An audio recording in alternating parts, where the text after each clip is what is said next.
that they've been taking part in for quite a few years now. We'll be covering all the action live right here on Radio Eastern 98.1 FM, as well as our Facebook and YouTube streams. Thanks for joining us this afternoon. I'm Ryan Long, Media Manager at Eastern Football Netball League, joined today by Wayne Brasher, Matt Spider-Lee and Josh Ward. Brash, I'll start with you. Obviously a very important and significant day in our country's history, and it's a bit of a time for remembrance and reflection, and without obviously those sacrifices, we couldn't be here today enjoying the local footy. No, you hit the nail right on the head there, Ryan, and good afternoon to you and the team and all our listeners out there on probably the most important day on the Australian calendar, ANZAC Day. It's a day that where the many veterans sacrificed their time for and love for our country, and you're right, we wouldn't be here if it wasn't for their bravery and the Australian spirit. And Matt Spider-Lee, it's rare that we get you in for a pre-game, but obviously the marquee match, it's great to have you on board, and I'm sure you've seen quite a bit of footy over the last couple of weeks and have plenty to discuss this afternoon. Yeah, good afternoon, Ryan, and all the listeners. Great to be here, particularly at this really important match here this afternoon. And look, ANZAC Day does bring about great significance, because we do remember and salute everything from the past, and we recognise that. But by the same token, there's still a game of footy to be played as well. I think that's really important for everyone to recognise. We do think about, with everything that's taken place this morning, dawn service and everything that comes with it. But I think the most important thing for players and everyone involved with the actual game itself is not to overload everyone with all this stuff on the outside today. You still got to go out and perform on the ground. So you let the community who are coming to watch the game enjoy that other side of it, and you're just a part of it. And your job still got to be focused on the ground. And there's 4 points up for grabs. So it promises to be a really exciting day.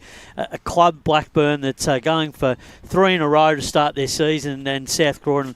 They've had a bit of a bumpy start to the season. They're certainly under the microscope at the moment, and they'll be really looking to see if they can make some inroads and get this season up and away, but really looking forward to the contest. Absolutely, and Josh Ward also joining us in the pre-game, and it's a big afternoon, and I think we said off-air just before, the last couple of seasons we've been here at this game, sort of been the reverse. It's been South Croydon coming in as the favourites, the hot side with the undefeated start. It's now actually Blackburn who would certainly come in as favourites this afternoon after winning their first two, while South Croydon, as Spider said, are still looking for win number 1 and getting their 2024 season off on the right foot. Yeah, and Blackburn, their 2 wins have been pretty convincing against one of last year's grand finalists, and obviously down in Berwick. And for South Croydon as well, they've had two heavy defeats, you could argue, against Morton Park, where they only kicked the 4 goals, and East Ringwood in the opening round. So for South Croydon, it's going to be interesting to see how they go. It'll be interesting to see Brendan Allen up against his old side as well out here at Morton Park. So there's plenty of storylines in this contest, I reckon. Yeah, absolutely. And we've got both senior coaches on, Brash, this afternoon to have a chat with us. Very interesting that Brendan Allen, every time we've been here, he's been part of the Blackburn Footy Club, now the South Croydon coach, so it's a bit of an interesting difference there. And then Anthony Fagan, who has had a rich history with the Blackburn Footy Club, now senior coach, and he's had a perfect start, hasn't he? Well, he has, and I think the other thing is too, when you look at both respective coaches, they probably know a lot about both sides either way. When you look at it, Brendan Allen, he's coached Blackburn last year, so he'll know all the little tricks and nuances. The only thing that he probably hasn't come across is the man in Jake Hammond.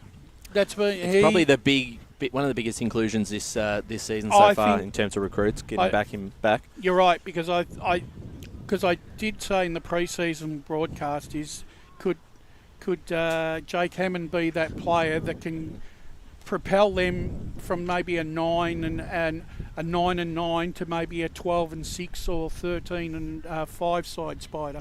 Well, you made just a comment about the two coaches, and when you think about it, think of last night's game. So Adam Uze, he was in the Melbourne coach's box last season, and he goes to the Tigers. And then we had the Richmond coach from last season going into the Melbourne coach's box last night as a line coach.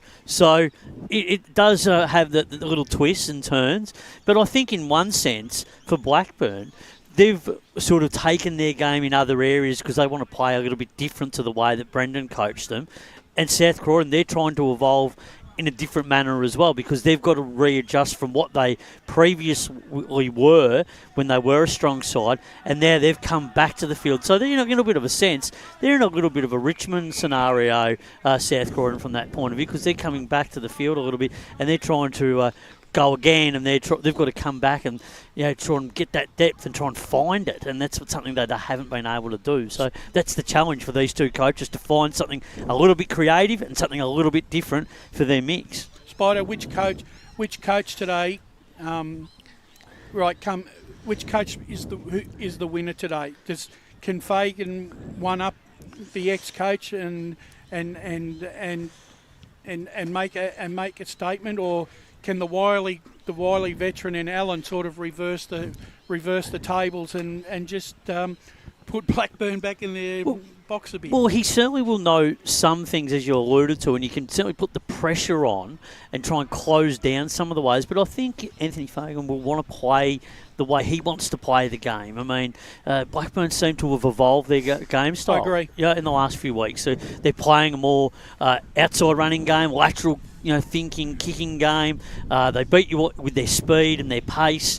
They're not playing the corridor like they probably have done in the past. They want to take the game on. They intercept well, and that's why they got that win over Vermont. Probably their biggest downfall last week was their their inaccuracy, but it was also probably a little bit of teamwork and a bit of everyone wanting to get on the score sheet. And that happens when you're playing a game like that. You kick that 11 goals, 23, because everyone's hungry for goals, and that you can sometimes step away from the team principles, and that's something that they'll want to address early in this game. It's a big game for them. They can't afford to go back into old habits.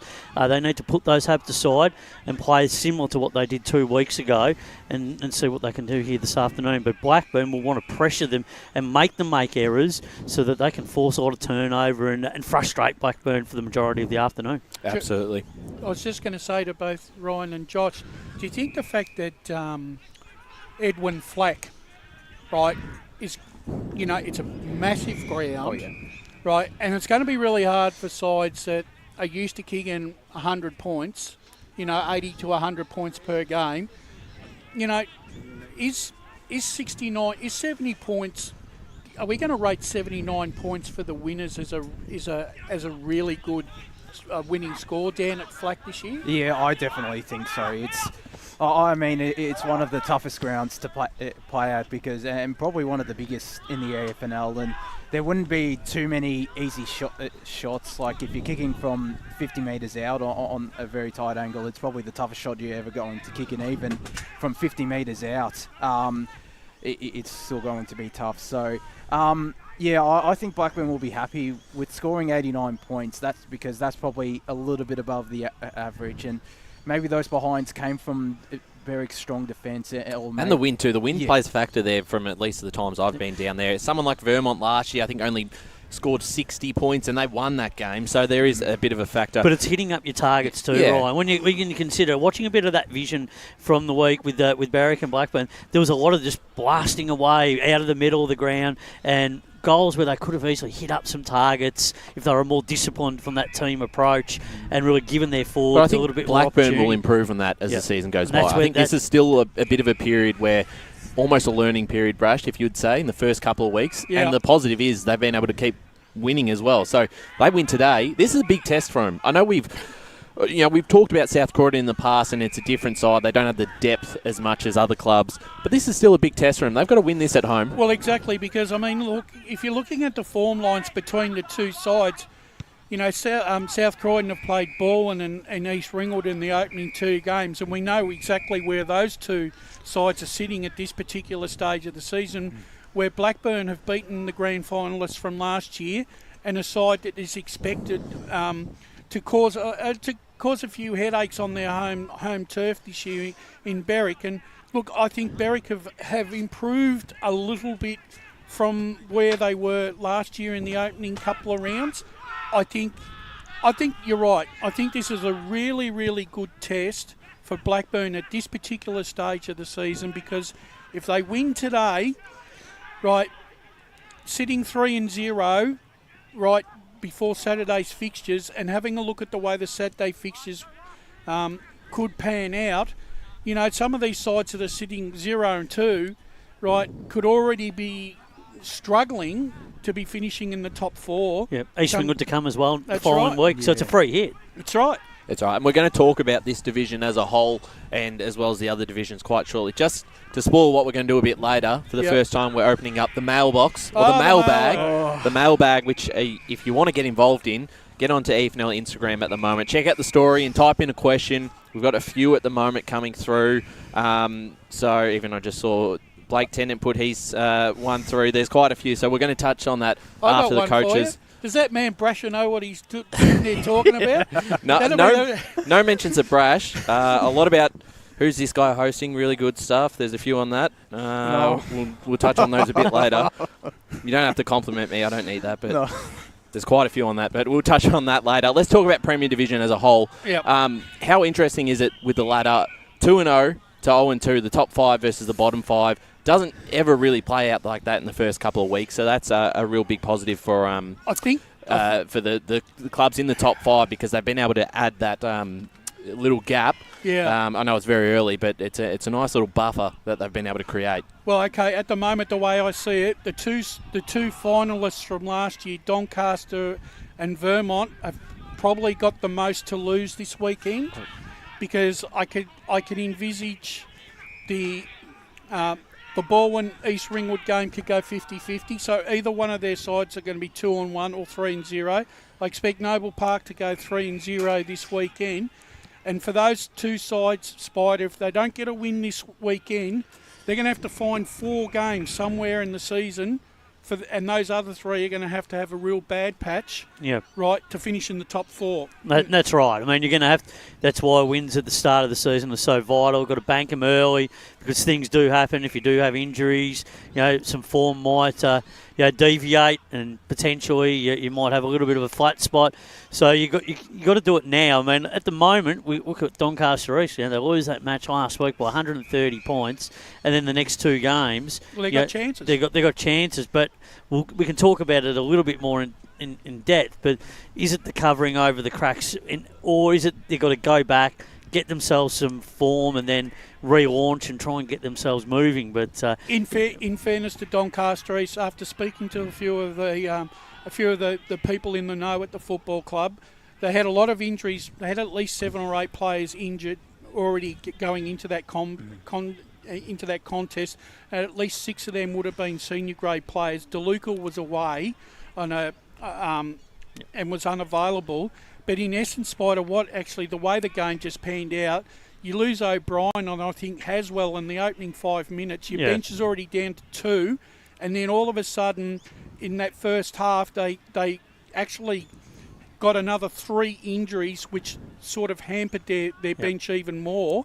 And in the end, Shalakis went off in the third quarter with a busted shoulder, and they had nothing left. Yeah, you basically drew everything out of it. I'll talk about that very when difficult. we're finished. Because we do have the senior coach of the South Croydon Football Club here, Brendan Allen. And Brendan, welcome. It's we've spoken to you quite a few times, just in different colours. You're in the blue today. It must be a bit of an interesting difference for you coming to the club as in the visitors' rooms. It is. I had to get a GPS to find out what it was. Did you actually have to? You didn't get your regular car spot too. You would have had to park down South Parade probably. I was here early, so I got one, but no, it's a little bit weird walking back in here in different colours, but that's footy. And what sort of impressed you about South Croydon and attracted you to the role? I think they were one of the last clubs to actually appoint a coach last season. What was the big thing about coming down to South Croydon? I probably wasn't going to coach, and I probably was looking for a bit of a break, but yeah, I'd sort of their president Steve Quan had been, or our president, because I'm there now, was hassling me pretty well every day to come and sit in front of him in the interview, and I actually blocked his number. Had enough of him, but Dano King got a hold of me and talked me around to go and sit in front of him, and then I think 24 hours later I was the coach. So it wasn't great circumstances in which I left here, but that's footy. You're one day closer to a contract as a coach, or one day closer to getting tapped on the shoulder. So unfortunately, it was the latter. So, but yeah, look, it's great. It's every club's different. You think where you are at that point in time is the ultimate, but yeah, everyone's got their little quirks and differences, and it's a really good place, South Croydon. I thought Blackie was really family based. This is the next level, and it's good to be helping them, and hopefully we get ourselves on the board today with a bit of luck. What was that defining moment when you put pen to paper? I mean, there must have been one thing that was said in that interview that said, I'm signing up for this. It might be a bit of a struggle initially. It might be some really hard work, but I'm prepared to give it a go. It was pretty much, I got sat in front of the board, and it was a bit of a weird interview. They tried to shape it as a job interview for me, but I flipped it on its head and asked them about what was happening down there. And then once I got a bit of a story as to how they're being coached and how their program's been run, I thought I could make a little bit of a difference. And that sort of lit the fire a little bit again. And here we are, I'm back trying to teach and coach again, which is that's why you do it. Did it make it a little bit hard because the lateness of the appointment to try and go out and really satisfy your needs? One, probably from a pre-season training, but then two, who you really wanted to identify to get the players that you really wanted, particularly in the first year. I mean, you secured Chris Jones, who came back to the club from the Waffle and been there before. So, he's a great addition to what's been a setup. 196 centimetres. Not many players are running around at that height. So, you sort of had to scurry around to try and find some players pretty quickly, because it would have been a bit of a frantic period, knowing that you would have missed a few players along the way. Oh, they're pretty smart. They had targets in mind, and they'd been doing a fair bit of recruiting in the background for a little while. So that part of the coming in was not too bad. It was probably more a scramble to make sure that I could set up the program that I wanted to. I think I got the job on the Thursday, and we started training on the Monday. Brendan, impressions of the opening 2 rounds so far. You've played Noble Park, and obviously, you played East Ringwood in the opening 2 rounds, who have really taken all before them early on in the season. Is there anything to note in this season so far that's a little bit different from 2023? Yeah, Noble are actually a bit of a surprise packet. They've got some really big body mids that they've recruited down there, and their system suits their ground really well. Add Kyle Martin into that this week. I think he was pushing pretty hard. So depends whether Hughesy was going to let him off the leash or not. But they're going to be an outfit to be reckoned with. You don't win a premiership 2 years ago and it all fall in a heap. But East Ringwood, definitely the benchmark, the way they've recruited, their system. They run hard, don't they? They run hard. We were with them until sort of 10 minutes into the third, and then just some silly skill errors hurt us, some easy goals, and that was probably the story. And we obviously we're still trying to learn a new system with me. Yeah. And look, to be brutally honest, there's still a few demons left from last year where they fair enough. They had some really close losses, and the boys have got to learn how to win again. So having a look at the scores so far. I mean, look, you haven't really hit the scoreboard as much as probably what you hoped. Is it just the fact that the players are just, like you said, are trying to get used to your game style, so that can really open up for your forwards to try and take advantage of it? Correct, yeah, and that's all on the back of the way we defend. So is that my mic doing that? No, I think it's just the wind in. Just the wind. No, it's every wind, mate. Blackie's turned it on Morton for Park us. No, I think it's just more on the way with teaching the defence that I roll with. Once we get that, obviously we get the ball back, and then we can sort of work on our offence a little bit better. It's a little bit hodgepodge at the moment, but hopefully we see a little bit better system today. Brendan, just on some of those new players as well, I've noticed that 5 of the recruits that have come across to the club are playing today. How much of an impact has someone like a Chris Jones and Trent Marotta, who's on a VFL list, and Tom Taylor and some of those players have had, how much of an impact have they had? They're just new recruits down the club, and they're quality players. So Trent was at East Ringwood, and we're really lucky to have him across. They obviously recruited some very tall forwards, and I think he was sort of told that his opportunities might be limited as a VFL player. So we ended up sort of falling. We got gifted one there, if you like. And then Chris Jones has been part of the South Croydon fabric for when he was in Melbourne for a long time. So he's just slipped back in seamlessly. But the 2 Sydney boys, and Nath Kenny and Tim Tagg, they've been. Well, Nath was just a walk in off the street. Basically, he wasn't going to play footy, and then we found out he played 100 games of Southport. So that was nice. So, but yeah, Timmy's a little pressure forward, and he just keeps running. You'll like the look of him. He's got the long flowing locks that'll just keep going up and down the ground. So it'll be a commentator's dream, that one. But yeah, look, our recruits obviously were targeted, and what we needed. We want them to come in and perform. So yes, Tommy Taylor was dominating up in Outer East. I think he found it a little bit more difficult last week in his first game, but he's a quality player. He uses the footy pretty well. And how crucial have some of the more experienced players in the fold, like the two Kings, Max and Dano, Braden Kilpatrick and Daniel Cooper as well. Some of those leaders, how crucial have they been to help yourself and some of those players come into the club?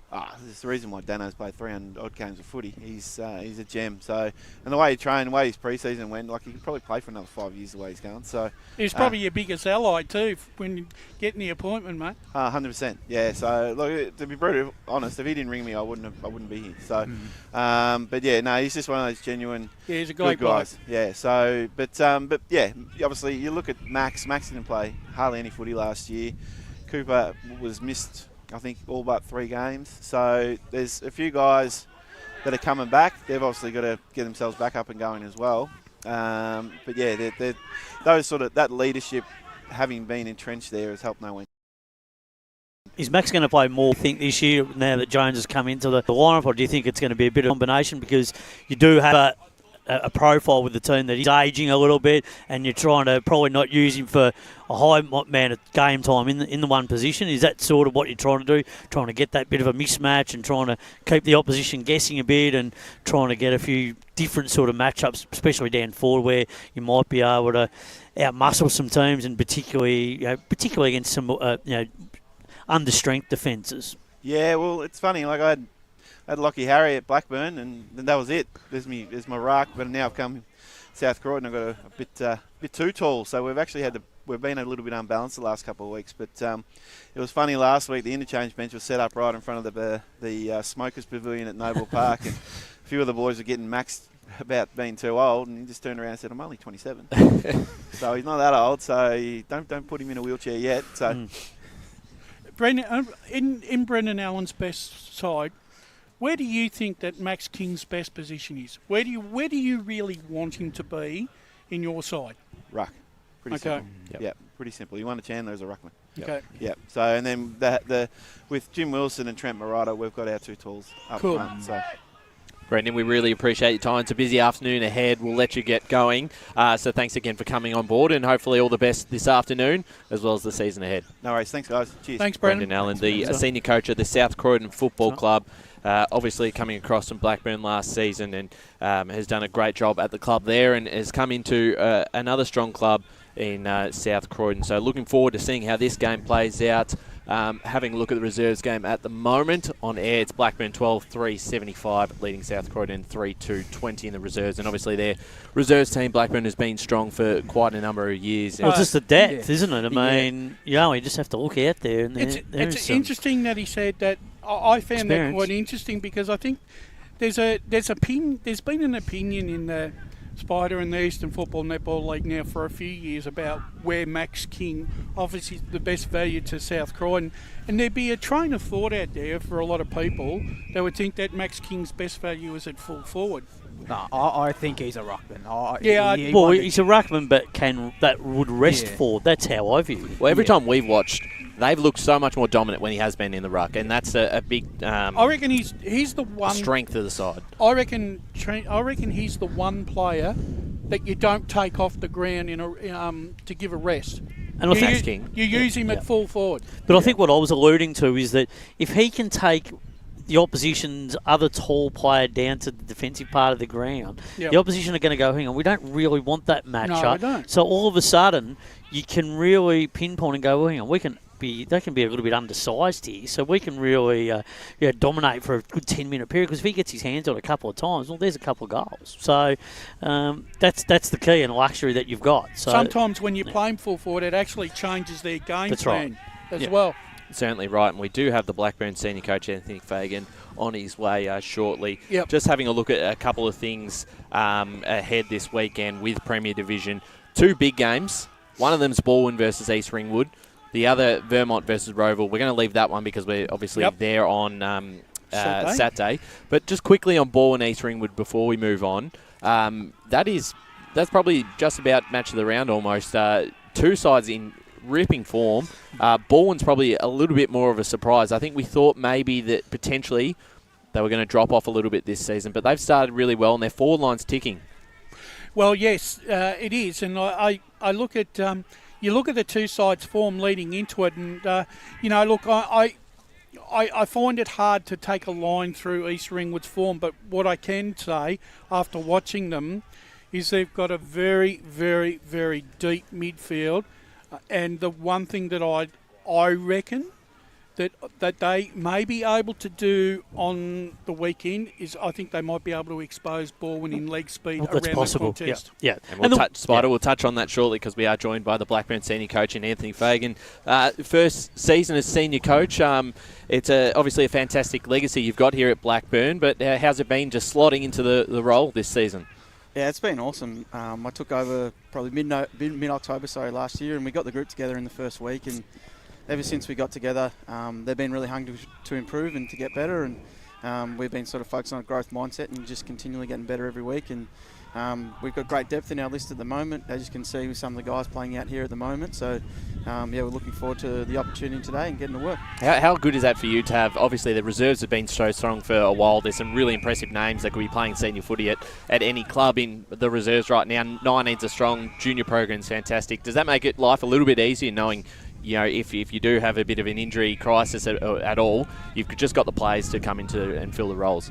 Yeah, it obviously makes it quite difficult from a selection point of view. It's a great problem to have for the footy club, but also we've got to manage a lot of those guys really well, making sure we're open with our communication, conversations with them, and continually invest in their footy. They're an important part of where we want to go, an important part of our journey, and we're going to need a lot of these guys throughout the course of the year to help us making sure we can give ourselves the best opportunity to win week in, week out. Freshness is the one word I think of when a new coach comes in, new ideas, and talking to a lot of the players from Blackburn, they all say that that's what you've brought to this group. They felt over the last 5 to 6 years the place had become stale. The same message. They needed something a little bit different. They needed to learn new ways to play their football.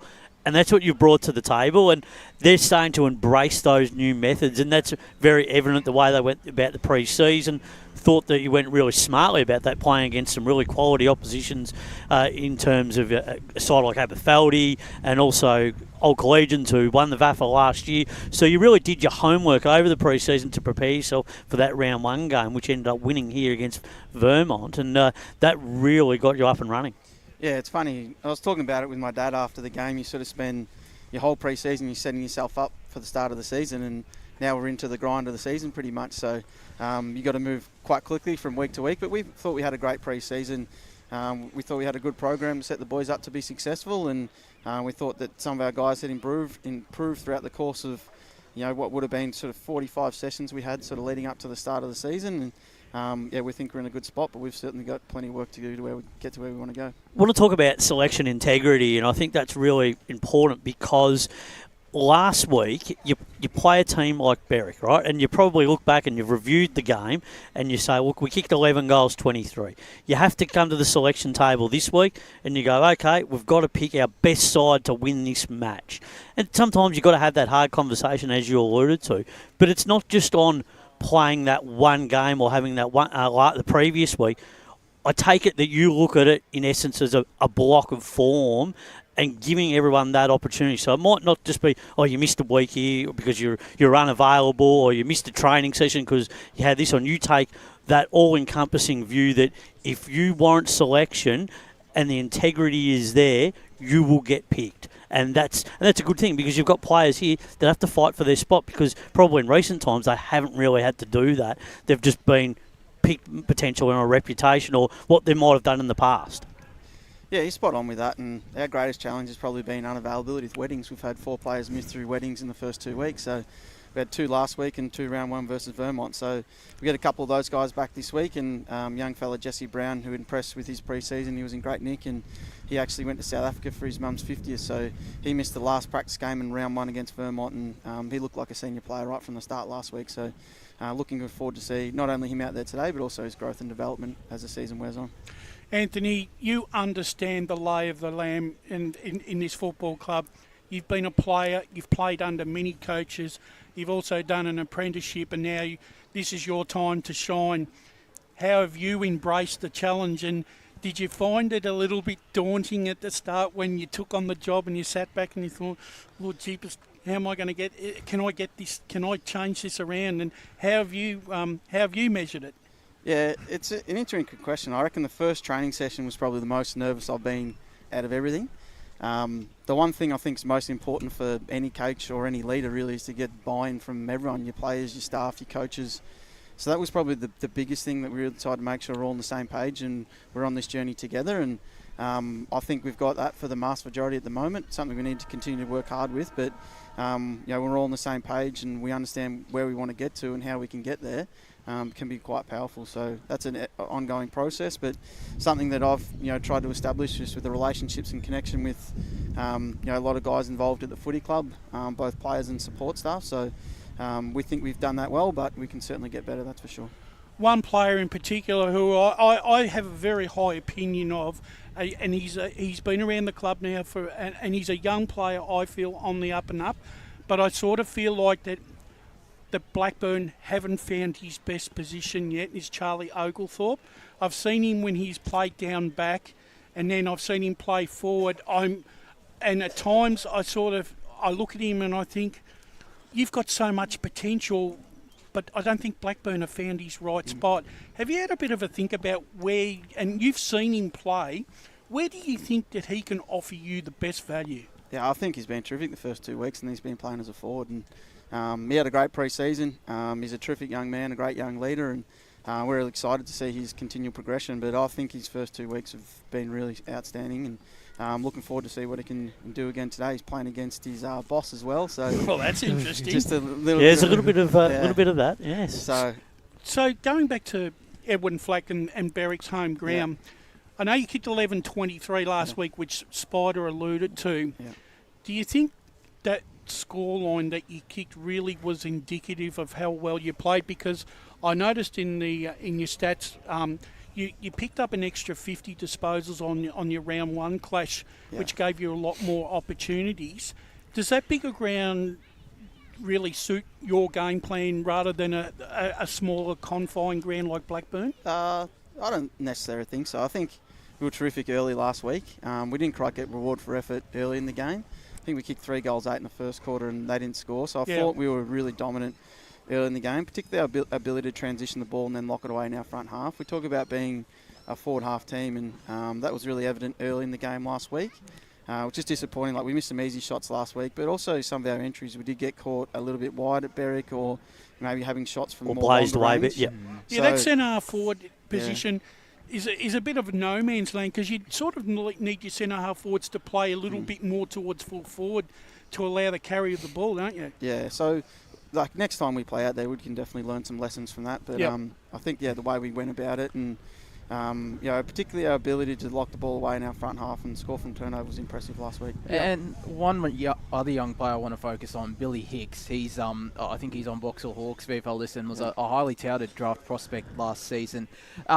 What kind of role do you expect for him to play this season? Because just looking at the vision from previous games, it looks like he's played a bit higher up the ground with the likes of Toby Wooler and Jake Hammond down in the square. Yeah, he'll play majority forward, and he'll do that again today. He has played a little bit in the midfield, played second half in the midfield last week, and he did in the last quarter against Vermont as well. So it's good for him developed to making sure he continues to progress with his footy. And but I think the best opportunity for him to play VFL footy is going to be as a forward, and we'll make sure we continue to invest in him. I thought he's played some great footy without getting any reward the first 2 weeks. He probably could have had 4 goals 5 minutes into the first quarter against Vermont. Had 3 shots out in the game, and then He had another one just out in front of us 5 minutes into the second quarter. Fortunately, he missed all of them, but he's getting good looks offensively. He just got to convert inside 50. Anthony, really appreciate your time ahead of a big afternoon. We'll let you go. All the best today and the season ahead. Thanks, gentlemen. Have a good call. Blackburn senior coach there, Anthony Fagan. We're going to go to our first ad break, and then when we're back, we're going to jump into the mailbag and have a closer look at this contest. You're listening to the Eastland Match of the Round. It's Blackburn versus South Croydon. Today at Eastland, Lucy's trying on jeans for a momentous occasion. Coffee with the ex. She needs jeans she can move in because she's definitely moved on. Jeans that get a second look, but don't give any second chances. Jeans that say, why yes, I have spent the last 8 months in a post-breakup juice cleansing, kickboxing, personal training frenzy.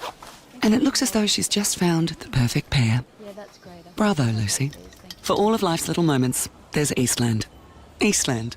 Live real.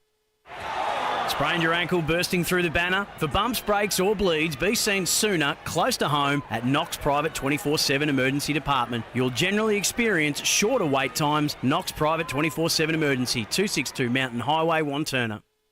Do you feel good about your bank? Because there is a bank you can feel good about. They share their profits to fund big community projects, small community clubs and vital emergency services. They've given $250 million to help Australian communities thrive. They have all the products and tech you expect from a big bank, with service you don't.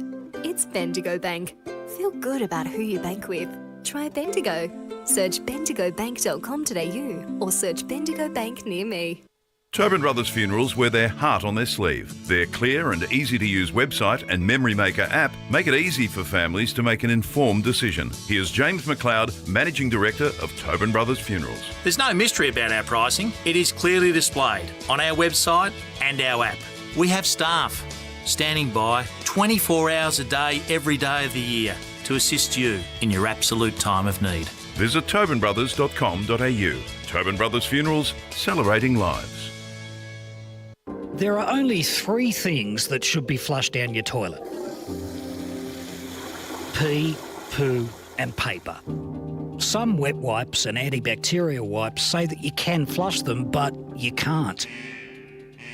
They clog up the toilet and pipes, causing expensive blockages. Save yourself a truckload of trouble. Put your wet wipes in the bin. To learn more, head to the Yarra Valley Water website, yvw.com.au/wet-wipes. Hi, Dylan Dow from the Baroni Football Netball Club here. When I need to grab a quick coffee or a bite to eat, I'm popping into Eastland. Eastland's more than a shopping centre. They support a range of community organisations and have been a major partner of the EFNL since 2018. Cheers, Eastland.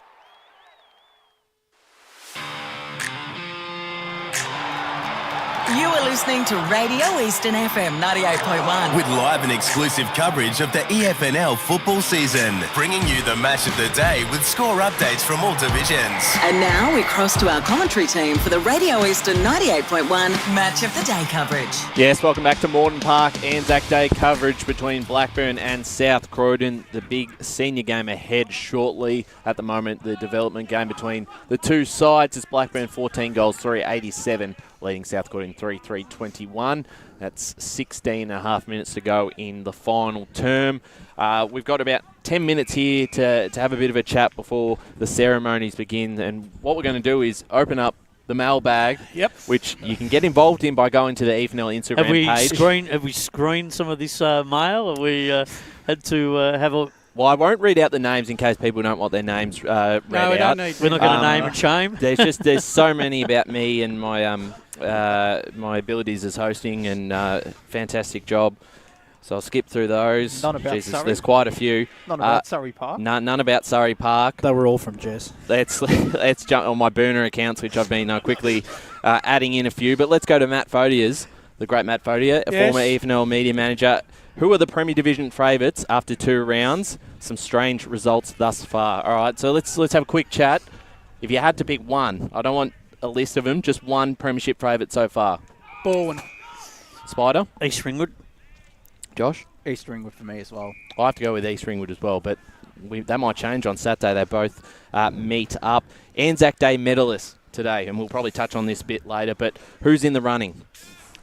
Well, you'd have to say Max King's in in control. I reckon Bajaya could be in the midfield. He could be a candidate. Jimmy Wilson down in the forward line if he gets on a roll, he can kick 6 or 7 goals. And I think there's a few from both sides. Paddy Lawler. Elder said Paddy. Yep. Hart. Yeah, Jason Reid. Yeah, Reedy's been back in the side a couple of weeks now, so he'll be one of those players that'll be looking for a big game. Kate Answorth. What about Tom Marr down back? He's had good a pick, brilliant start to the season. They did some of the intercept work he's been able to do, particularly on Kalkowski a couple of weeks ago, and they're creating that run as well. And if they can get that lateral movement, as we spoke about, and that's ball movement with speed through the midfield, connecting and really pressure South Croydon into making some mistakes. They're set for a big day. And even up forward, you wouldn't even put it past Troy Wheeler, who could kick a bag of goals today. It's sort of his sort of day. He can clunk a few. He's got all the prospects of kicking 5 or 6. Joshua throwing Matt Jones as a roughie. He was best on for South Croydon last week if they get up. Yeah, I think he is definitely a bit of a roughie. Matt George as well. I mean, you've got Braden Kilpatrick and Dano King, who could wind back the clock, Dano King. But if it was for South Croydon, I think it'd have to be Max King. And on top of that, you mentioned Jason Reid. One of the questions was, who stops Jason Reid today? Yeah, well, that's going to be an interesting one because... he'll be stopping players, you would think. Do you reckon he goes to Kilpatrick? Yes. That's what I was thinking. Lock him down? Yeah. I'll be interested to see who they've got in mind for Jake Hammond this afternoon. I'm excited to see him play. Well, we actually didn't mention him as an ANZAC medalist potential, but if he gets on fire, he's mercurial. He is a mercurial type footballer. He can take marks. He's got a tank on him. He's probably the consummate forward, Jake Hammond, and it's great to have him back in the competition. The other question that I reckon that could have been, if we had some good listeners out there, and I know we have, but we haven't been asked a question, out of the 5 sides that are 2-0, right, which one of those 5 sides doesn't make finals? So, listing them off at the moment, East Ringwood, Borwin, Rowville, who else we got? Blackburn and Noble Park. I think Noble, if you had to pick one at the moment, might be the side. Maybe Blackburn. I want to see a bit more from Blackburn still. I think they've impressed me a ton in the first 2 weeks, but they've got a lot to improve because they had some good performances last year and we're sort of just teetering on the edge of finals or missing out. So I want to see a bit more from them and Noble as well. Yeah, Borwin for me. I just would like to see them replicate. I know Brenton Sanderson coached fantastic last week, being able to stop the kicking game of Vermont. He really pressured Vermont, made sure they made turnovers, put that forward pressure on, really exerted them. I think Borwin's still a team we need to watch because they had a couple of... they've had that easy win in round 1, had the win last week, but I'd need to see them replicate and put a couple together against some quality opposition, and then that might tip me the other direction. What holds Blackburn in good stead and they're probably, you would probably say out of the five that we've talked about, that they would be the most vulnerable. However, that being said, the 2 finalists from last year, right, in both Doncaster East and Vermont, are severely lacking in scoring power early on in the season, and that is a worry. That is a worry for both those sides moving forward. Well, Donny East would have to start moving. I know they've got 2 pretty easy ones coming up. They would think tickable ones off. Yeah. But they can't afford too many more, they have slip-ups. They wouldn't have expected that 10-point loss to Noble in round 1. They're very lucky with their draw that they've got the next 2 against Norwood and Berwick. They have to be 2-2 after 4. And I think they will. Having a look quickly, a few more. Is there a better crowd than Morton Park on ANZAC Day? No. It's a good crowd here usually. Very good crowd. We had a big crowd last year at Cheon Park as well. I think this fixture's always been a special fixture, and and because not much is happening in Melbourne, the Eastern Football Netball community as a whole really does get behind this fixture. Well, I think Blackburn historically have always had a big supporter base around this area, and they've built it over a long period of time. I think the challenge is whether the South Croydon faithful are going to come down on the train or drive down in their droves. In the past they have when they've been up near the top, but now are they going to support their club when they're just struggling a little bit? That's when I get the indication that you're a real great club when the times aren't as good and challenging, that you're still there and you're supporting the club. So probably haven't seen as many of them here as what we have in the past so far today, but they might be on their way. But Blackburn look like they've got a strong gathering here as they always do. They do, yeah. Yeah, and I remember last year at Cheong Park, I just remember in the pavilion seeing a sea of red jackets. Gee, it was a warm day there too. It was a very warm day compared to today, which I'm somewhat of a fan of the cooler weather, but it's a lot different compared to last year. Certainly right. We're about to go to our last ad break in a second. Just a couple more. Bowen Smith has put through. Is Charlie Haley the best small forward in EFNL history? Ooh. No, definitely not. Spider? He's one of. I don't think he's the best, but he's in a conversation. I think there's a few others that would probably have that mantle, though. He's getting close, though, if he keeps on his form. I love Charlie. I reckon I love Charlie. I think Charlie's paying Bowen off somehow. I actually reckon Charlie sent that question in and just used Bowen as a use cover. Bowen's Instagram account. There's a few more, but we are going to have to go to a break in just a minute. Oh, really? Yes, we are. Spider, you're going to jump off and come back at half-time. Yeah, but, I'll be back at half-time. Looking forward to it. In 30 seconds, tell us your tip and why they're going to win. Blackburn will win this game. I just think the way that they'll move the ball will simply just be too good for South Croydon. I'm just not sure they're going to be able to cope with the defensive pressure of Blackburn's. I think Blackburn will be able to get them on the outside and work them over through the inside of the ground, and I think they've just got far more options up forward. South Croydon will be competitive throughout the course of the game, but I think Blackburn will do enough. Round about the 5-goal margin, that's all they've got to do. Get the win and tick this one off, but I think Blackburn for me will be a bit too strong. Just more depth through the midfield. Simple as that. Matt Spider-Lee there, who will be joining us at halftime. Brash and Josh, you'll come back after the break. Yep. And we are going to be back shortly for the ceremony, the ANZAC Day ceremony here for the Eastland match of the round between Blackburn and South Croydon. As Sarah opened her best friend Jackie's wedding invitation, she was overcome with a wave of emotion. While her two young boys wrestled on the floor, tears of happiness rolled down Sarah's cheeks as she saw the words she'd been longing to see. Please note, this wedding will be a child-free event. Well, Sarah, looks like we're off to Eastland for a new frock and some heels. And let's book in that babysitter. For all of life's little moments, there's Eastland. Eastland. Live real. At Yarra Valley Water, we know reducing your shower time, or show time, to 4 minutes can save you an average of $200 a year on water and energy bills. Shower shorter. Save water. Authorised by the Victorian Government, 1 Treasury Place, Melbourne. Sprained your ankle, bursting through the banner? Broke a finger, high-fiving the ruckman? Or did you run into the goal post again? For bumps, breaks or bleeds, be seen sooner, close to home at Knox Private 24/7 Emergency Department. The preferred provider of emergency care to the Eastern Football Netball League, you'll generally experience shorter wait times. You don't need private health, but there is an out-of-pocket fee. Be seen sooner, close to home at Knox Private 24/7 Emergency Department, 262 Mountain Highway, Wanturna. Do you feel good about your bank? Because there is a bank you can feel good about. They share their profits to fund big community projects, small community clubs, and vital emergency services. They've given $250 million to help Australian communities thrive. They have all the products and tech you expect from a big bank, with service you don't. It's Bendigo Bank. Feel good about who you bank with. Try Bendigo. Search bendigobank.com.au or search Bendigo Bank near me. The first time I met the team at Tobin Brothers Funerals, I felt like I'd known them for years. They're so caring, honest and passionate. James McLeod, Managing Director of Tobin Brothers Funerals, sums it up best when he says, Every day our people get out of bed to assist client families in their absolute time of need.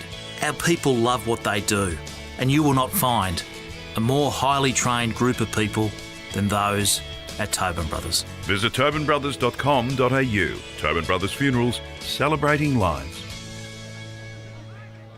Hi, I'm Ben Desson from Montrose Football Netball Club, and when I need a new kit for a night out, I head over to Eastland. But Eastland is more than a shopping centre. They support a range of community organisations and have been major partners of the Eastern Football Netball League since 2018. Thanks, Eastland. You are listening to Radio Eastern FM 98.1. With live and exclusive coverage of the EFNL football season, bringing you the match of the day with score updates from all divisions. And now we cross to our commentary team for the Radio Eastern 98.1 Match of the Day coverage. Eastland match of the round, ANZAC Day coverage out here at Morton Park. It is Blackburn versus South Croydon. A big game ahead. Thanks for joining us, whether that be on Radio Eastern 98.1 FM or on our Facebook and YouTube streams. In the pre-game, we've spoken to both senior coaches, Anthony Fagan and, of course, Brendan Allen, who has come across from Blackburn to South Croydon. Quite interesting little factor to this game as well. Currently in the reserves game between the two clubs, it's Blackburn 16 goals, 5, 101, leading South Croydon 3-7-25. Just 4 minutes ago in that game before the ceremony to kick-start the afternoon. I'm Ryan Long, joined by Ben Warren-Smith, Wayne Brasher, Josh Ward. Ben Warren-Smith, first time for the afternoon. You've been to a few of these games. It's always a good contest between the two clubs. Good afternoon, Ryan. Good afternoon to everybody, and great to be here again at Morton Park. A great tradition this game has been for a number of years now, and it's just been chatting to a few of the old faithful, the brethren in the red jackets, who have been with this club for the best part of 30 years, and it's great to see those types that are still coming out to the football, still loving it, still cheering on their boys. And the ground looks an absolute picture out here. For years, this place was not up to standard for a Premier Division side. It struggled right through the middle of the patch and was always quite muddy and wet. But now it just looks absolutely superb out there. It looks dry, even though we've had bits and pieces of rain over the last week. But just having a look at the reserves, which is pretty big win it's going to be to Blackburn. It's really nice underfoot as well. So I'm expecting like a really highly skilled game today as well. And I think the doggies are going to be in it for a long way as well. I agree. I think they're going to be it's a big test of Blackburn still. I know they've got off to a good start, but they certainly need to win this one at home if they're going to prove to be a strong contender this year for the flag. Wayne Brasher joined us in pre-game, and you're back on again and looking forward to what should be a fantastic contest between two Premier clubs and your first game this season for 2024 too. Yeah, it is, and what a clash to come back to. I've been very privileged to do probably the last 5 ANZAC Day clashes, Ryan, and they never disappoint, and I'm not expecting to be disappointed again this afternoon. And I've sat back and analysed both these sides, and I can see this game being really tight for about 3 quarters, but I can just see the youth of Blackburn and just the ability to run on top of the ground. I think they've got a bit of a different game plan under Fagan this year, and I like the point of difference that he brings to the lineup, and I just think that it'll be close for 3 quarters, but I expect Blackburn to prevail, and they'll probably run away with it in the last quarter. I think they'll win by about 4 goals, 24 points. Yeah, I think it'll be interesting. We'll certainly go through the tips quite shortly. Josh Ward also joining us again, who was on pre-game, and you were here last year, or actually at Cheon Park last year. Much different conditions. It was the perfect day. A little bit different today, but hopefully the rain holds off and we still get a strong contest. Yeah, I'm expecting a pretty strong contest. My sentiment's exactly like BWS and Brash. Just Blackburn, they've really impressed me these opening 2 rounds. I definitely didn't rate them too highly in my Premier Division ladder predictors. But Anthony Fagan, they've had a fresh start, and I'll keep saying it, but it's great. I think it is great for Blackburn to have that fresh start after 6 years under Brendan Allen. So a great stint for Allen, who I'm sure will enjoy being back out here at Morton Park, but as the enemy, which is quite remarkable. It's a good little extra storyline, Brash, but sometimes, and you're right, I think he did a great job at the club, but sometimes, 5 or 6 years and just couldn't quite get him to that ultimate glory of a premiership, and sometimes it's always good to make a change and try something new, and I think they've gone about it the right way, Blackburn. Well, they have, and look, nothing lasts forever. The thing is, sometimes you've got to realise that, all right, you may have an up-and-coming list, and the thing is, you have to look at the coach on a year-on-year basis, and you've got to analyse, can this coach take us to the promised land, or do we need a point of difference and a new coach just to give it a fresh breeze. And I think Blackburn, I think they've probably done the right thing. But, you know, once again, there's always winners and losers. And, look, Brendan Allen's still able to pick up a Premier Division job in South Croydon. And he gets a chance to once again show his wares in the Premier competition in Victoria. Yeah, absolutely right. And just in a moment, we're going to go cross down to the boundary because we do have a ANZAC Day ceremony about to occur. We've got the cameras down there at the moment, and also on the boundary, Blake Tennant and Christopher Curtis. Boys, if you're down there at the moment, what are the conditions like out there? There's a bit of wind that we're feeling, but how's it all out on ground level? I don't think they can hear us. I don't think we've got them yet. They haven't got their headsets on, so we'll wait for that in a moment. But let's go. We can go through tips before the ceremony actually does start. Josh, we'll start with you. Today's and throw in an ANZAC Day medalist as well. Blackburn by 5 goals. I'm going to tip Kate Answorth for the ANZAC Day medalist. Yeah, I like that. Yeah, look, I'm going to go. I'll stick with what I just said. I think Blackburn by 24, and I'm going to go Jake Hammond. Yeah, good tip. BWS, your tip, margin, and best on ground. Great minds think alike, and nothing makes me happier than sitting next to Brash again this afternoon. But I'm tipping Blackburn to win by 4 points today. I think it's going to go right down to the wire. And I love the fact that Jakey Hammond's come back to this club after a couple of year hiatus, and he loves a big stage, he loves a big game, and I think he'll be one of the main players today, and I'd love to see him take it home. I'd love to tip differently and go South Croydon, but I'm going to stick with Blackburn to that 3 to 4 goal margin. And for me, I will tip the captain in Paddy Lawler to get best on ground. Believe we've got the boundary riders now. They've got their headsets on. Blake and Chris down on the boundary. What are the conditions like down there? I can see Blake trying to... G'day, boys. You there? Yes, we're here, mate. We've got your whispers. Come on. Hey, boys. How are we? Good conditions out here. Overcast conditions, as you can tell. A bit of rain that was around, but that is now gone. So perfect conditions for footy, I reckon. A little bit of wind coming our way where we are on the boundary here, but I was listening in to you boys. I'll give you my ANZAC Day medal and tip today. I think Blackburn too good today. I think they'll win by 20 points as we now go to the ceremony, so I'll tell you after.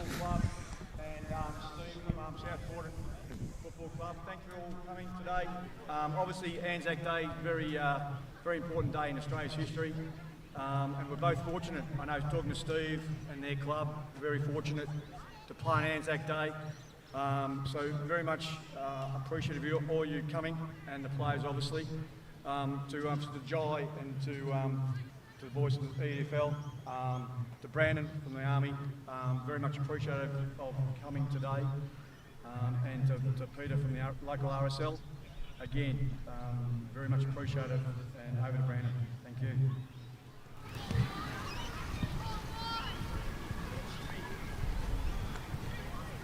The Honourable Michael Suka, MP, distinguished guests, veterans, coaches, players, support staff, ladies and gentlemen. As we gather here today, I want to take a moment to reflect on something much larger than our game. ANZAC Day, a day etched in the fabric of our national identity, a day of remembrance, of honouring the courage and sacrifice of those that have served and continue to serve our nation. ANZAC Day is not just a day about battles on distant shores. It's about the values that define us as Australians and New Zealanders. Mateship, resilience, sacrifice. It's about acknowledging the profound impact of war on individuals, families and communities, and the debt of gratitude we owe those that have served before us. To the players, I ask that you look to draw on the inspiration of the ANZAC spirit, the spirit of pushing through adversity, of standing shoulder to shoulder with your teammates and never giving up. It's that spirit that should resonate with you on and off the field, reminding us of the importance of camaraderie, leadership and sacrifice. So, as you play today, do so with a sense of resonance for the ANZACs who have gone before us. Honour their memory by giving your all, by never backing down from a challenge, and by embodying the values of courage, mateship and service. Ladies and gentlemen, can I please ask you to remove your headdress and remain standing for the ode, the last post and the national anthem.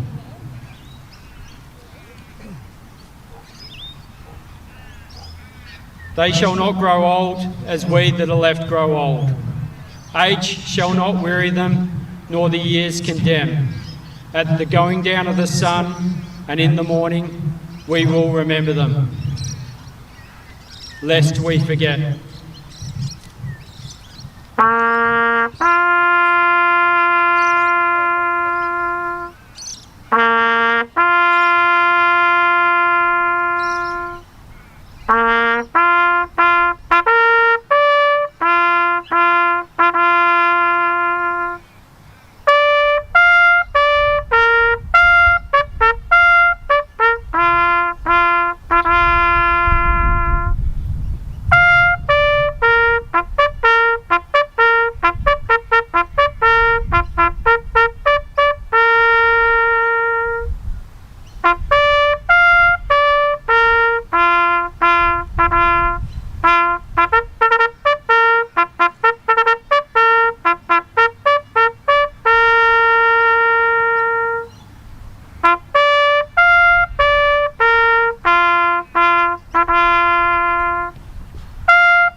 Duke. Good morning, mate. Thanks again.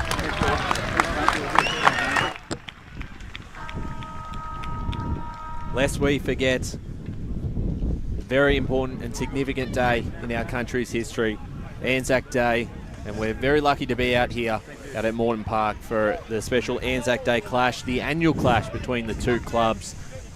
And this year it is Blackburn coming into the game, boys, as the undefeated side. South Croydon still looking for their first win of the season. We've just gone through our tips, everything at the moment. We're going to throw to you, Brash, first. It's a big day for both clubs. South Croydon, if they want to get going this season, if they want to be able to do something, be a potential final smoky, they've got to get a win early now. And for Blackburn, if they want to prove to be a real contender under Anthony Fagan, this is a game you'd expect them to win. Well, most definitely. In fact, Ryan, it's not only South Croydon being the 0-2 side, but there are 4 other sides sitting on 0-2, where this weekend is important for those sides. Boundary. And let's go to Boundary side. Yeah, sorry, I forgot to do my tip and my ANZAC medal. So my tip is Blackburn to win by 25 points. I think it'll be the reversal of what happened last year. I think Blackburn were leading, but I reckon South Croydon will lead, and then I think Blackburn will just put the foot on the throttle and they'll win by 25 points. ANZAC Day medal, I think you can't go past the captain in Patrick Lawler. Chris, welcome aboard. Good to see you first time in action this year. Do you want to give us your tip and your medalist, mate? Yeah, thanks, boys. Glad to be back. I'll probably go the same as Blake. I'll say Blackburn will probably have a bit too much quality and run over the top of this game. So I'm going to say Blackburn 20, and purely for the fact that I saw him a lot throughout high school playing footy, I'm going to go with the outside chance and say Billy Hicks for my medalist. Well done, Chris. That's a good outside tip, mate. Don't mind that. Yeah, good little pick there. We actually don't vote for this one. This will be, I think, the umpires, are picking the medal this afternoon, and we don't have our usual Sportsco Eastland Player of the Day or our Tobin Brothers Goal of the Day, but we'll certainly keep an eye on who we would vote for anyway. Yeah, Josh? and I just saw the toss as well. Patrick Lawler won it, and Blackburn are kicking to the left of your radio dial. If you're listening on 98.1 Radio Eastern FM, South Croydon to the right. Central Road End, is it, Josh? Yes, believe so. Well, you know this area well. You're only around the corner, aren't Yeah, you? yeah. The doggies are kicking to the train line. Yeah, that's it. Now the tunnel. So a big game ahead. But, Brash, what do the Dogs need to do to get off to a good start and stop a Blackburn side that have certainly been able to show that they can score? They need to put some scoreboard pressure on very, very early, just so that they can... so they can control the game for a little while, because if Blackburn get off to a fast start, I can see that it's going to be hard for them to get back into the contest, because I think Blackburn, once they get in front, they're a very good front running side, and it's hard to get past them once they have got the game under control. But, well, even in their win against Vermont, they were able to run over the top. But you're right, Brash, they really got on top early in that contest against Berwick. It'll be interesting to see if they can pile on the scores. They've definitely got the forwards, like Trent Morotta. He's definitely one of the taller forwards going around. James Wilson, we all know what he's capable of. So it's going to be very interesting. But just looking at this Blackburn lineup as well, it looks a lot taller than it was in previous seasons. Like Patrick Cotter, one of their new recruits, he's a defender and probably one of their tallest players. You've got Michael Dunn, who's just running past us now. He's still pretty tall as well. So they're not lacking in size, Blackburn. They haven't got Tyler Faulkner playing today either, and he's a key backman as well. So they've still got plenty of things. I just think the two keys, Cooper and Wilson are going to have to kick the bulk of the goals this afternoon. He did, yeah, they're certainly right. And he had a bit of a quiet game last week, James Wilson, after a strong round one. You can hear the wind swirling around in the effects mic out there. Just wondering, boundary side, what the wind is actually doing and who will be kicking with it in the first term. Yes, BWS. I haven't really got any wind coming our way, so it must be coming your way, because I can't actually feel any wind coming our way at the moment. Maybe pick up a few shards off the ground, mate, and throw it up in the air. Here, hang on, mate. And I had you pegged as Channel 7's new weather presenter, Blake. Jane Tennant. I think it's just going to go towards you guys. I think that's where the wind's heading at the moment. Honestly, I can tell you now, we aren't really getting much wind. So you guys are going to be lovely having the wind today, gents. And not favouring one side or the other. We're not going there. The trees are nearly falling over here. Well, you are next to a few bushes down there, boys. So. Oh God, we better get this conversation back on the football, I think. And just a shout out to the reserves today for Blackburn, who won by 82 points. So very convincing. Very strong. They're looking for would be 3 or 4 in a row. I think 4 in a row, maybe. 4 in a row this year if they get up there. That depth at the club is what's always impressed me, and it's probably been the question mark of why can't they sort of translate that into the ultimate success in Premier Division level, because their junior program is as strong as ever. 19's come off another flag last season, so everything's sort of going the right track forward, and potentially this is the side that could take them to a flag in the next couple of years. Sometimes it comes down to opportunity, and obviously the way the coaches see and rate players. I think Blackburn, where they've probably had a bit of a problem, is they've probably had a lot of those players that are 1.5 players, meaning they just can't. Yeah, they're a little bit better than development, but they're just a little bit below the senior liner. Yep. But the thing is, the only way that you're going to get experience is you've got to be given an opportunity. And sometimes coaches coach in protection mode, and players that probably should be getting an opportunity don't. So I think with Anthony Fagan came through the door. Is that what you like about Fagan? Because there's a lot of players out here who finally get their opportunity. Well, now they get their opportunity, and they've got to grab it with both hands. And so far they have in the opening couple of rounds. As we said, Blackburn come into this game 2-0. South Croydon 0-2, a very interesting ladder with the top 5 all undefeated and the bottom 5 yet to win a game. So that's going to change this weekend, and it potentially today if South Croydon pull off an upset. But we're ready to go here. ANZAC Day. Ben Warren-Smith to take us underway. So the umpire throws the ball up. It'll be King versus Harry. Comes out. The ball hits the deck. Ainsworth's in there as well, quickly wrapping his opponent up in a tackle. Was going nowhere that time in Matty Jones, and the umpire will have a restart. It was quick to do so as well. Harry, he got the knockdown this time. A lot of plays around this football early. Blackburn through a series of handballs back. Harry on the left boot up towards centre half forward, but chopping it off nicely there was Dylan Marshall for the Doggies.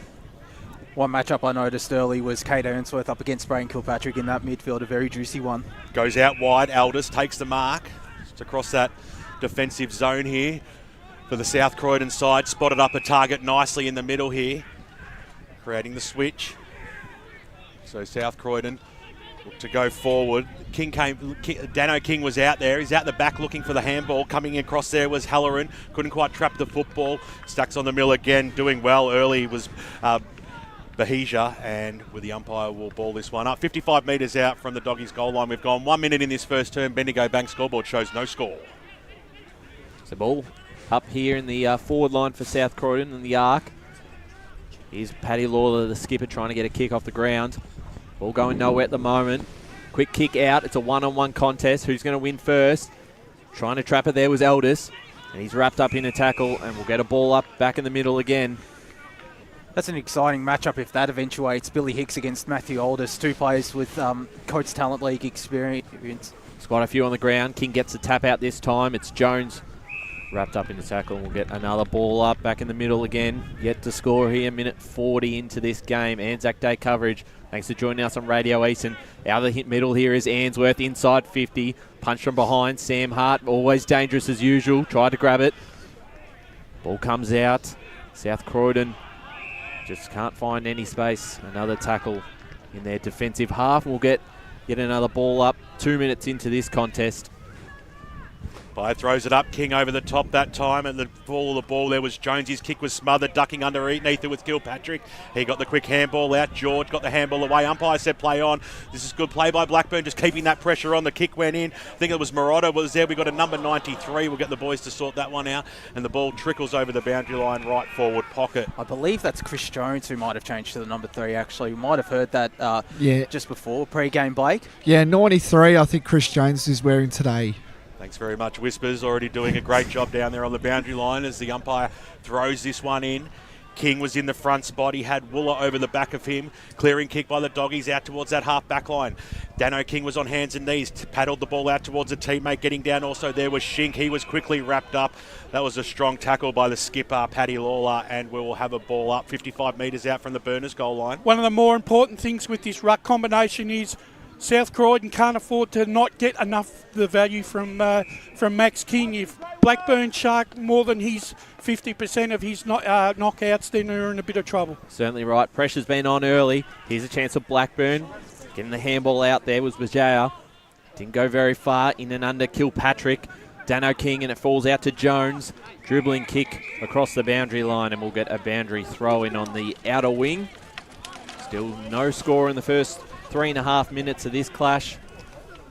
A lot of doggy faithful over there. So they've shown up in good numbers here. So you got the Essendon Collingwood game this afternoon. So good turnout. King got the handball off to a teammate running past. Looked for the direction of Daniel Cooper. It was spoiled away back into the middle of the ground, and another tackle will just lead to another ball up. Really good, tight football from both sides at the moment. No side giving an inch here. Certainly a lot of pressure early as Harry got the knockdown that time into a little bit of space as well, but picked up by South Croydon. Driving kick goes forward now. It's deep, about 20 metres out from goal. It was knocked away. Little handball over the top, got cut off. At the fall, the ball there was Gray. He got dispossessed. Trying to break through was Sheridan, and he was going nowhere, and we'll have a ball up about 20 metres out from the doggy goal line. Still no score here. 4.5 minutes gone. The Bendigo Bank scoreboard. ANZAC Day clash today. Umpire throws it up. Who's going to be able to win this one? There's a lot of players around it. Somehow getting a little bit of a boot to ball that time was Aldous, but it went nowhere. Scooped upon by Ainsworth, who got the clearing kick out of that danger zone. Ball very close to the boundary line. Will they be able to keep it in? Nice hip and shoulder that time by Jason Reid. Sees it over and out for a boundary throw-in. One player that South Croydon might need to put a bit of attention to, Ainsworth. He looks like he's gotten a lot of contested possessions early on in clearances. Your tip for the medal today, Yeah. I think, Josh. Not a bad start. Extra votes here. Ball brought back into play, and that's King in the ruck, looking for Kilpatrick. Dribbling ball forward. Did quite well. King might end up with it. Trying to get the handball there from Tegg. No success, and it looks like we might get another stoppage here. About 60 metres from home. There's that hairstyle we heard from Brendan Allen on Tegg. He wasn't wrong. Yeah. He wasn't wrong. One of his best mates, Taj Heap from Montrose. Yeah, very similar. As Blackburn here get the clearance going forward, standing in front, strong hands, and that's that man there in Toby Wooler who'll go forward, but it's a turnover, and standing under it, Tommy Shink will be able to clear it out for South Croydon. Takes his time, goes backwards with the handball. They're still in control of the footy, but pressure's on, and they're able to find a target there in Dylan Marshall in the back pocket. Under a lot of pressure here, trying to clear it out. That's a good kick. Finds Matty Jones. And he's kicked though. It's a dangerous one. It's a bit of a turnover. Blackburn have a big chance here for the opening goal. Handballed it back out. Shot on goal now from Wooler. Hammond. Or was that Hammond in the end? It was just a minor score either way. But they are on the board. Blackburn one behind to South Croydon, yet to score. 6 minutes gone on the Bendigo Bank scoreboard. One touch and he's already looking threatening, Jake Hammond. Turnovers are going to be key this afternoon for both sides, because you can see that they're going to try and milk every opportunity to score from them. Jaden Cass, big kick in. It went out towards the Marauder direction. He had one bite of it over the shoulder, almost on Halloran. He hit the deck, strong tackle by Nick Gray. Will have a ball up just outside the centre square. True. Probably lucky not to get that free kick then, Nick Gray. I thought that was a really good tackle. A little bit stiff. King goes up this time. Harry over the back. He's won a few knockouts early. Doggies go forward. Kick goes up towards the centre half forward line. Going back there was Michael Dunn. Paddled it into his advantage. Couldn't quite trap the football. Doggies have the numbers here. Snap around the body by Cooper. Will it go all the way by Cooper? That was perfection. From the boundary line, kicks the first goal on the Bendigo Bank scoreboard, and the Doggies have the lead by 5 points. We've gone 7 minutes here in this first term. 1 straight 6 to 1 behind. Well, it seems like their style of play, South Croydon, they're just looking to bang it forward, get it inside 50 as much as possible. Their last forward 50 entry was just a high up and under kick. This one was a bit more calculated, and what a finish from Dano Cooper, though. It's a if we did have the Tobin Brothers Goal of the Day award, it'd be it's right an early contender. Early Tobin Brothers the only contender. Celebrating lives. Goal. Exactly. So back in the middle again. King's been good in the ruck so far. You get his tap out there to Kilpatrick, who slams the ball forward. Mark taken by Halloran. Not quite, and he's been awarded a free kick here. Must have been touched off the boot. No, it was a high tackle. Yeah. He tackled him high first, and the tackle slipped. Before the mark. He looks to play on straight away. Handballs it off to Kilpatrick, who loads up from the... on the line, or is it? It's a goal. No, It's a goal. Kilpatrick has nailed it from 50 out. And they're quick to move the ball on. And I thought that might have actually been marked on the line, but well done to Braden Kilpatrick. He gets the Dogs second in just a minute. That's what they have to do, Josh, I think, this afternoon. South Croydon, quick ball movement, win the clearances and try and get either a match-up problem in the back 50 of Blackburn, or kick the ball long and try and find a tall forward. Well, you've got the perfect, one of the best ball users as well in Braden Kilpatrick. You have to use him as well whenever you're going inside forward 50. Feel there is a slight breeze favouring South Croydon, kicking towards the old scoreboard as they try to surge forward again, but to no avail as the quick kick goes up and under. There's a bit of a 9-iron up towards the centre half forward line, but a push has been paid against Willis here, and it'll go the way of Jakey Hammond, who's within range here, but he wastes no time on the left boot. He just poked it towards the top of the goal square, finding space out of nowhere. What a quick step by Wooler, and he takes the mark only 10 metres out, and surely this will be Blackburn's first. Well, it was a really good low pass there by Hammond. I probably thought it was a bit too low, but in essence, it's probably the best kick you can do under these conditions, Josh. Yeah, and it looks like him and Wooler just have that connection. I know they probably haven't played too much footy together, or probably their first season together, but just it's a lethal combo to have in that forward line. So Wooler loves every bit of a 30-metre run-up here. Comes in on the right boot, makes no mistake. Blackburn have their first. And a timely one as well after a quick burst by the Doggies saw them scoot out to an 11-point lead. The margin's now back to 5. Good response there from Toby Wooler as well, because I was thinking just before with that centre clearance and that Braden Kilpatrick goal that South Croydon might be getting on top in that midfield battle brush. Yeah, they could, but I think it's going to be. I think King and Harry could actually break even this afternoon, the way things are panning out. So after a stalemate in the first 6 minutes, we've had 3 goals in 3 minutes, and it's South Croydon leading by 5 points. Oh, big clash of heads there. Like in the centre of the ground, we'll get a ball up. Just accidental from both players there, so hopefully all good. And we'll get another ball up in the middle. King here, we'll go to the boundary in just a second as he gets his tap out, wrapped up for another stop. Go boundary to Chris. Yeah, boys, well, we heard about the conditions a bit earlier in the day, and in a shocking new development, we do have some wind down here, just a light breeze favouring South Croydon. But also something else that I noticed, we're just starting to get some very light rain has come through in the last minute or two, so just something to keep an eye on. Thanks, Chris. We'll keep an eye on that as walking it over the line there, Chris Jones. The Blackburn faithful didn't like that, wanted a deliberate call, not going to get it. Based on the AFL's new rule of pay deliberate for everything, a lot of fans are screaming for a lot more these days in local footy. Just different here. They're not going to pay that. And ball brought back into play here. Well done there by Blackburn. Good kick. Bajaya tried to hit up a target up forward there in Hammond. Couldn't quite do it, and it's well defended. They'll look to clear it out. Dano King and chasing Gray here. It's Gray who wins out. He'll go inside 50 again. Big mark from the back. Strong hands, and South Croydon will look to retreat here.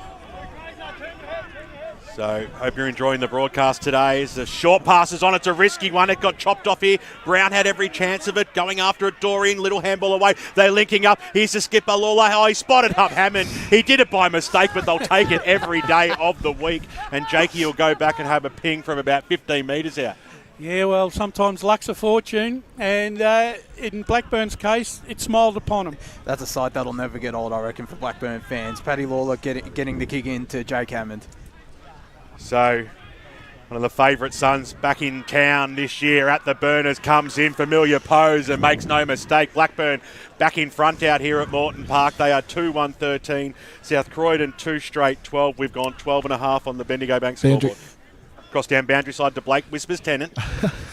So just a quick one, we'll just swear that ball was touch, so South Croydon got a bit lucky up there, so supporters were very happy that the umpire called that as a mark, so there you go. Well, nevertheless, a crucial goal there for Blackburn, right on top of this contest once again.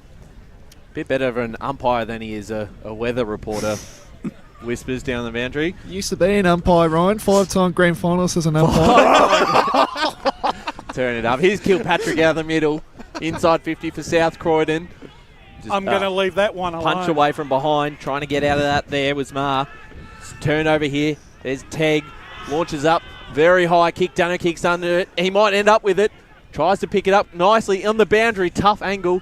Kicks it up in towards the top of the square. Punched really to nowhere. Might come out here to Cass. Socket off the ground. Out of trouble for now. Blackburn right in front of us. Again, another soccer. They want the boundary line. And a big tackle laid there by Cooper. We'll get a ball up in front of us. A high tackle. So Blackburn should be get 20. a free kick. And it should be 25 there because Cooper was manhandling the Blackburn player, not letting him get off the turf. And that's Billy Hicks, who's right in front of us. Looking for an option up forward. Under pressure. Go down the line. And it's a mark taken here by Max King. In the half-back line.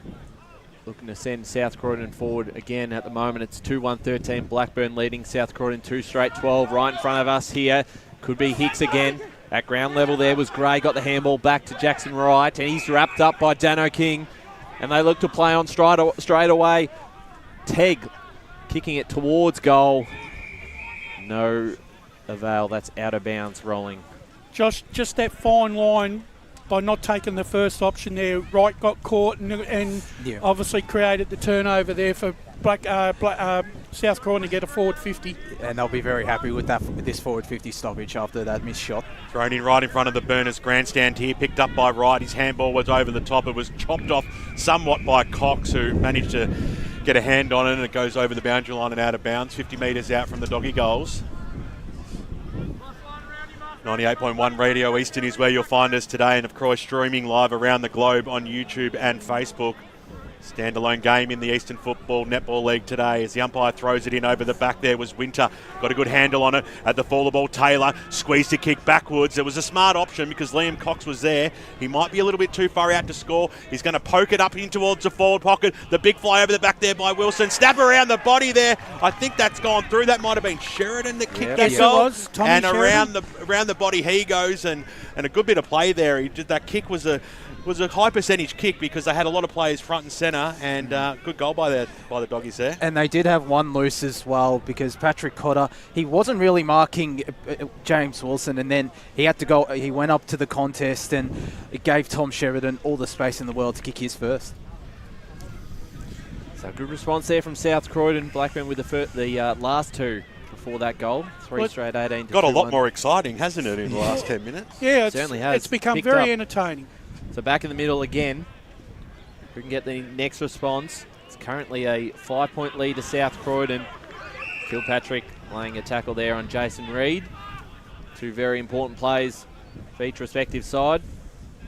With another throw. Mark. Or Bajay up. Or Winter. Looking at the wrong side. Ball kicked out this time towards the boundary line. Tapped over the line. We'll get a boundary throw in right in front of the scoreboard. Blackburn fans weren't screaming for deliberate that time. No, same position too, and we didn't hear a peep. Interesting, as we tick into the 16-minute mark of this first term. Thanks for joining us. Radio Eastern 98.1 FM, the home of local footy. So on Facebook and YouTube streams as well. Tackle laid there by Jason Reid. These balls going nowhere, and we'll get another ball up. So going up this time, Wooler had the front spot, got the palm down. A lot of players around this ball, they're going to try and work something out. Ainsworth was looking for the link-up handball, but it didn't quite reach him. So stacks on the mill we get, and we'll have a ball up about 65 metres out from the Burners goal line. Good crowd down here, plenty of space still if you can come down. Don't bother trying to park inside, get your park and come through the gate. Be sure to see a great game today as the ball hits the deck. Reid was there. It's going nowhere because sitting on top of him was Mason Halloran, and we'll have another ball up. Just clearing the way. Marotta this time had the front spot. Little knock over the back. Running past, there was Lawler. He was looking for the handball, but Reid's handball got cut off, and that was nicely done there by Tom Taylor. We'll have a ball up. Slowed down a little bit in the last minute or so. 18 leads 13. South Croydon have that 5-point lead as a quick kick out of nowhere by Cooper, and it was Lux of Fortune because Halloran was in the front spot, and that's what you've got to do. So on the right boot now, he kicks it up towards the half-forward line. In the front spot there was Wilson. at that time. He was a little bit out-muscled and the wind got away from him and he saw the ball go over the boundary line and out of bounds right in front of the Blackburn faithful. Other umpires might have considered giving that a free kick there, Josh. Yeah, I reckon you're right. That was pretty dangerous there from Tom Maher. He's lucky he checked the tackle. So right in front of the old scoreboard here out at Morton Park. Umpire throws it in. It really does hold up in that breeze, so it is seemed to be blowing that way. Quick kick out of the pack there by Cox. It was a good one too, but nicely chopped off there by Paddy Cotter, who at the last line of defence will clear it for the Burners. So here he goes right in front of us. Looking for a mark there. Standing under it was Winter. It came out and Kilpatrick got the handball back to Cox, who goes inside 50. He's turned it over. And Blackburn just surviving at the moment. They're under a bit of strife, this back six, but they've held up all right. Sending this forward is Kate Ainsworth. Goes down the line, big pack of plays fly. Falls out to Oglethorpe at ground level. Smart little tap forward. Comes out to Brown. He'll get the handball off to the skipper and Paddy Lawler, who'll send Blackburn into attack inside 50. Out the back, strong mark by Eldis in defence, and he'll look to play on right away. They're going to try and switch it. And here's McKernan. He'll go backwards, a handball.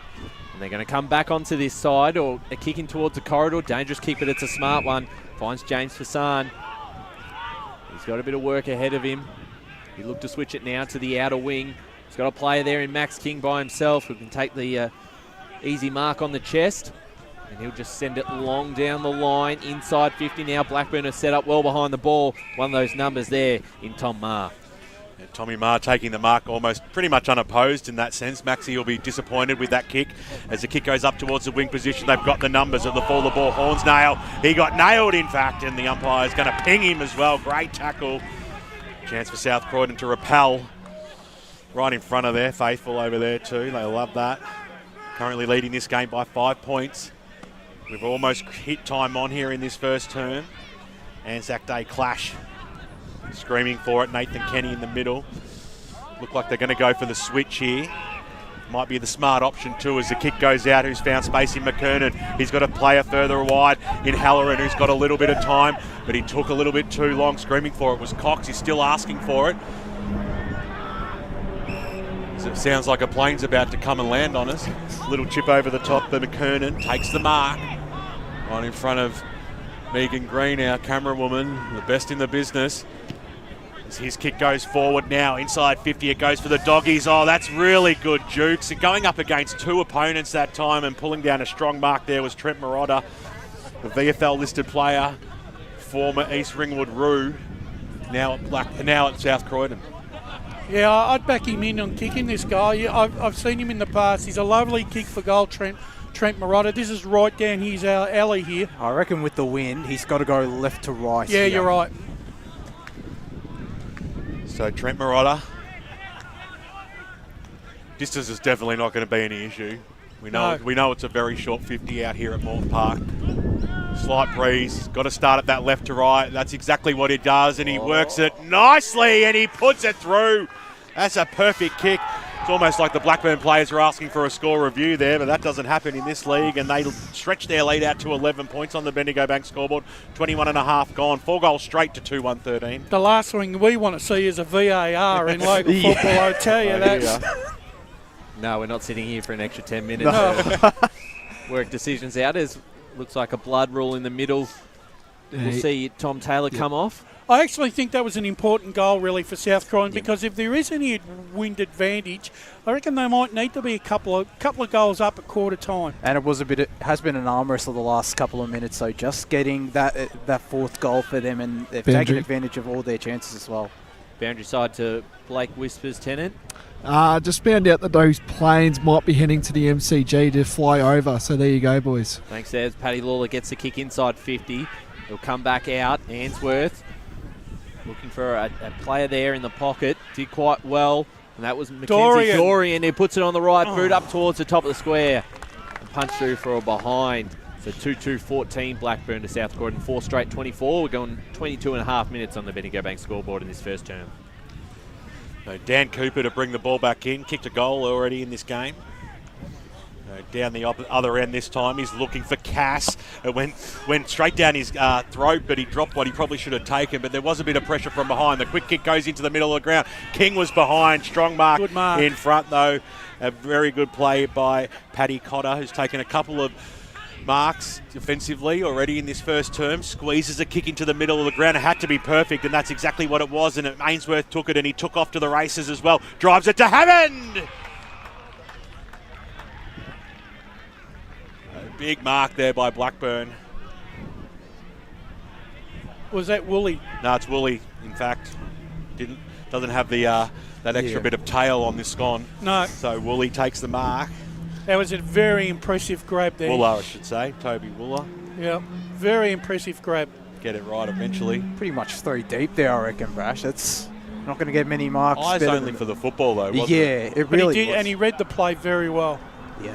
So shooting for his second in this term.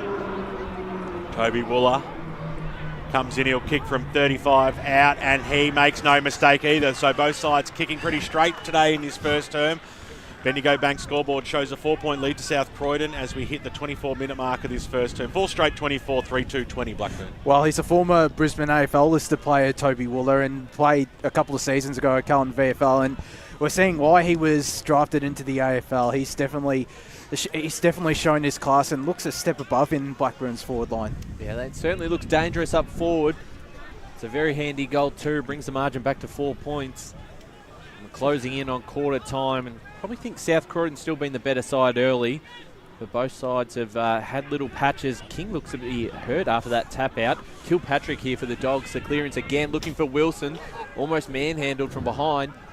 He might end up with a footy. It does, and he's caught in a tackle. We're going to get a ball up, and he's just had no space at all. James Wilson, they've played him very tight. King's copped a knock. It looks like it's either his right knee or his right foot. I think he might have got stood on or kicked, something He like got that. it on the right knee there. We'll keep an eye because at the moment South Croydon go inside 50 through Cox. And Marotta lining again. up is Trent Marotta looking for goal number 2. And we'll get the boys on the boundary to keep an eye on Max King. Hopefully nothing too serious. He's shaking it off. Oh, he's still on. He's still on the field. He's fine. Nothing that the magic spray can't handle. Pickled juice. Yeah. Don't mind that. Trent Marotta will line up about Could have 40 sworn- metres out. Could have sworn Maybe an a little F-18 less. Hornet was flying past us before. Bit of an acute angle. He'll See, I open rule this it. up, and that kick on its way That's a goal. will hold No, its line. no. No, it won't. Just to the left side of the goals, and just a minor score. So South Croydon 4-1-25. Lead Blackburn 3-2-20. Boundary. Cross down boundary side to Chris Curtis.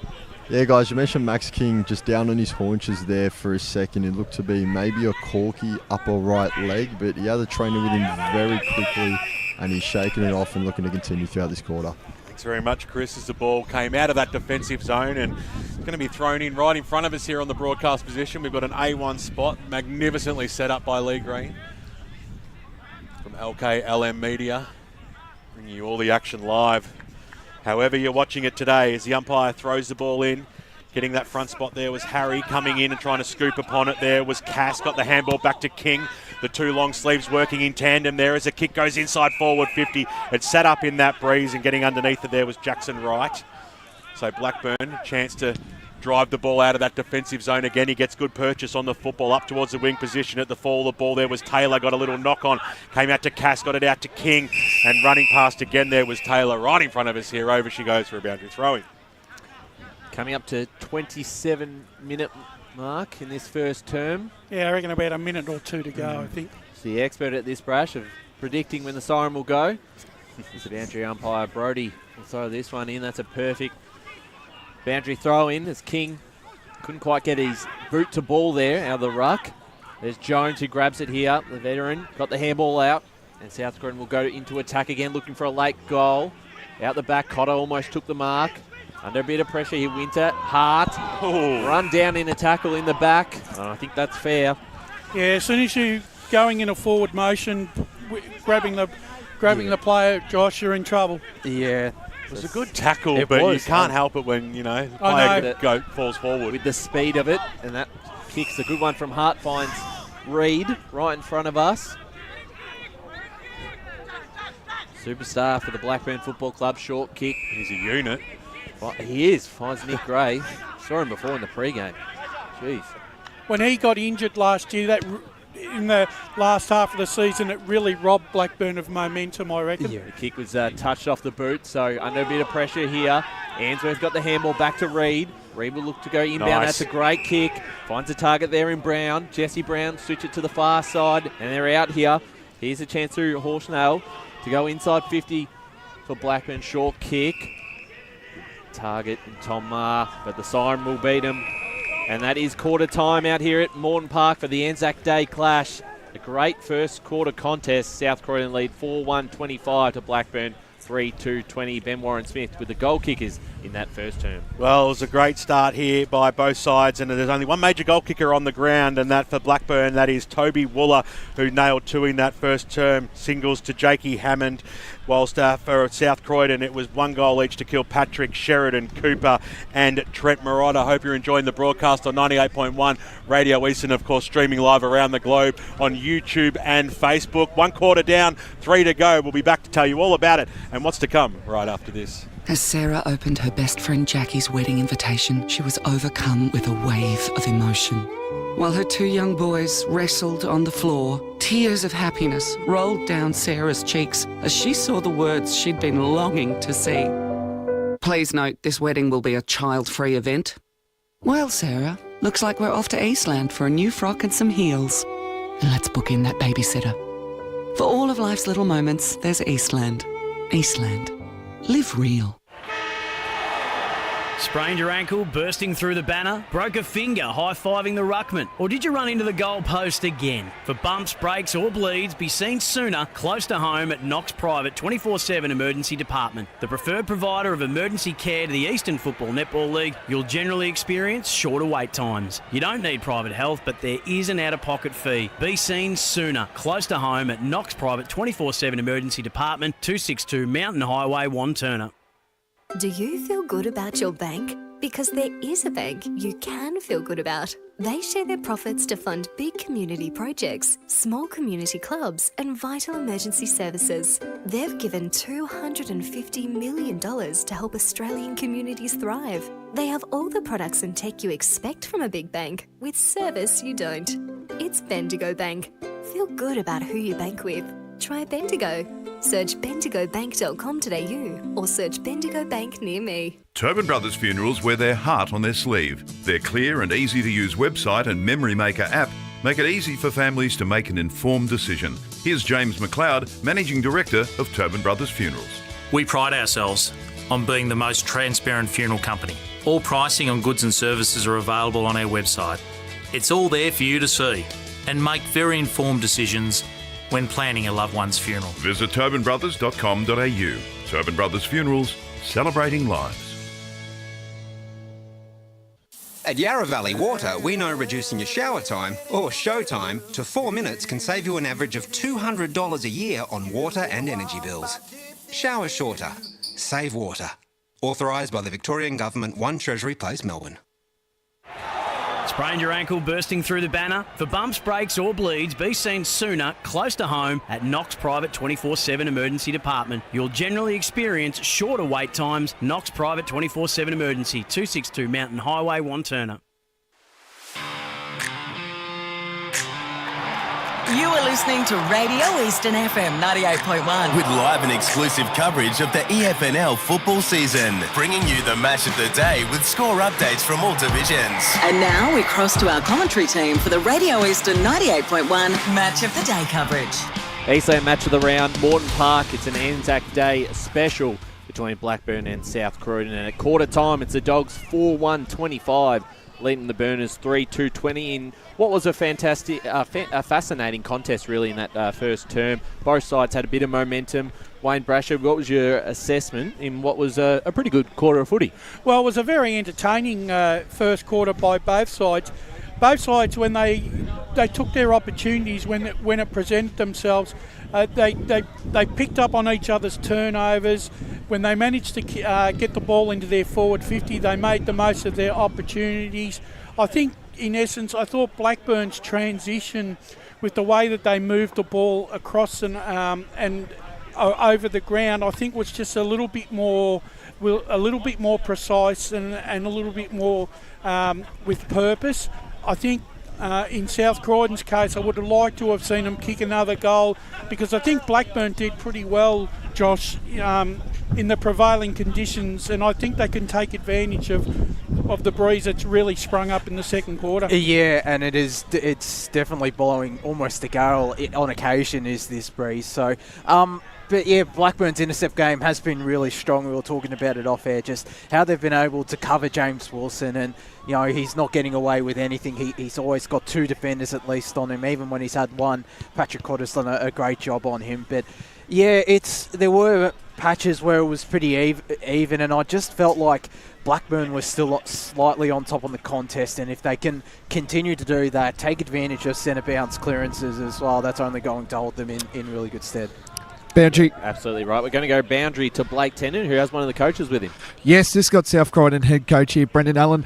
Brendan must be really proud about the start, mate. Really showed, 4 goals on the board early. Must be pretty proud of how the boys are going, mate. Yeah, we need a response from last week, and we got it. So now we just need 3 more quarters of it. Would be nice. Yeah, obviously I think the midfield is definitely getting a bit of a hold there through Kings in the ruck. He's been a tremendous player for you guys. How have you seen Max going about his business? Must be pretty proud of how he's going. Yeah, it's good. Like, he's getting over top of Lockie Harry, but it's more in around the mids holding structure, and we're a lot more organised than them, and it's paying dividends. Hopefully, we continue that for the rest of the game. Well, what's the key? What was the key messages out there? Obviously, you must be pretty proud of the boys, how they've started. Yeah, it's just more in our ball movement, just not to slow it down once we've got them going the other way. So we just got to complete our switches, and then as soon as we hit inside, we've got to be able to roll and go off it. So we hopefully. We continue to do that and we get another quarter footy like that. It'd be nice. All the best for the quarter, mate, in the game. Thanks there to Brendan Allen, the senior coach of the South Croydon Football Club. Was a good quarter for the Dogs. They lead by 5 points going into this second quarter.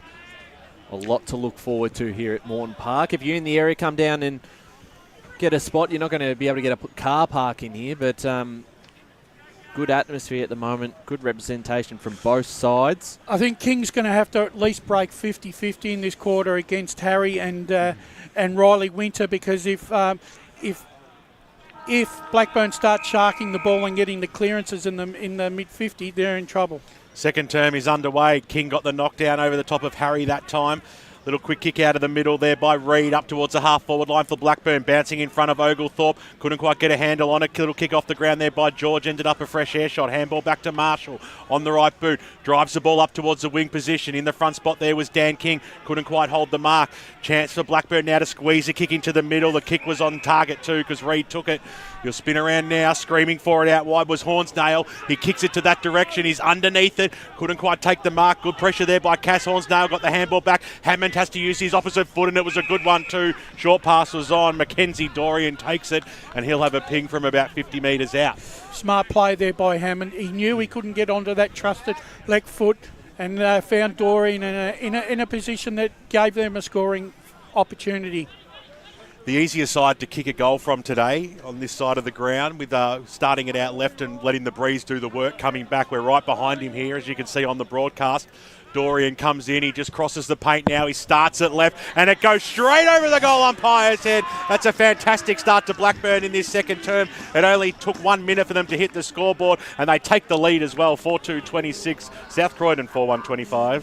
And he's one of those players we've always talked about, how he has such great potential and is someone that can take his game to another level. As former Eastern Range, former VFL player, is that's the perfect stuff for him in the second quarter. Mackenzie Dorian had a couple of big games when we've seen him in the match of the rounds, and obviously a bit different with the new number change in the number 1. As we're back in the middle again, it's Blackburn in front by a point.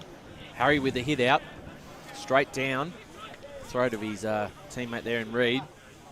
Bit of a scrap in the middle. Kilpatrick lays a good tackle, and we'll get another ball up. I think Nick Gray's done a really important job on Daniel King so far. King hasn't really had a chance to have any influence on this contest. We'll go down to boundary level, Blake Tennant. Yeah, just the Max King injury that you guys were talking about there. Just a little bit winded down the midriff area, so a bit sore from Big Max. Thanks, Whispers, as we're back into attack here for Blackburn inside 50. We're going to get another ball up.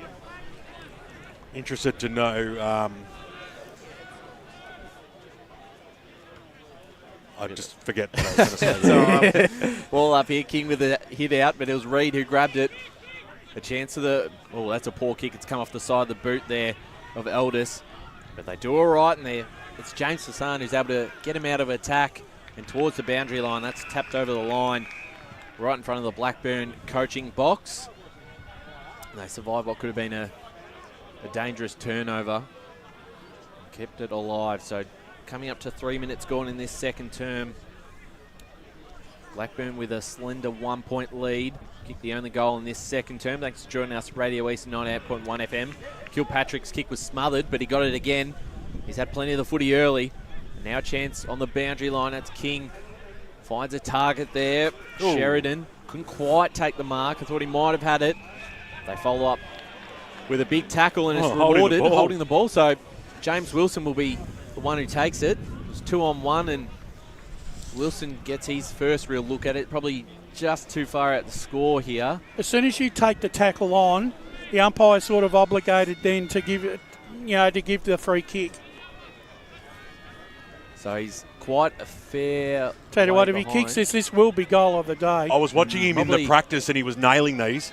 He's about maybe 55 out. It's going to fall short on top of the goal square. If there's a mark taken, not quite. We're going to get a ball up, but still in a dangerous spot for South Croydon.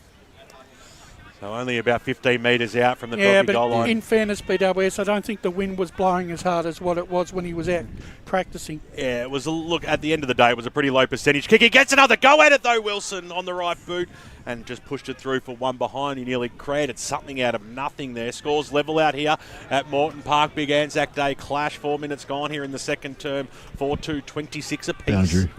It's crossed down boundary side to Chris Curtis. Yeah, boys, you'll see it was Kieran Hubber that got caught holding the ball and he looked a bit ginger coming off. As soon as he got up on the mark, he signalled to the interchange and said, pretty much get me off right now. So we'll have to keep an eye on how he's doing. Thanks, Chris. Eldis dropped what he should have taken for the doggies, but they'll get another chance here on hands and knees. Ainsworth gets the handball out. A lot of plays around this football. Nicely done there by Lawler.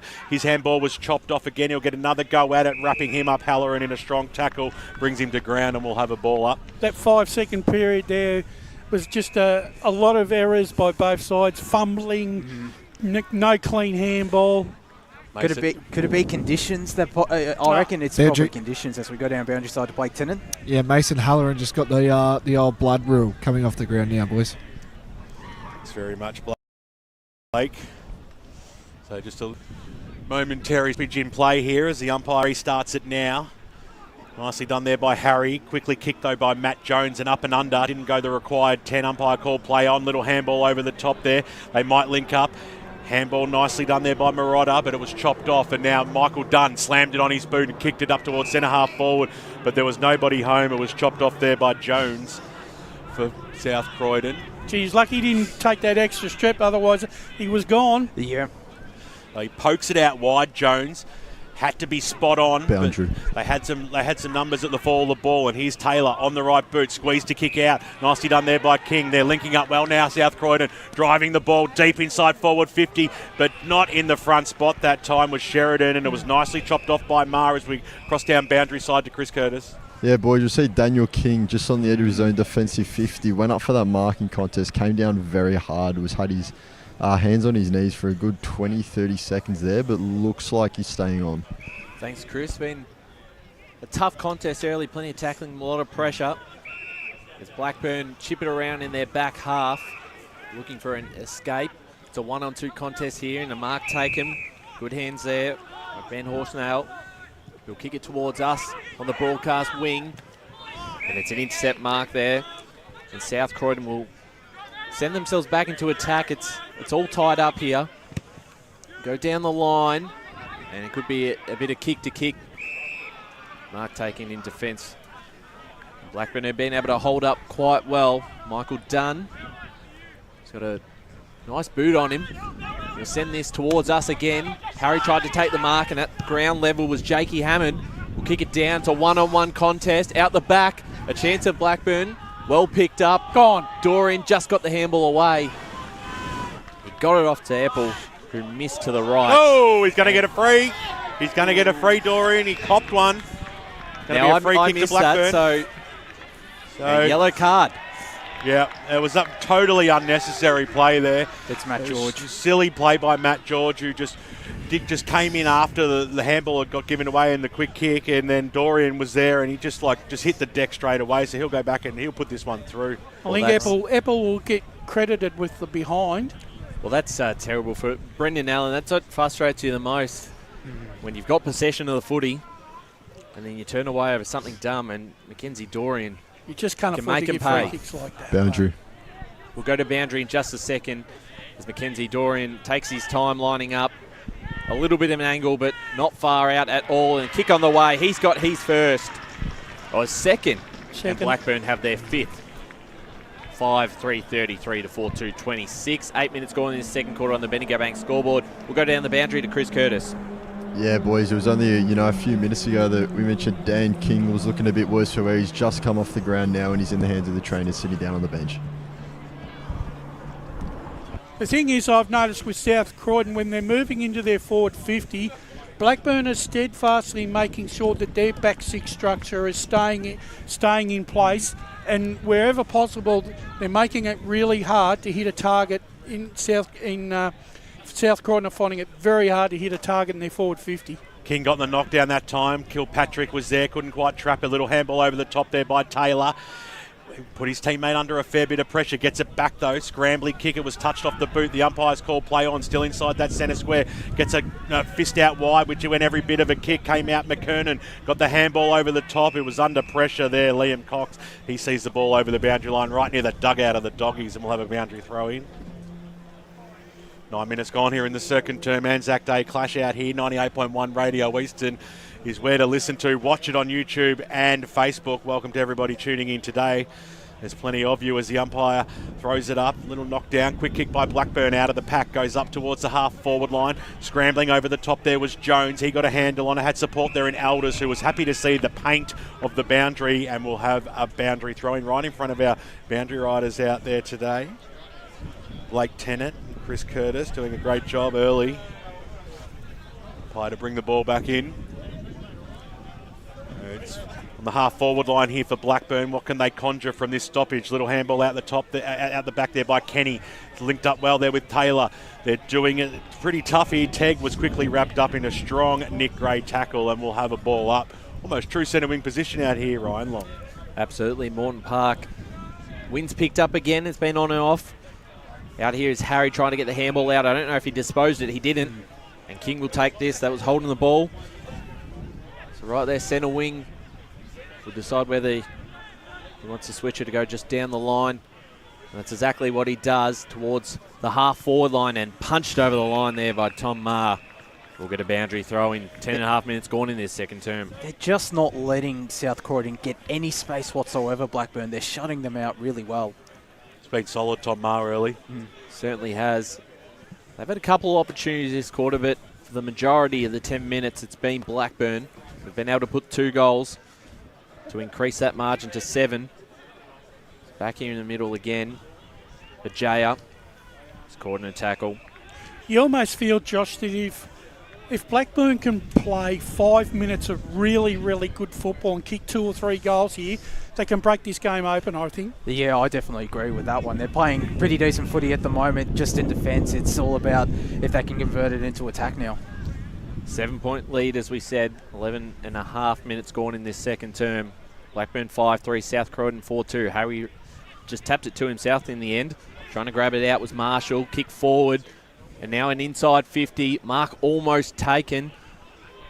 And Blackburn's pressure's been good, but probably a missed opportunity there. But equally, I was about to say for South Croydon, if they get on top in this contest and manage to find space, then they could, you could argue, sort of break this game open. Well, very important for them to kick the next one and stay in the contest. Ball comes out, but it's going to come back its way again. There's Willis. We'll switch the play. Dangerous kick. Kilpatrick flew for it. Reed's there. Kilpatrick ends up with it. The handball out, and they link up. Max King from the arc looked to switch it towards the direction of Tegg, who's got time to pick it up. Got the handball off to Kilpatrick. Got past one. Kick inside 50 is a beautiful one. Smart and there, finds bloke. Daniel Cooper. Didn't panic and was smart with the footy, and Cooper should kick South Croydon's 5th. Yeah, very good play there by Kilpatrick. Sees the situation. and made sure that he made the kick count and found a target in Cooper. Really important goal here for South Croydon. They must kick this goal, even though it's a 7-point game. Yeah, they certainly haven't had the momentum this quarter. Daniel Cooper lines up, kick on its way, and it's home. And the Dogs get back to a 1-point margin, 5-2-33 to Blackburn 5-3-33. I was just going to say, I think the key to, and Ryan called it perfectly, the no panic situation there by the Doggies as they worked the ball like pretty toughly through that forward 50. They certainly didn't panic at any stage and manufactured that goal in the end. Let's cross down boundary side.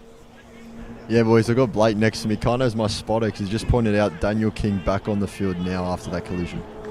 I was about to say, and he won it in the right hands in Daniel King and Braden Kilpatrick. So ball back in the middle, getting slight boot to ball there was Reid. They're working it forward here. Chance on the left boot by Hornsdale. Inside forward 50 for Blackburn. Squeezed it wide, too wide in fact. Toby Wooler sees it over. He's kicked 2 goals already early in this game. We'll have a boundary throw-in right in front of the barbecue. Famous burger out here, the Blackburn burger. Been working overtime today over there on the grill. Carl's Burgers there, BWS. See Carlos behind the grill today, but I'm sure he's had something to do with what comes out of there. There's no doubt about that. Umpire throws it in. Getting down there was Taylor. He's had a good game. Kilpatrick got the handball. Swinging around on the right boot was Kenny this time. For the Doggies out, stretching wide there was Wilson. Couldn't quite bring the ball in. Hubber was there. He hit the deck. Strong tackle there by Aldous. And the umpire is going to not reward anybody in this instant. He's going to throw the ball up. So true centre wing position. Grandstand side of Morton Park on hands and knees, working his way out there was Reid. He's had a good game, but nicely chopped off. Nathan Kenny sees it over the boundary line and out of bounds. It seems like Jason Reid, as well, as he's gotten more used to the speed of the game, he started to get on top in midfield. Yeah, I think, and the other thing too is I think both coaches would be happy with their respective back sixes for keeping the pressure on their opposition forwards. Here's Kilpatrick. Tackled right away by Reid. It's been an interesting contest between the two across the afternoon so far. Couldn't get any space that time, could Kilpatrick. He's had plenty of the footy. You'd like to see his stats going into half time. King got the tap out to Kilpatrick off the ground towards the boundary line. Might be able to grab this one. Almost cut off there by the Dogs, but Blackburn will go forward, direction of Wooler. Over the shoulder. And he's been given a free kick, so he's been very lively in this first half. As BWS mentioned, he's kicked the 2 goals. I think they're a little bit worried about him when they go forward, and that's a smart kick, and he's got a teammate. Charlie Oglethorpe. So Oglethorpe probably about 35 to 40 metres out. A shorter arc here, certainly not 50. Be kicking inside. This is a right goal post. I would think. Bit of an angle. Yeah, with the dangle in it again, Ryan. Murata kicked a shot from there not long ago and missed it to the left. This one from Oglethorpe looks good. If it holds its line, there's almost a mark taken. And it's just rushed over the line in the end. So Blackburn moved to 5-4-34. South Croydon 5-2-32. 15 coming up, 16 minutes gone in this second quarter on the Bendigo Bank scoreboard. Billy Hicks nearly made South Croydon pay there, just given too much space, and he's got a pretty decent leap on him. So Jaden Cass brings the ball in. Ben Willis made some good space, so he takes it on that defensive arc. Winds around on that left boot, kicks it up towards the wing position. Intended target there was Wilson. Over the back it goes. Getting a hand on it was Gray. Had some teammates in support there. Wooler got the handball back over to Gray. Well, they put themselves in a bit of trouble here. Wooler's quickly wrapped up. That's a strong tackle there by Jaden Cass. And we'll have a ball up. Wing position out here, far side of Morton Park. Gee, that was a handball in hope there by Nick Gray there. 2-point winning margin at the moment to the home side as it was thrown out. Umpire said play on. Cass, again, who's been lively, kicks it up towards the half-forward line, getting down low and almost taking the mark there was Wilson. He might have been a bit stiff right on his hammer, Paddy Cotter, and we'll have another ball up, but they've worked it forward, the Doggies. Trailing by 2, 17 crossover in this second term. On the Eastland match of the day, ANZAC Day special. Bajaya barged his way through, but kicked by Reid. Found the middle of the ground here. Who's going to win out? Aldous was in there for the Dogs. Over the top there, Paddy Lawler copped one high and he'll receive the free kick. In the middle, there 2 kicks from home here. Lawler goes wide, inside forward 50. The big fly over the back, couldn't quite rip that one down. There was Winter, I think, and the kick goes out of that defensive zone just, but they've got the numbers. Blackburn, really strong tackle that time there by Matty Aldis, and we'll see a ball up 45 metres out from the Blackburn goal line. I think it was about this timeline last year when Paddy Lawler kicked 4 quick goals in the second quarter. Well, here they go again. Blackburn inside 50 towards the top of the square. That might just go through. And what a kick there. I believe that was Horsnell from outside the arc. Puts through Blackburn 6-4-40 to South Croydon 5-2-32. Coming up to 18 minutes gone in this second quarter on the Bendigo Bank scoreboard. Jeez, that wind is working a bit of wonders there, because that was a similar goal to what Braden Kilpatrick had in that first quarter, just outside 50, and a much-needed one for Blackburn, who had started to get on top of this contest. I think the thing is too, Josh, I think this ground is much better suited for players on the run kicking goals, not set shots. Yeah, it seemed that way, because a couple of the set shots have been a little bit shaky, I feel. Fire throws this one up. Handy lead of 8 points at this stage as they run away the doggies. Marotta on the right boot. Waste no time inside forward 50 at the fall. The ball was King. Dano, which way is he going to go? Linking handball up. It was a risky one too because Marotta was there, but it was a tough one for him to take. So the clearing kick by Blackburn comes out. Dorian's got a little bit of space here. He'll paddle it to his advantage. He's kicked 2. He hits the 50. He squeezes a kick up to the top of the goal square. It was a bit of a floater in the end and it went straight down the throat of Tommy Shink, who has the clearing kick now for the doggies. And they're going to waste no time either as Matty Aldis takes the ball. He gets the handball away to Kilpatrick up towards the wing position, but it wasn't crash shot because Wright was there to chop it off for Blackburn. Good pressure by Oglethorpe to force the error then. Short pass by Wright. Answorth is screaming for it in the middle. So too is Reid. Both ignored as the kick goes up towards the half-forward line. Little handball over the top. This might work out okay for Eppel. Little scrambly kicking towards the forward pocket. It's really a low percentage play out that way. But right in front of the grandstand, right in front of the faithful in the red jackets, which just goes far and wide around Morton Park today. It's an 8-point lead to Blackburn as we hit almost time on here in this second term. Just watch Patrick Lawler in this stoppage. I reckon he'll try to burst his way through and potentially kick a goal. So dangerous here for South Croydon. Marotta got the tap, and they'll look to clear it out. Bit of pressure here for Dano King. Did well, the handball over the top to Jones. We've seen that plenty of times before. The kick from Jones was a bit of a poor one. It's cut off by Wright, and they'll look to attack again. Blackburn inside 50, putting the pressure on the South Croydon defence. A couple plays flew then. Marotta may have caught one high, but the umpire says, give it to me, and we'll ball it up inside 50. Yeah, nothing to see there. Certainly didn't like it. As we'll get a ball up deep inside Blackburn's forward 50. King just grabbed it out of the ruck, tried to get the kick, but it was smothered by Reid. Reid picks up now, and he's caught high. Umpire didn't see it. We'll get another ball up. Well, he sort of dropped his knees a bit there, Reid, trying to milk that free kick. Yeah, it was right in front of the umpire, who had a good view, I think, and just didn't fall for it. Yeah, he said no.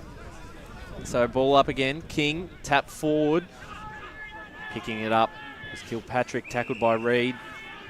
Get another ball up, coming up to 21 minutes gone in this second term on the Bendigo Bank scoreboard. Blackburn lead by 8 points. Looks like the canteen's on fire in the background. As the umpire throws the ball up, King got a palm down and then won his own football. Slammed it on his boot, kicked it in towards the middle of the ground, over the shoulder. This time Marotta's going to get the free kick, throwing the arms up, going hallelujah. He gets the ball now. Wants to waste no time. There might be a 25-metre penalty too. He's got to come back and kick over the mark, which he'll be spewing about because Wilson had a bit of space and took the mark inside 50. I was about to say, that's probably one of the only few times that James Wilson has had any space inside that forward 50. Well, he won't have it now. So Marotta, everyone's back, everyone's manned up now. So they might just go for the switch here and try and work something out, and that's what they'll do. Tommy Shink takes it. Lost a little bit of meterage here, but he takes off and wins that back. Thumps a beautiful 50-metre kick up towards the half-forward line, but nobody really wanted it there for the doggies that time. Halloran probably should have gone up, but Hubbard was there to take a good mark there for Blackburn. So they'll use the wide spaces here. as Bajaya takes it on the right boot. It was square up kick looking for Ainsworth. It was knocked away from him. King had to do the roving that time. The big man thumped it on his boat looking for Wilson, but it was chopped off. Nicely done there by Cotter. He's been solid for defence for Blackburn in this first half. Chips it over the top. His kick had to sit up, and it did just that. Short passes on Wooler, who's been one of Blackburn's best. He's too far out to score this time. Short passes on, and that's a good one. In space is Oglethorpe, right in front of us here in the broadcast position. Weighing up his options. A neat kick again, so they're doing well here. The skipper takes the mark. Paddy Lawler, he's a little bit too far out to score, so he's going to kick it right to the hot spot. Who's going to be the flyer here over the back? Bajaya was in there at the fall of the ball. It'll kick off the ground. It was a risky one. The umpire said play on, and Ainsworth tried to claim the mark at that stage. Got the handball out wide. Backwards to go forwards. They're going to just square things up here. Bajaya dropped him hard. It was hard work for him to take the mark. Tried to get a linking handball. They've still got the numbers here, but the Burners, they're working really hard. Lawler around the body. Scrambling kick to the top of the goal square. Wooler was there. Laid a good tackle on Marotta. The umpire said play on. Came out to Taylor, who dropped the ball. That's got to be holding the ball. He's not going to let that one go. Sensational chase. Sensational tackle by Billy Hicks. And he'll have a shot. Very difficult angle, though. They were hell-bent on winning that forward 50 there, Blackburn. By hook or by crook, they wanted to win that forward 50 to get a shot on goal. It was like the Richmond of old, just trying to push it forward, just trying to will themselves to the goal line, Blackburn, and they might get rewarded here. Oh, Billy Hicks, will he go the left foot snap? It looks to be that way, brings it around, and he made a mess of that one as he just managed to scramble in behind. As we cross the almost 24-minute mark of this second term, 6-4-40, plays 5-2-32. It's an 8-point lead as we cross down boundary side to Blake Whispers, Tennant. Yeah, so Matt George, the yellow card has just come back onto the ground, boys. Thanks there, Blake, as Cass will clear it out. The Dogs looking for Jones, fell through his hands, but ends up with the footy anyway. He's caught in a tackle. Umpire will say, give it to me. 24 minutes gone. South Croydon under a lot of pressure. Where I feel Blackburn have really upped the antes, their intensity on the tackle. They really are tackling hard here at the moment. They certainly are. Chance of Jones to get the ball on the boot into a dangerous spot. Well done there by Jackson Wright. Courageous mark in the middle of the ground. Looked to play on straight away, and that one, bit of a dangerous kick, just reached a teammate over the top, and he'll roll out of bounds. Kilpatrick was standing underneath it, only got a hand to it though. Coming up to the 25-minute mark of this second term. And it's Blackburn 6-5-41 to South Croydon 5-2-32. Thanks for joining us. Radio Eastern 98.1 FM or Facebook and YouTube. King with the tap down. Looking for a teammate there in Taylor, who's wrapped up, and the ball comes out towards goal here for Blackburn and hits the post. Just a minor score, so 6-6-42. Blackburn had a couple of chances late. South Croydon 5-2-32, a 10-point lead, 25 minutes. Was that Reid then that had that shot? I think it was Ainsworth who had it. We'll give him a point. So Aldous just loped out and kicked a real floater out of that defensive zone. Got it out. Cox got it away. Got it to Kilpatrick. They've made their way up to the wing position, but a bit of a throw sees the ball come back in. King was in there, so too was Cox. Got boot to ball and up and under one. Standing underneath it strong was Sheridan. He's going to be paid the mark. Coming in late there was Harry with the spoil. Hang on to it enough. So Sheridan on the left boot. Beautiful kick inside forward 50. Wilson used his body perfectly, gave the handball off. Can this be a go for the Dogs? A scrambling kick forward, and that's a good one too. Tommy Taylor puts it through for the Doggies, and they get the answer they were after as we cross the 26-minute mark in this second term. Talk about against the flow of play. That is the definition of it right there. That's a crucial goal for South Croydon. Blackburn were really on top in that in the last couple of minutes, but that's going to give Brendan Allen a bit to work with and a bit of a confidence booster heading into half-time. Margin back to 4 points. So that's, as you said, a great result for South Croydon, because I think they've only had one inside 50 in the last 5 or 6 minutes. It's been all Blackburn doing the attacking. Boundary. We'll go boundary side to Blake Tennant. Sorry, boys. That was actually Matt Jones, number 17, who just kicked that one. Matt Jones isn't 17. I think that's, Daniel Cooper as the ball comes out. Here's a chance of Blackburn. They've got numbers behind the footy. And they'll look to kick it towards Oglethorpe. Punch from behind. Grabbing it there was Cox. Got the handball off to Max King. Max King moves around and finds a teammate on the wing in Ben Willis, who'll look to send the Dogs towards the half-forward line. Standing under it was Kate Ainsworth. Came back with the fly of the ball to take mark. That's a great very good mark. Under pressure, 27 minutes gone. They lead by 4 points. Short kick finds Reed. He's had plenty of the footy early in this first half. They would love one more because they probably deserve to be a couple goals up, Blackburn. Fly off the top. Couldn't quite take it. Well done. Shink got the handball out and have linked up quite well here. Here's Helleran towards a teammate there in Tegg, who'll send them into attack. It's a 2-on-1. And they sort of punched the ball from his teammate there, did Dunn. They still managed to clear it out. And here's Ainsworth. They've got players out. Oh, here they chance go. over the top is Hammond if Wooler can get there. Taps it forward. The boundary line gets there. Had Jake Hammond all by himself.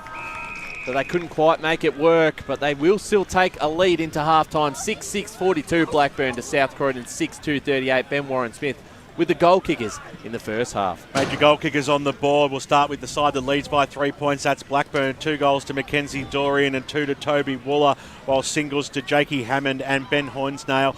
Over at South Croydon, 3 goals to Dan Cooper with getting a timely one late in that second term, and singles to Marotta, Sheridan and Kilpatrick. Hope you're enjoying the broadcast today on 98.1 Radio Eastern. It's a standalone game on our Eastland Match of the Day, ANZAC Day special. 2 quarters down, 2 quarters to go. We'll talk about what happened in the first half with Matt Spider-Lee and the gang right after this. As Sarah opened her best friend Jackie's wedding invitation, she was overcome with a wave of emotion. While her 2 young boys wrestled on the floor, tears of happiness rolled down Sarah's cheeks as she saw the words she'd been longing to see. Please note, this wedding will be a child-free event. Well, Sarah, looks like we're off to Eastland for a new frock and some heels. And let's book in that babysitter. For all of life's little moments, there's Eastland. Eastland. Live real. Sprained your ankle, bursting through the banner? Broke a finger, high-fiving the ruckman? Or did you run into the goal post again? For bumps, breaks or bleeds, be seen sooner, close to home at Knox Private 24/7 Emergency Department. The preferred provider of emergency care to the Eastern Football Netball League, you'll generally experience shorter wait times. You don't need private health, but there is an out-of-pocket fee. Be seen sooner, close to home at Knox Private 24/7 Emergency Department, 262 Mountain Highway, Wanturna.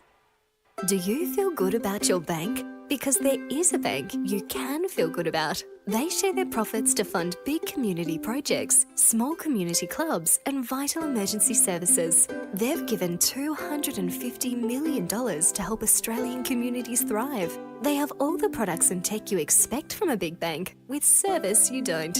It's Bendigo Bank. Feel good about who you bank with. Try Bendigo. Search bendigobank.com.au or search Bendigo Bank near me. Tobin Brothers Funerals wear their heart on their sleeve. Their clear and easy-to-use website and Memory Maker app make it easy for families to make an informed decision. Here's James McLeod, Managing Director of Tobin Brothers Funerals. We pride ourselves on being the most transparent funeral company. All pricing on goods and services are available on our website. It's all there for you to see and make very informed decisions when planning a loved one's funeral. Visit tobinbrothers.com.au. Tobin Brothers Funerals, celebrating lives. Do you want to study at the #1 sports science school worldwide? Study sport at Deakin and benefit from the most advanced sports facilities available, from running tracks to biomechanics labs, and decked out gyms to a climate chamber. Deakin have what you need to graduate ahead of the pack. Discover endless opportunities in sports science by visiting deakin.edu.au/sport. Deakin, proud sponsors of the EFNL.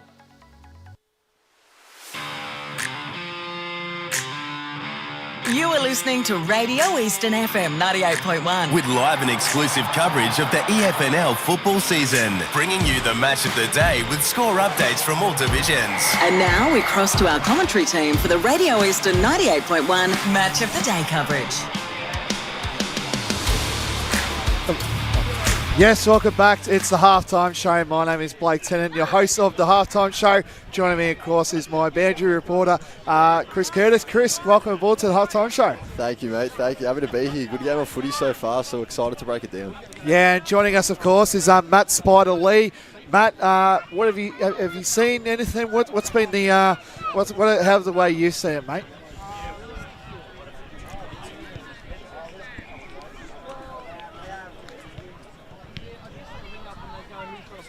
Be with us, folks.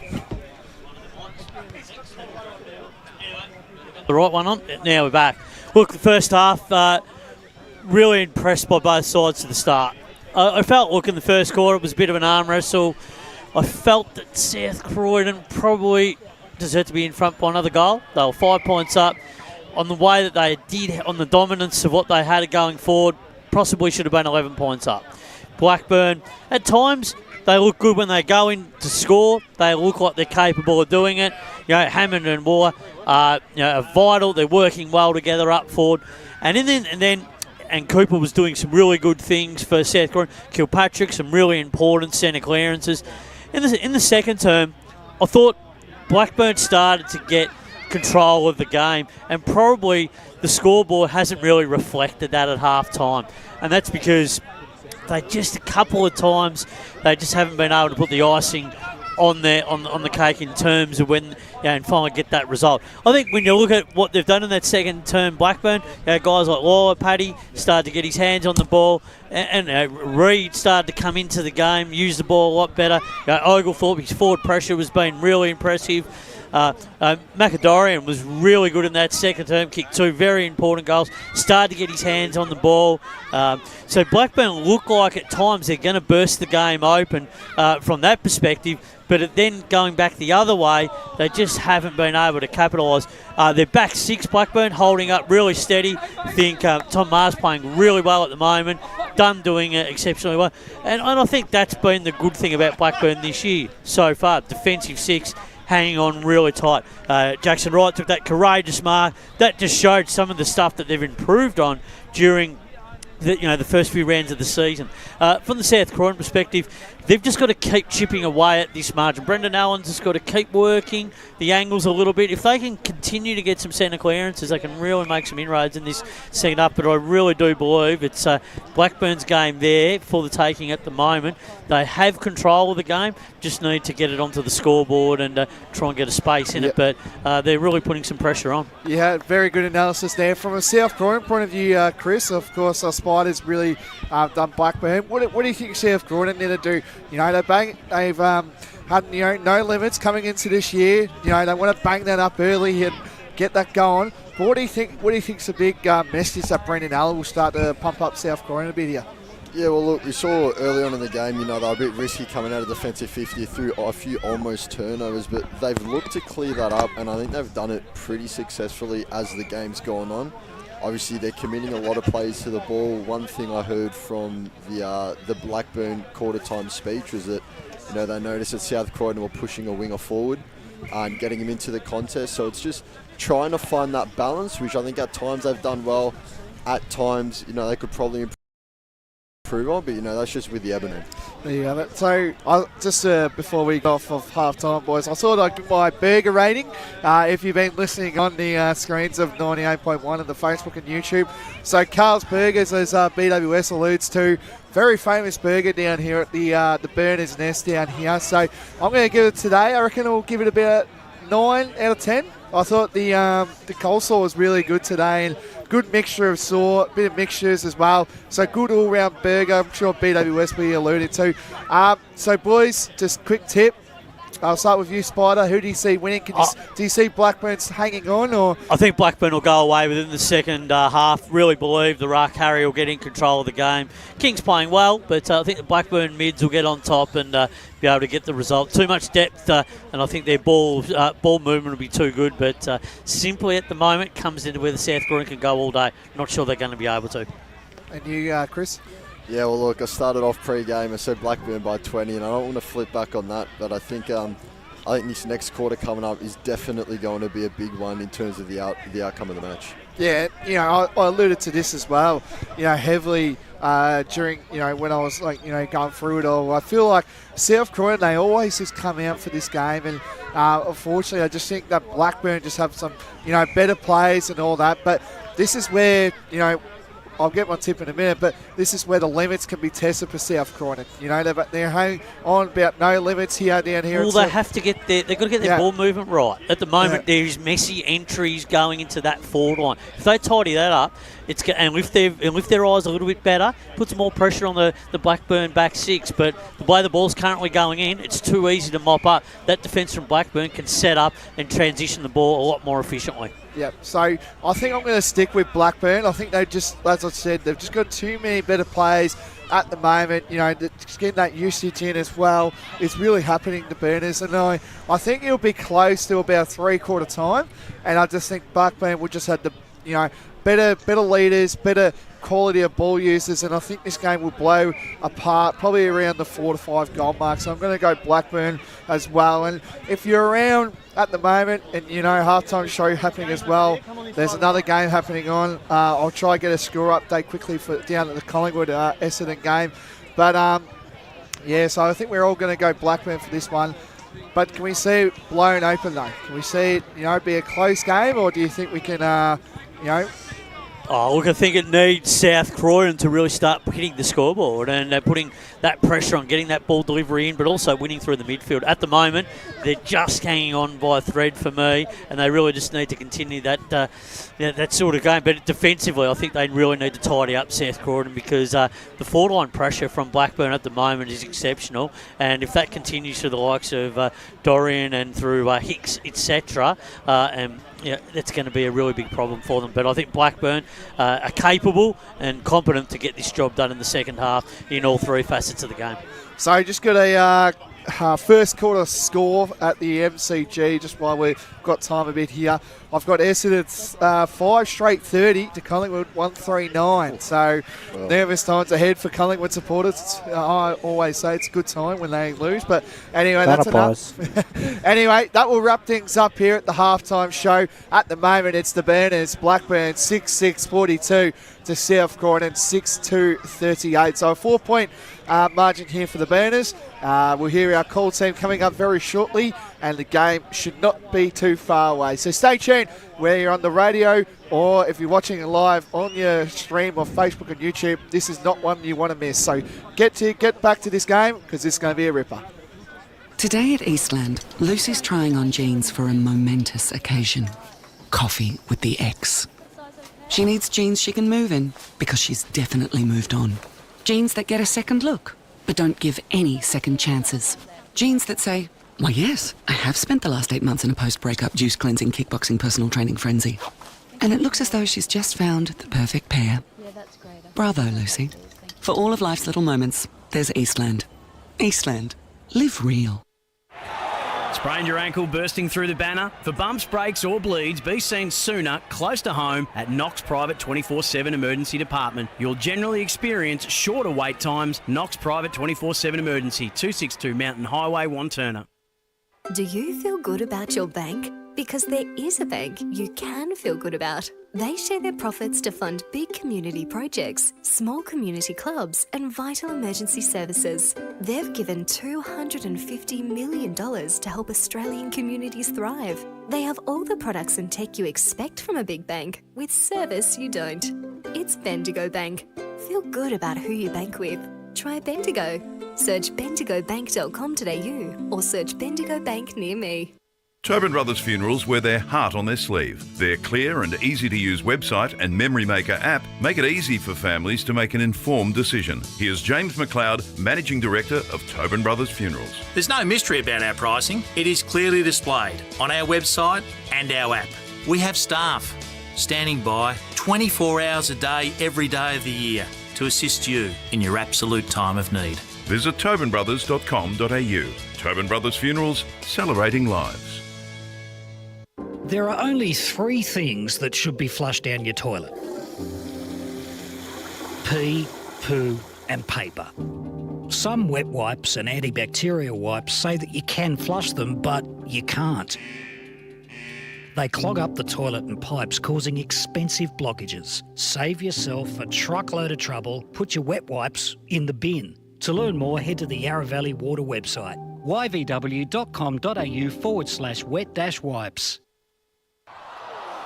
Hi, Dylan Dow from the Baroni Football Netball Club here. When I need to grab a quick coffee or a bite to eat, I'm popping into Eastland. Eastland's more than a shopping centre. They support a range of community organisations and have been a major partner of the EFNL since 2018. Cheers, Eastland.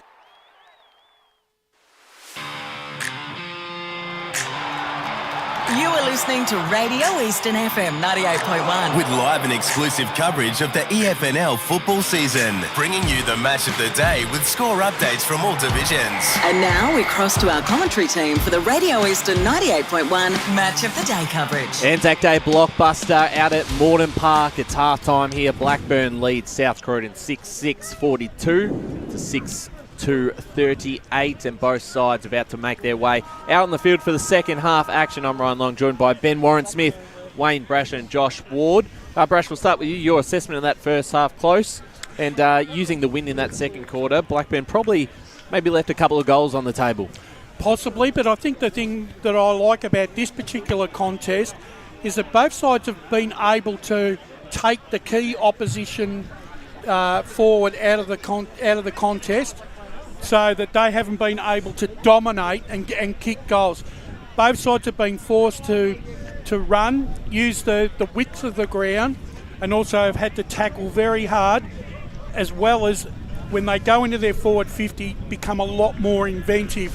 I think the game's going to come down to, once again, if South Croydon can sort of put their foot on the pedal a little bit in this third quarter and kick a few goals with the wind going down towards the pavilion end or the train tunnel end, I think that could set them in good stead in the final quarter. But I just sort of feel that Blackburn just have been using the ball a little better, but haven't had the results on the board.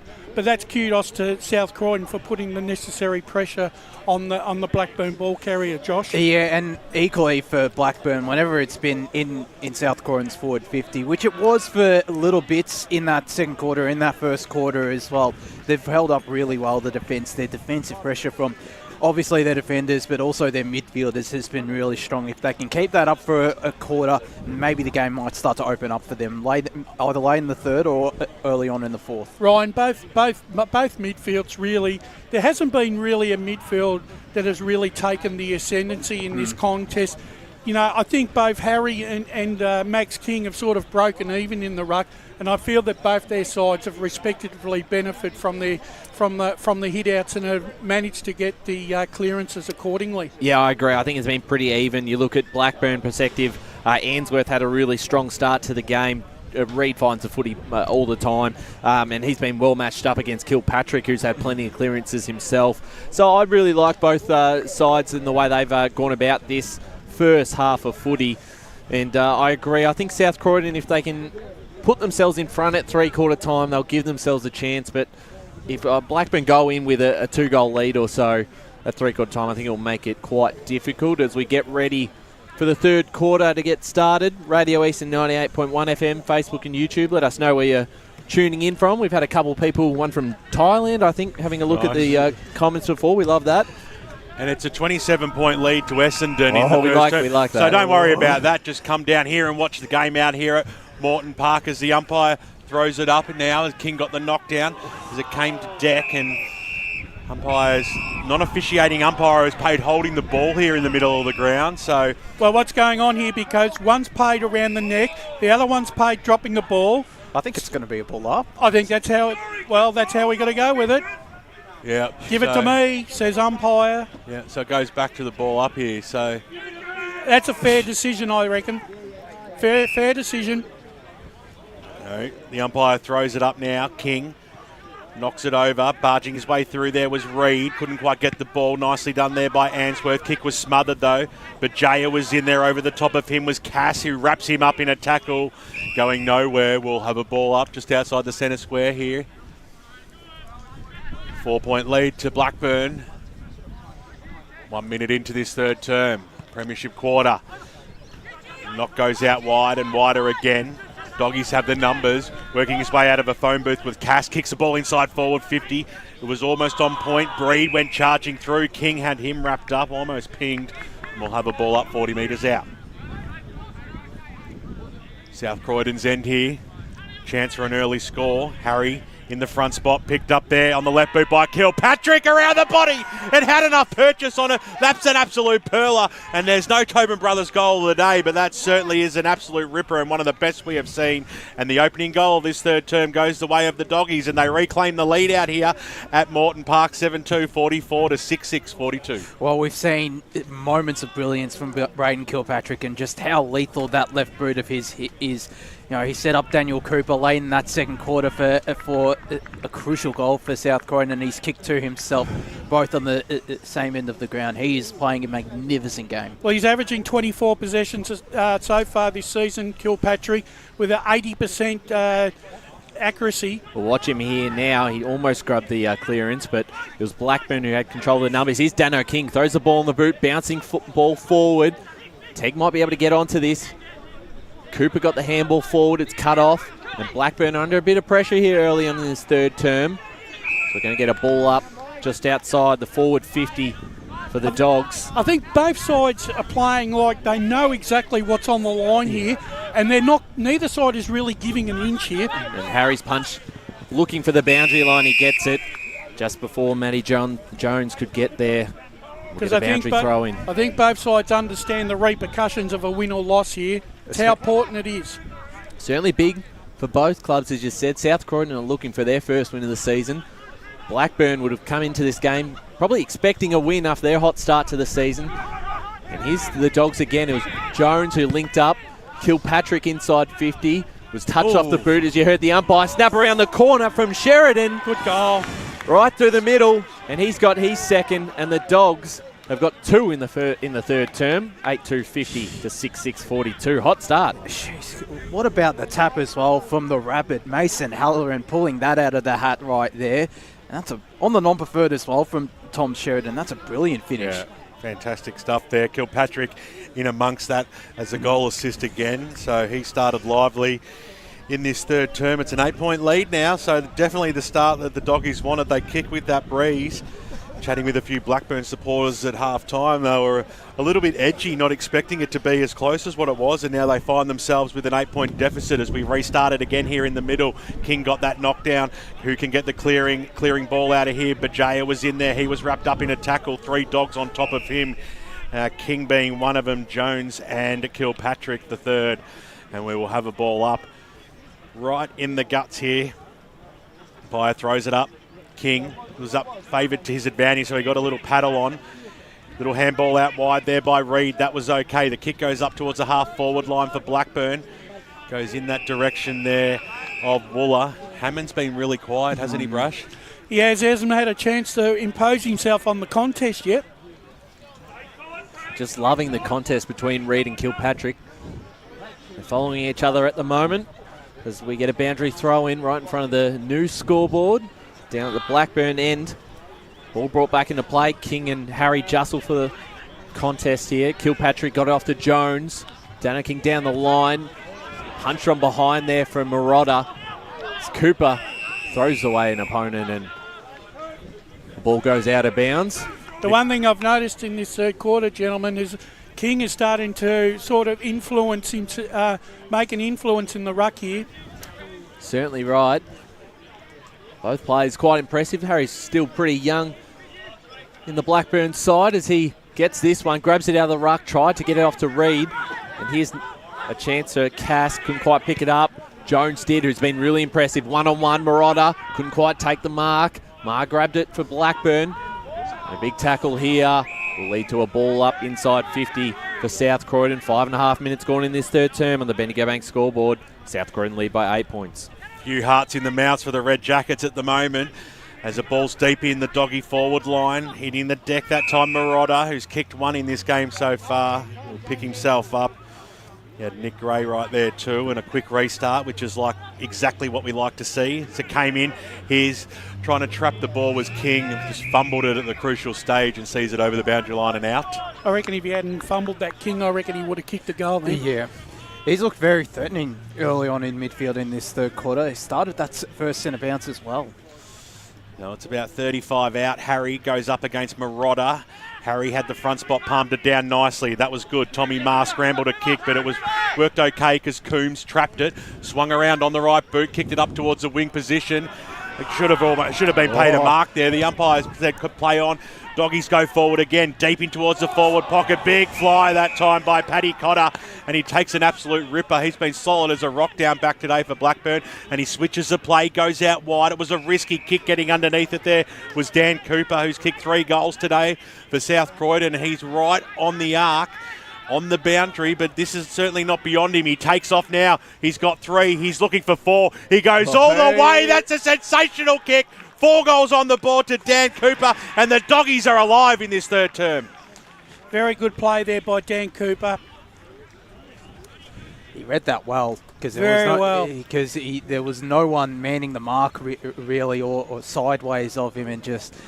I mean, we talked about in pre-game him and James Wilson needing to have a big game for South Croydon to win. While Wilson hasn't really had the biggest game, it's been Dan Cooper who has. He certainly stood up, and another player, I think, Matt Jones, has been absolutely fantastic. And Jones has gone into the midfield here in this second half, and he's won some crucial clearances along with Kilpatrick, and they seem to be raffling the ball between them at the moment. Both of them looking dangerous. What can Blackburn do here to get a quick response? Well, it looks like South Croydon again through Max King, throws it on the boot, forward, punch from behind there from Marr, bouncing towards the boundary line, kept in the Dogs. Smart little handball off the top to Kilpatrick. Went backwards to Willis, who looks inbound. Few plays high, and it falls into the hands of Tegg, who was wrapped up into a tackle. We'll get a ball up inside 50 for the Dogs. They lead by 14 points. All of a sudden, the Dogs have got the hunger for the appetite here. They certainly do. King in the ruck, got the hit out down. Here's Jones again. Shrugs off an opponent, did well. And chance now for San, threw it onto the boot. That's going to be wide, and it's punched over the line. Still in a dangerous position here. 7.5 minutes gone in the third term. South Croydon 9-2, Blackburn 6-6. The one thing I've noticed as well, South Croydon, they really just want to keep that ball moving as much as possible at every opportunity. 14-point lead to the Dogs. Putting on a lot of forward pressure here in this third term as the palm down came by King straight into the arms there of Cooper, got it away through the arms there of Wilson, still alive, about 20 metres out, linking handball over the top. Wilson got a handle on it. Now the Burners through right, over the top he goes. That was okay. Cotter got the crucial handball away in the nick of time. Epple handball, got it away to Harry. He was tackled. Nice tackle there though by Wright. He wrapped up Fazan nicely, and we will have a ball up about 50 metres out from the Doggy goal line. South Croydon doing well here in this third term. Kick by Harry, who took it out of the ruck, was smothered. Ball works forward here. Cooper was in there, so too was Michael Dunn for the Burners. He hits the deck. It's going nowhere. We'll have another ball up. They really have upped the ante here, the Bulldogs. They are really going for it here. Throws this one up. Nicely done there by King. He tried to steal it out and slam it on his boot for a goal, but it was smothered, and over she goes for a boundary throw-in. They just need to take control of this football, Blackburn. They just need 3 or 4 minutes of slow tempo football just to get back into this contest. Under extreme pressure, we'll get a boundary throw-in. King in the ruck against Harry, been a fascinating contest. King wins this one, taps it in towards a dangerous position, but Blackburn will try and clear it. Jones did well against Reed, got it to ground level. Kilpatrick got the handball back to Marotta, and back in the middle, they're wrapped up in a tackle there. Jaden Cass, about 60 from home for South Croydon. They've kicked all 3 goals in this third term. Blackburn yet to score since half-time. King with the tap out, punched away there by Wright, but it went straight to a South Croydon player. They've done quite well. Willis will send him back into attack again. One-on-one contest. A free kick's been awarded, and it's been awarded to Blackburn. Patrick Cotter. I thought Marotta actually might have got a free kick there. I would have called play on because both players were at fault. Looked even as Jackson Wright takes a mark right in front of us, and he'll just kick it over the top if he can just get there. There's a player there, couldn't quite take the mark there, Epple, and he's held up by 2 Dogs. It looks like we might get a stoppage here. And we will. Well, we did say that it was going to either one of these sides needed a 10-minute period where they could take control of the contest, and so far South Croydon haven't disappointed. Certainly needs someone to step up here. Blackburn, who's going to do it? Dorian got the handball out. Here's Answorth. Slams it on his boot, looking for Hammond, who fell over at the crucial stage. And now the Dogs are going to run away with it through Tegg on the right boot. Kicks it out wide. Bouncing football. Well done there by Dunn. Little handball backwards. They'll use the middle corridor. You'd think Blackburn, they've just got to spot up the target. They had a bit of time, though. That was okay. Hubber on the right boot. Kicks the ball inside forward 50. It sits up, but underneath it magnificently there was Alders. The umpire said play on. The Doggy faithful were filthy about that one, but they'll get enough time through. Dano King on the right boot, kicks it up towards the Sheridan direction. Couldn't take the mark, but had enough skill to get it at ground level and thump it on his left boot. The ball goes driving inside forward 50, but getting back timely was Riley Winter for Blackburn, and he takes the mark and a chance for Blackburn to move the ball forward. Gee, important mark there by Winter. Massive. And now's their opportunity for Blackburn to slow this game down and take control of it. So here's Jackson Wright. Got a bit of time and space, finds the skipper in Lawler. Can they get the next one? They haven't kicked the goal since half-time. It's a turnover. Kilpatrick might make him pay for it. Marauders down back, but well defended. And that's punched over the line, so boundary throw in. I think they'll be happy with that boundary throw in there in their forward 50. South Croydon gives them another scoring opportunity. Certainly right. Was really well done by Riley Winter to create the spoil there, running back against it. Marauder looked dangerous, but as I said, well defended, and the ball to be brought back in here. Thanks for joining us, Radio Eastern 98.1 FM, Facebook and YouTube. It's the Dogs who lead by 14 points. 12 minutes into this third term. Blackburn tried to get out, but he was caught.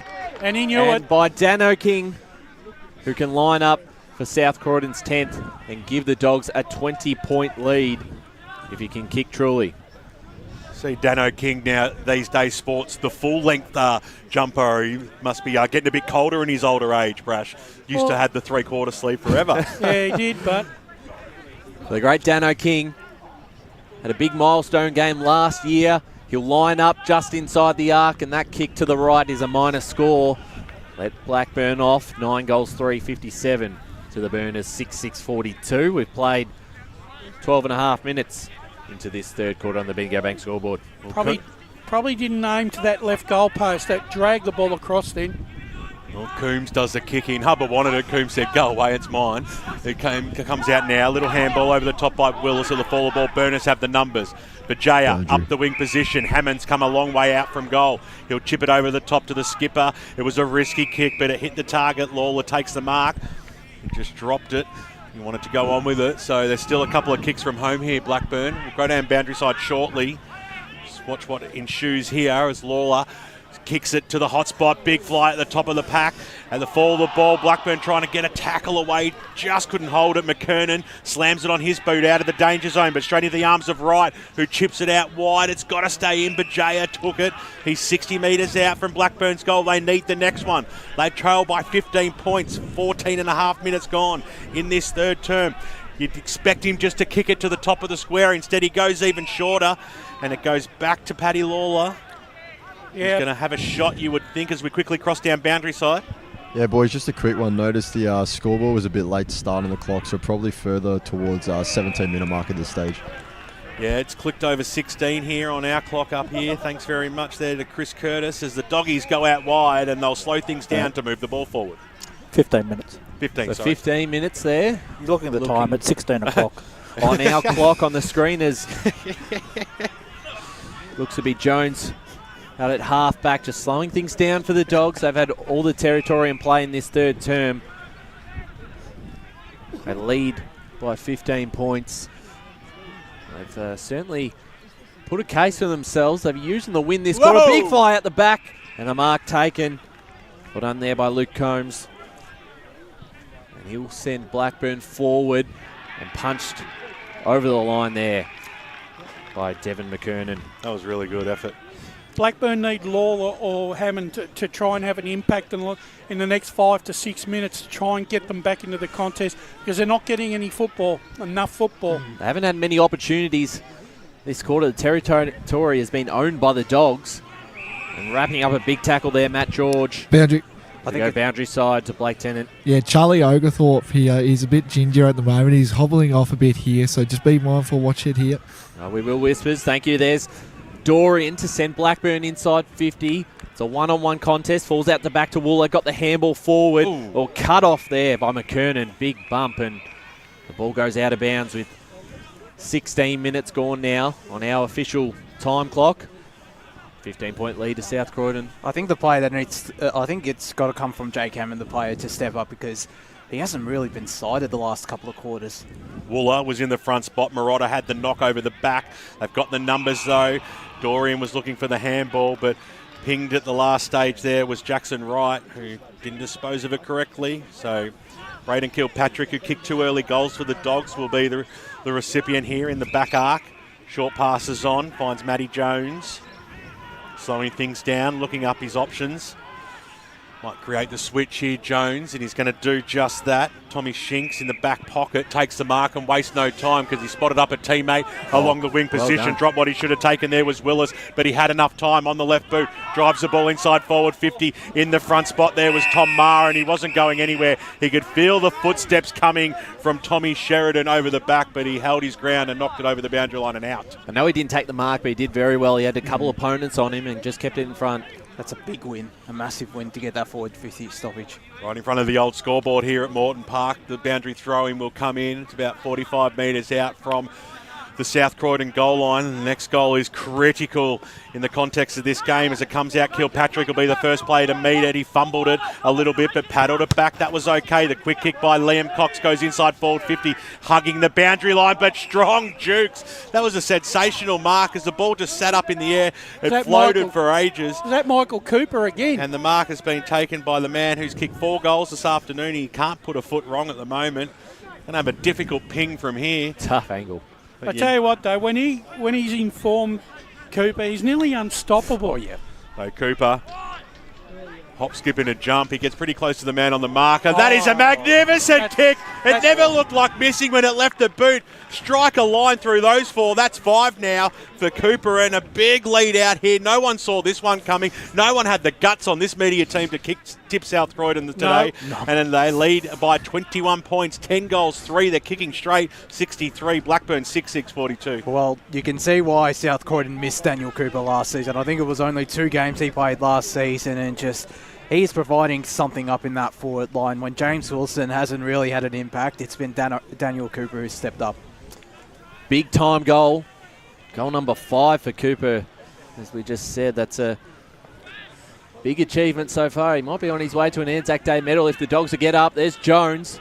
Got the handball out to Cox. Cox inside 50. Could they get 5 in a row? Looking for Wilson. Doing well on him again was Cotter, who's played pretty well in defence. Follows up with a tackle on Wilson, who got the handball out to Dano King. Over the top, back to Jones. A kick right up in towards the sky. Might be able to mark it himself. Dano went up for it.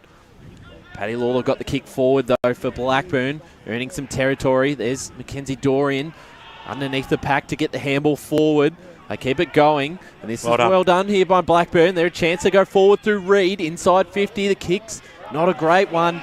Didn't give his teammate there in Horsenail much of a chance as South Croydon looked to retreat through Kilpatrick out at the half-back line. He's been everywhere in this third quarter, Kilpatrick. Yep. He certainly has. Short kick forward. Finds Tegg, who's got a bit of time here just to work out what to do with the footy. He'll chip it backwards a bit. So they keep maintaining possession of the football.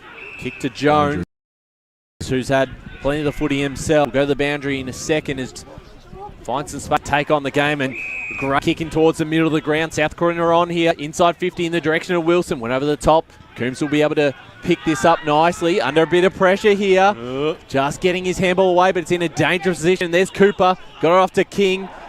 Almost pushed in the back by that Bajaya, but umpire will say, give it to me, and we'll get a ball up inside 50 for the Dogs. They're 21 points in front. 20 minutes gone in this third term. Umpire throws it up. King got knocked away by Harry in that stage. Charging through there was Dan Cooper, and we'll have a ball up. Let's cross down boundary side. Yeah, boys, Charlie Oglethorpe has just asked to come to the interchange bench. He's getting looked at the physios now. He's just looking to walk it off, I think, so just one to keep an eye on. Thanks very much, Chris Curtis. As the ball hits the deck, bottom of the pack there, Tommy Taylor. Try to restart this one. Rucks to go at it. King got the knockdown. Quick kick there that time by Lawler out of that danger zone. It's going to work out okay for them too because Hornsdale was there, but it got stripped of the football. McKernan inside forward 50, and they are just doing no wrong at the moment. The South Croydon side already kicked the first 4 goals of this final term, and they lead by 21 points, and they'll go for a chance through Tom Taylor to kick their 5th straight. They look a bit shell-shocked here at the moment, Blackburn.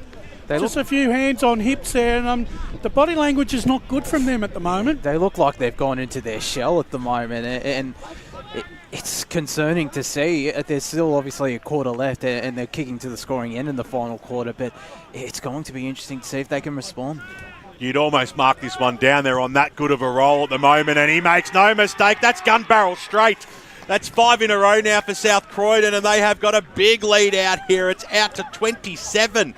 No one would have thought it, would they? No. What a fantastic third term this has been. Impressive football, non-stop running and pressure and backing each other up. 11-3-69, the Doggies 6-6-42 Blackburn. And they have taken advantage of most of their opportunities as well, have South Croydon. And just one other thing as well, I think that was Tom Taylor's first goal in South Croydon colours, or in the seniors at least. So they all got around him, which is great to see and just shows the culture of this team is pretty strong. Big moment for him and for the Dogs. 27-point leaders at the moment. They've kicked all 5 goals in this third quarter. They look to go into attack again.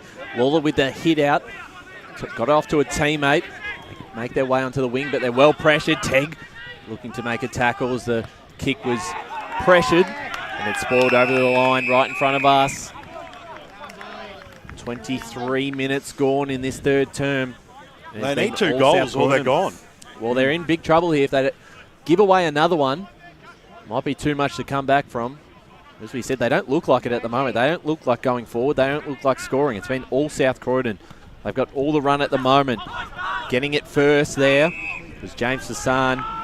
He's well tackled and we'll get a ball up right in front of us. I think the big difference has been Jones, Cass and Fitzpatrick have taken over in the midfield. And there he is again. Jones couldn't quite grab it though that time. Lawler did well. He slammed it on the boot forward. This might be a chance of Blackburn. South Croydon still with the numbers. George at the front of the contest. Kicks it in front of himself. Taps it in front of himself. Keeps it moving. Grabbing it there was Wooler. Wrapped up in a tackle, and you're gone. Holding the ball. South Croydon will take it. And they are under the pump now, BWS. Good tackle there by Nathan Kenny, wearing the 88, 2 fat ladies. On the right boot. Squeezes a kick out wide. You allowed to say that anymore? Probably not. Not sure. It's a bingo term. It's not derogatory. Kilpatrick now on the left boot. Can't be as bad as 77 legs diamond, is it? Thanks for taking the pressure off me, Brash. My pleasure. Thanks. Good decoy. As the umpire to bring the ball back in. King in the front spot. Go up against Harry. Harry over the back. Blackburn just trying everything to get the ball forward and to create that opportunity. Hornsdale was there as we crossed down boundary side to Chris Curtis. Yeah, boys, Oglethorpe's now got a heavily strapped upper left leg. He was limping a bit on it, but he's at the box now and ready to check back in. Okay, so he's about to come on. That's good signs for them. And linking up nicely. Here's Hubber. Gets it over the top. He put his teammate in Brown under too much pressure. And a strong tackle coming in. Aldous made sure that was completely stopped in his tracks and will have a ball up 50 out. Sorry, you're not going anywhere there. So King and Harry. This time it's Kilpatrick to get the clearance for the Dogs. Kicking towards the boundary line. Bit of space here. Running onto it first was Blackburn through Brown. Got the handball off. Went back to Ma. Ma looks to send the Burners into attack. Punch from behind. Again, I have to say South Croydon's defence has held up really strongly this quarter. This time it's the pressure from Blackburn. May have been unlucky not to get a free kick for holding the ball, but have to say James Fassan's done some nice things for South Croydon in this third quarter. Yeah, he's looked nicely, and there's Kilpatrick again, just slams it on the boot. Forward, Marotta got past his opponent, almost won the footy. Blackburn with some numbers around the contest. Ma looks to go inbound to right, and they'll switch the play here until it's the far side. And Coombs has got this one. They line. The mark taken there by Epple. 25, almost 26 minutes gone in this third term, so there can't be too much longer. They would love a goal before three-quarter time, but they won't get it here because it's a turnover right into the hands of Chris Jones. And that defence has been led by Chris Jones. He's done superbly in defence. Big Jonesy winds up. Pretty up and under kick, but travelled every bit of 45. I think it's going to be a free kick the way of South Croydon here for a push in the back. Murata?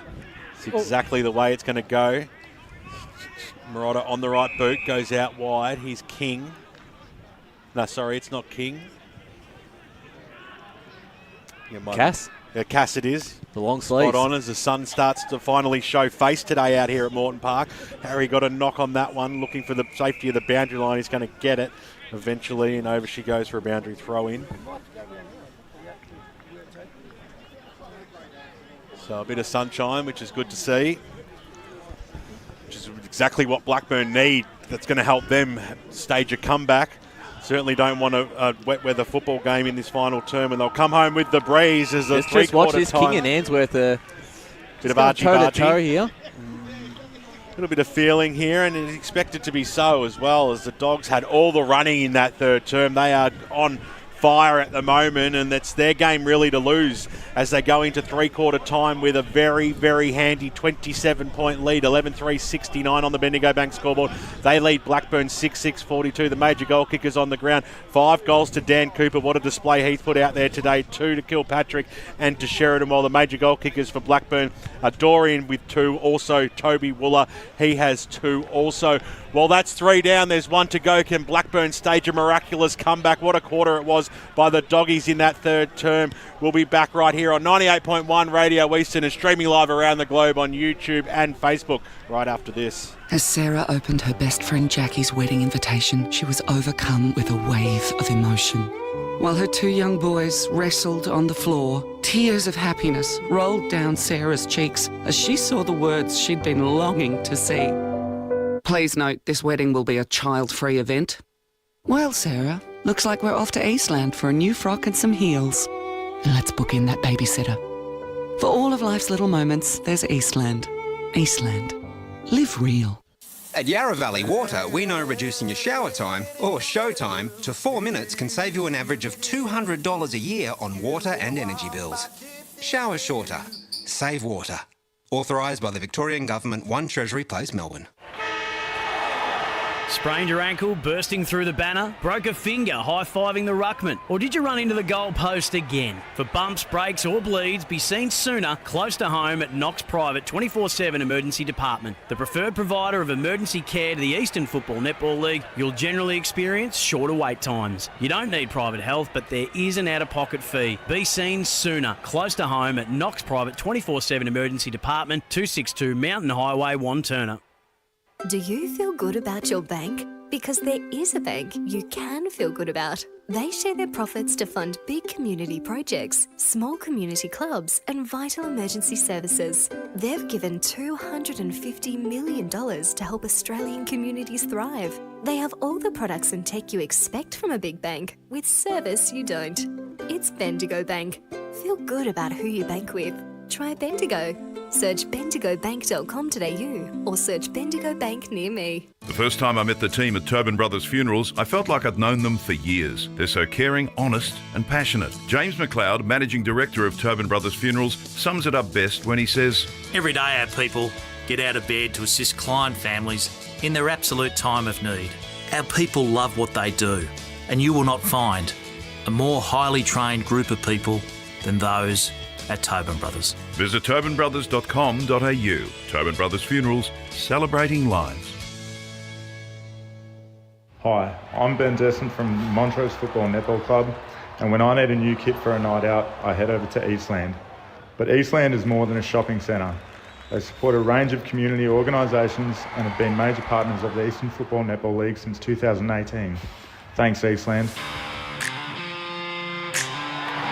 You are listening to Radio Eastern FM 98.1. With live and exclusive coverage of the EFNL football season. Bringing you the match of the day with score updates from all divisions. And now we cross to our commentary team for the Radio Eastern 98.1 Match of the Day coverage. ANZAC Day special between Blackburn and South Croydon. And at three-quarter time, it is all the Dogs, 11-3-69 to 6-6-42. They kicked 5 unanswered goals in that third term and have put themselves into a commanding 27-point lead.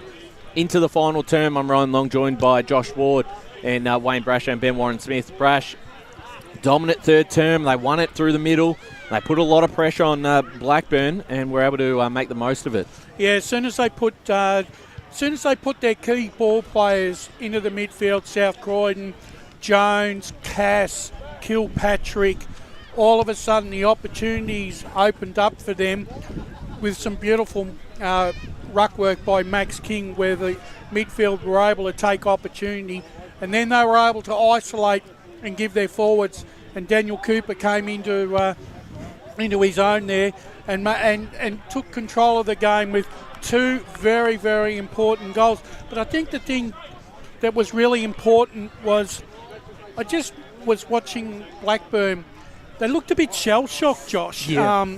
About 20 minutes in the third quarter, it almost felt like that they didn't know how to react or what they needed to do to get back into the contest. Well, really, it was just those pressure acts from South Croydon and their willingness to move the ball forward at every opportunity. Like that was really on display in that quarter. The pressure acts were up, and Blackburn, it felt like they were a bit under perceived pressure, you could argue. But yeah, they genuinely looked shell-shocked, and it's going to be interesting to see what Anthony Fagan does. If he switches some magnets, one magnet I noticed that was switched. Billy Hicks was thrown into midfield. As we cross down boundary side to Chris Curtis. Yeah, guys, I'm here with Coach Anthony Fagan from Blackburn. How did you see that third quarter from your perspective? Yeah, obviously disappointing from our perspective. I thought South Croydon got control of the game in around the footy, and they played the game in the forward half and ultimately put some scoreboard pressure on. So a couple of adjustments for us, but ultimately we've got to get our hands dirty and we're going to step in and win the ball around contest. Yeah, nice. And I know you had some lineup changes there. Dorian going into midfield. What do you look to gain from that? Yeah, we just need some speed around the ball. I think their pressure's been really good, but we want to make sure the game's played in our forward half and we give ourselves an opportunity to win. So, Macca will go around the ball, Coombsy will go forward. So we just made a couple of slight tweaks, but yeah, ultimately it's going to come back to the contest and see how we go. Yeah, beautiful. Just last one for you. I mentioned quarter time of very calm, 3/4 time huddle, still very calm. Is it just letting the boys know, we've got this, no need to stress? Yeah, absolutely. Obviously, we back ourselves in from endurance. We look like we're not running on top of the ground out there, so we've got to make sure we finish the game well. Beautiful. All the best for the game. Thank you.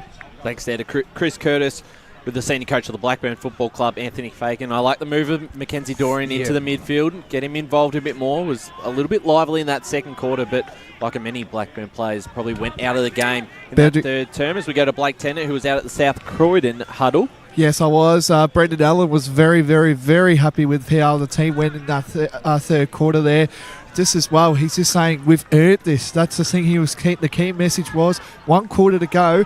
This is going to be huge for South Croydon if they can pull this one through. So let's get underway for the last term. Eastland match of the round. South Croydon 27-point leaders going into this last term. It's Jones through the middle again. The clearance forward for the Dogs. 1 or 2 more goals might just put Blackburn to sleep tonight. Ball tapped forward. Running onto this was all the numbers through Hubber for Blackburn. Tried to get it out to Ainsworth. It was cut off. And he lays a tackle on Dano King. And we're going to get a ball up just outside forward 50 for South Croydon. 30 seconds into this last term on the Bendigo Bank scoreboard. Well, Brendan Allen knows that Blackburn have to roll the dice here and take some risks. Well, here's Reed, got the handball off the horse nail. Took on a couple of opponents. He's run down by Dano King. It's play on advantage. Or is it going to come back? It's going to come back, I believe. No, you can't do that. That's absolute rubbish. I don't agree with that at all. So it is coming back to Dano King. Teg took the advantage and missed it. Nah. And then the umpire then made his decision to bring it back. The definition of wrong town, Wayne Brasher. Yeah. If he kicks that goal, does he bring it back? Well, that's... Exactly. No, he doesn't. That's the whole point. And that's where it's not right. The advantage is advantage. You take it or you don't. You stop if you don't back yourself in. Well, Teg certainly took it. But it's coming back to Dano King, who will be kicking just inside the arc, about 45 out. That kick on its way. It's going to fall short. Mark by Murata. In front position. And you just can't let him have front position like that. And he's going to line up. He's going to snap this around the corner. And give them a commanding 33-point lead. Giving himself a nice angle here too. He probably should have been a lot sharper. So here he comes around the corner. Was that touched off the boot? No, it wasn't. He's put it through, Murata. Murata's got 2. And the Dogs extend their lead. 12-3-75, 6-6-42 Blackburn. 2 minutes gone in this last term. Well, exactly, Josh, what you don't want to happen in the opening minute of the last quarter. Well, that's something Blackburn didn't do. They didn't even score in that third quarter, kicking to the Central Road end of the ground. So very concerning for Blackburn. They're really going to have to roll the dice. Now, you could argue it is almost game over. Make a case for him. Someone make a case for him here. I mean, there's still obviously probably 20-25 minutes left, but just the way the game's going, I can't see Blackburn coming back from here. Yeah, well, let's see what they can do. Can they get the clearance? They do this time. Ball bounces up towards the half-forward line. Hands and knees. Reid, he's been working really hard all day for Blackburn. Strong tackle by Answorth, but going nowhere that time was Matt Jones for South Croydon. Let's ball it up. The one thing that South Croydon have done beautifully this afternoon, if they've broken Blackburn's rhythm on the ball. Slap down that time, straight down the arms of Matt Jones's throat.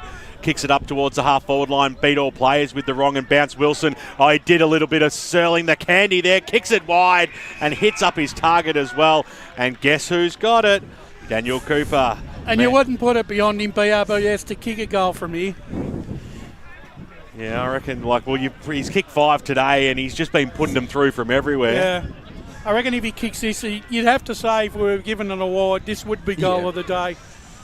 So it's the toughest spot on the ground with the wind today to kick it from. Cooper comes in, he keeps it low, and he keeps it straight. Oh, he's a class act, isn't he? He's going to go a long way in taking away the best on ground ANZAC Day medal today, Dan Cooper. You'd almost pencil him in now with 6 majors. And South Croydon, well, this game's over. I'm calling it right now. It is absolutely over. They've almost doubled the score of Blackburn out here. Nobody saw this one coming. No. 13-3. How straight have they kicked all day? 81 to 6-6-42. Blackburn can't buy a goal. Well, it just shows how good South Croydon can be at their best. They have the talent. They have the experience to really take it up to sides that have started the season off well like Blackburn, and that's exactly what they've done today. Love to see the percentage of time in the forward half in this second half for the Dogs. They've been dominant. Here they go again. Kilpatrick to James Wilson, and he's been quiet. So that's probably a big sign for them. He lays a tackle there. Couldn't quite. Here's Hubber. Just got his hands away. Falling out to Kenny for the Dogs. Ma in defence of Blackburn. Got the handball off to Harry. Looks to take on his opponent. King just gets it away. Gray off to, I think that's Dorian. And he's kicked down the line. Finds Wooler. Inside 50. Man over the back in Coombs. Was able to pick that up nicely. Swung around and puts it through Great for goal. a Tobin Brothers goal of the day contender. And boy, did they need that one. 7-6-48 Blackburn to South Croydon. 13-3-81. We've almost played 5 minutes into this last term. Bendigo Bank scoreboard. It was almost a goal, Josh, that came out of nothing, really, wasn't it? No, it was really good ball movement and a pretty decent setup, I have to admit, from Toby Wooler, who, like pretty much most of the Blackburn lineup, has gone quiet as we go down boundary side to Chris Curtis. Yeah, Oglethorpe's just come off. He's got that heavy strapping on the left upper leg, as we mentioned before, but, muttering words under his breath, it really looks 50-50 about whether his day's done or not. I reckon he's got a really bad corgi. Well, if they can get a couple in a row, maybe a spark can come from somewhere. I've been really surprised. Paddy Cotter, who's been Blackburn's #1 defender all day, who shut down James Wilson, has not been moved once to go to Cooper. And I thought that's a move that probably could have been made in that third term, but nonetheless. The other player for Blackburn that's had no impact, and normally is really good in the midfielders, but Jay, he's been well covered this afternoon by Marshall. Yeah, he's had no room to wiggle, or he's had barely any opportunity to be creative. Inching forward, little knock on that time by Marshall, the man of the moment. He goes after it again, little toe poke off the ground, goes out towards the Marauder direction. He'll go after it again. Wilson came charging in to lend his support, hitting the deck. There was Cotter, and we'll have a ball up 40 metres out from the Dogs' goal line. 6 minutes gone. The margin is 33 points. Going to take a lot here. Wilson out of the pack. Kicks it to the top of the goal square. Who's going to be there? Michael Dunn picked it up. Got the handball away just in time. Strong tackle by Halloran. Umpire was quick to call that one. Gave himself a hug and will ball it up. Left forward pocket out here. Centre road end. Morton Park. Good crowd out here today on ANZAC Day. Weather's held off for everyone. Harry was very happy to knock it. He was looking for the behind, but it eventually went over the boundary line and we'll have a boundary throw in. Well, we've gone 7 minutes into the last quarter, Josh, and Blackburn have had it in their forward 50 for 45 seconds. How lucky enough to get away with a goal there when they did go forward, but otherwise it's been all South Croydon. As you said, Harry out of the ruck, got the kick away to the skipper in Lawler. Looks to play on right away, the handball off to Ainsworth. Ainsworth down the wing, it's an intercept mark there, well done by Chris Jones. And he'll hold things up before he sends South Croydon forward in no rush. They have such a dominant lead at 33 points. Jones goes in the direction of Marotta. Out the front, a quick little handball there from Billy Hicks, and they get going forward, but it's going to be coming back the other way. Out of mid-air, Matt George kicked it forward, laying a big tackle there, Liam Cox. You can hear the South Croydon supporters up and about on the other side of that fence. They're not going to be rewarded with a free kick, but it will be a ball up on that far wing. The thing is, there is still a lot of time left in this game, and they're panicking. Blackburn. They've still got to use the time. Well, here's might be a chance, but actually it's going to be a push in the back from Paddy Lawler, and a freak South Croydon's way, and the skipper doesn't that. He's had a good game, Paddy Lawler. I think the thing is, I think Anthony Fagan probably should have opened with him in the in the centre lineup, Paddy Lawler. Here's King, he just pokes it inside forward 50. Why wouldn't you kick it in the direction of Dan Cooper over the back there, Marotta? They've got the fall of the ball here. Here's Tom Maher with the lovely 70s tash. Kicks it up towards the wing position, but straight down the throat that time of Tom Shink, who will weigh up his options for South Croydon. Squeezes a kick sideways. Matt Aldis takes the mark. Again, he'll go backwards now. They want the switch, which they've worked really well today, the Dogs. Mark's been taken by Chris Jones. Played well, Jones, in that back 50. Yeah, he's done well. Finds Willis, who certainly had a good game as well. Willis on the left boot. Goes back. Just playing with them a little bit here, the Dogs. Shink finds out and eventually gets the target. Aldis was out there. Coming in from the side was Hammond. He created the spoil, but the Dogs had the numbers of the fall of the ball. Marshall handball over the top to Willis on the left boot. Found a target at centre half forward. Going up for it was King. Dropped what he probably should have taken, the big man. Went after it again. Got dispossessed of the football. Charging through there was Kenny. Picked the ball up. Got the handball away. King was slapped to the ground. The umpire said play on. Well done there by Answorth. Little handball in the middle of the ground. They're under pressure, but now they're away. Handball over the top. It was looking for Bajaya. He couldn't quite trap the football. In came Teg. Bajaya has him. Umpire says, give it to me, boys. Let's have a ball up. When you're under pressure, you fumble. And that's exactly what happened there with Blackburn. They had the ball and they fumbled. Can they make the most out of their momentum of play at the moment? Here they go forward. The kick from Epple. It's cut off by the Dogs, who look to clear it out in front of us. Blackburn with all the numbers, but a drop mark, and there's that perceived pressure. Had no one around him. They raffle it off between each other. Dorian getting in there, Dano King. Lawler got the handball over the top to Ainsworth. Snaps it on the left. It might just bend through. That was a goal out of nothing, really. And maybe it's not over. 8-6-54 to 13-3-81. South Croydon leading. 10 minutes gone in this last quarter. Bendigo Bank scoreboard. I reckon they've only had 3 inside 50s this quarter, and they've kicked 2 goals from it, Blackburn. That's exactly what they need to do. Pretty much every inside 50, or at least every 2 inside 50s, they just got to get it on the score. My worry is that they've been killed in the middle. Yeah. They need to get the centre clearance and get something going. They need the likes of Jason Reid to really step it up. He needs to start just trying to bullock his way through. Loved watching the work of the best goal umpire in the business, Dave Parker. Watch that one go through on hands and knees. Comes out now. Here's Hornsdale for Blackburn. Another go up towards the half-forward line. Getting underneath it there was Lawler. Couldn't take the mark, but went after it again. Had a fresh air shot, so it was picked up by Fasan on the right boot for the South Croydon side. Up towards the King direction. He's playing centre half-forward at the moment. Right on his hammer, though, was Cotter. Goes after it again. Push on Michael Dunn, or was it a free kick against Dunn? Which way is it going to go? Against Dunn. Disappointed with that one. So a free kick goes the way of Cooper. Can he kick one from here? He's already got 6. Will he go for 7? He slams it on his boot, goes towards the Wilson direction, but it's been chopped off by Tom Maher, who's been really serviceable today, down back for Blackburn, and he'll have the relieving kick. So he kicks down the line. Chance here for Wooler. Takes the mark. They look to play on right away. Time is still still on their side maybe. Reed, he'll go back to Wooler here, right on the boundary line. And he's pushed off by Chris Jones. Just need to show some composure here, Blackburn.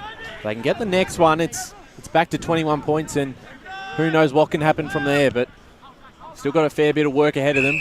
Off to Reed in the middle. Panic. Reed kick inside 50, finds the skipper. And he's pushed as he marked.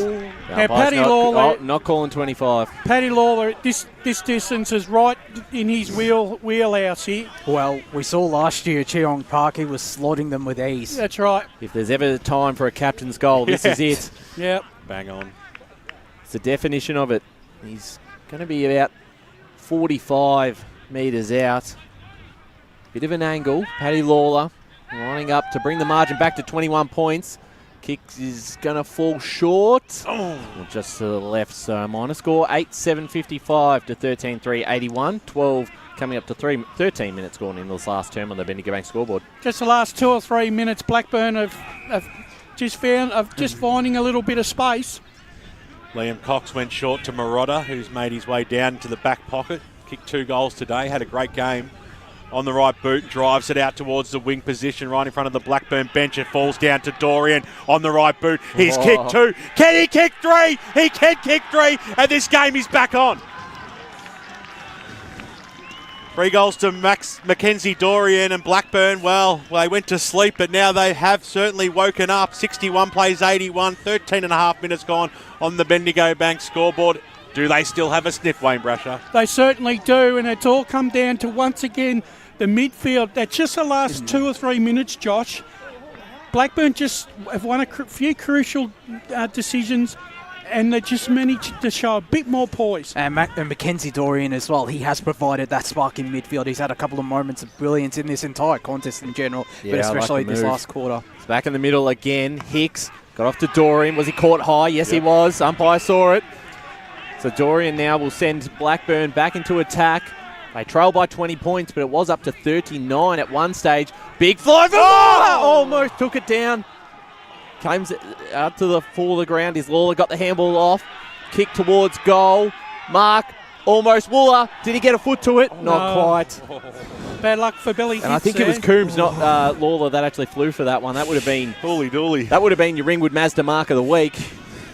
Blackburn 9-8-62, South Croydon 13-3, 81, 14 minutes gone in his last term. There's been a couple of specky mark efforts here from Blackburn as we go down boundary side to Blake Tennant. Yeah, just a quick one. I thought I would say this. Max King has just been on the bench for a while now. You know, you want your starters on your ground right now, and this is a time for Max King to be on. Whispers. Yeah, absolutely. Obviously, didn't want him to hear that one as it comes out now.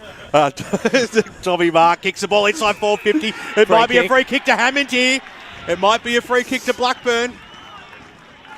And it certainly has been paid. So, man who we pinged at the start of the game, Brash, who really might have been a telling player today. He's been very quiet, but can he step up when needed most? Well, they've controlled the contest the last 7 minutes, Blackburn, because South Croydon were, for the opening 8 minutes here, they kicked 3 goals and took control of the contest, but all of a sudden, the last 7 minutes have belonged to Blackburn, and they're coming home here. You don't get the reputation of a class player if you don't put these ones through, and that's exactly what he does. Here come Blackburn. 15 and a half minutes gone here in the final term, and it's back out only to a 13-point margin. You wouldn't have read about this only 5 minutes ago. Let's cross down boundary side to Blake Tennant. Yeah, so Max King's coming onto the ground now. So South Croydon's midfield is Jones, King, and Kilpatrick. That's what you want. They've been off the ground a bit at the moment, so that's what you want now for South Croydon. Their starters are on now.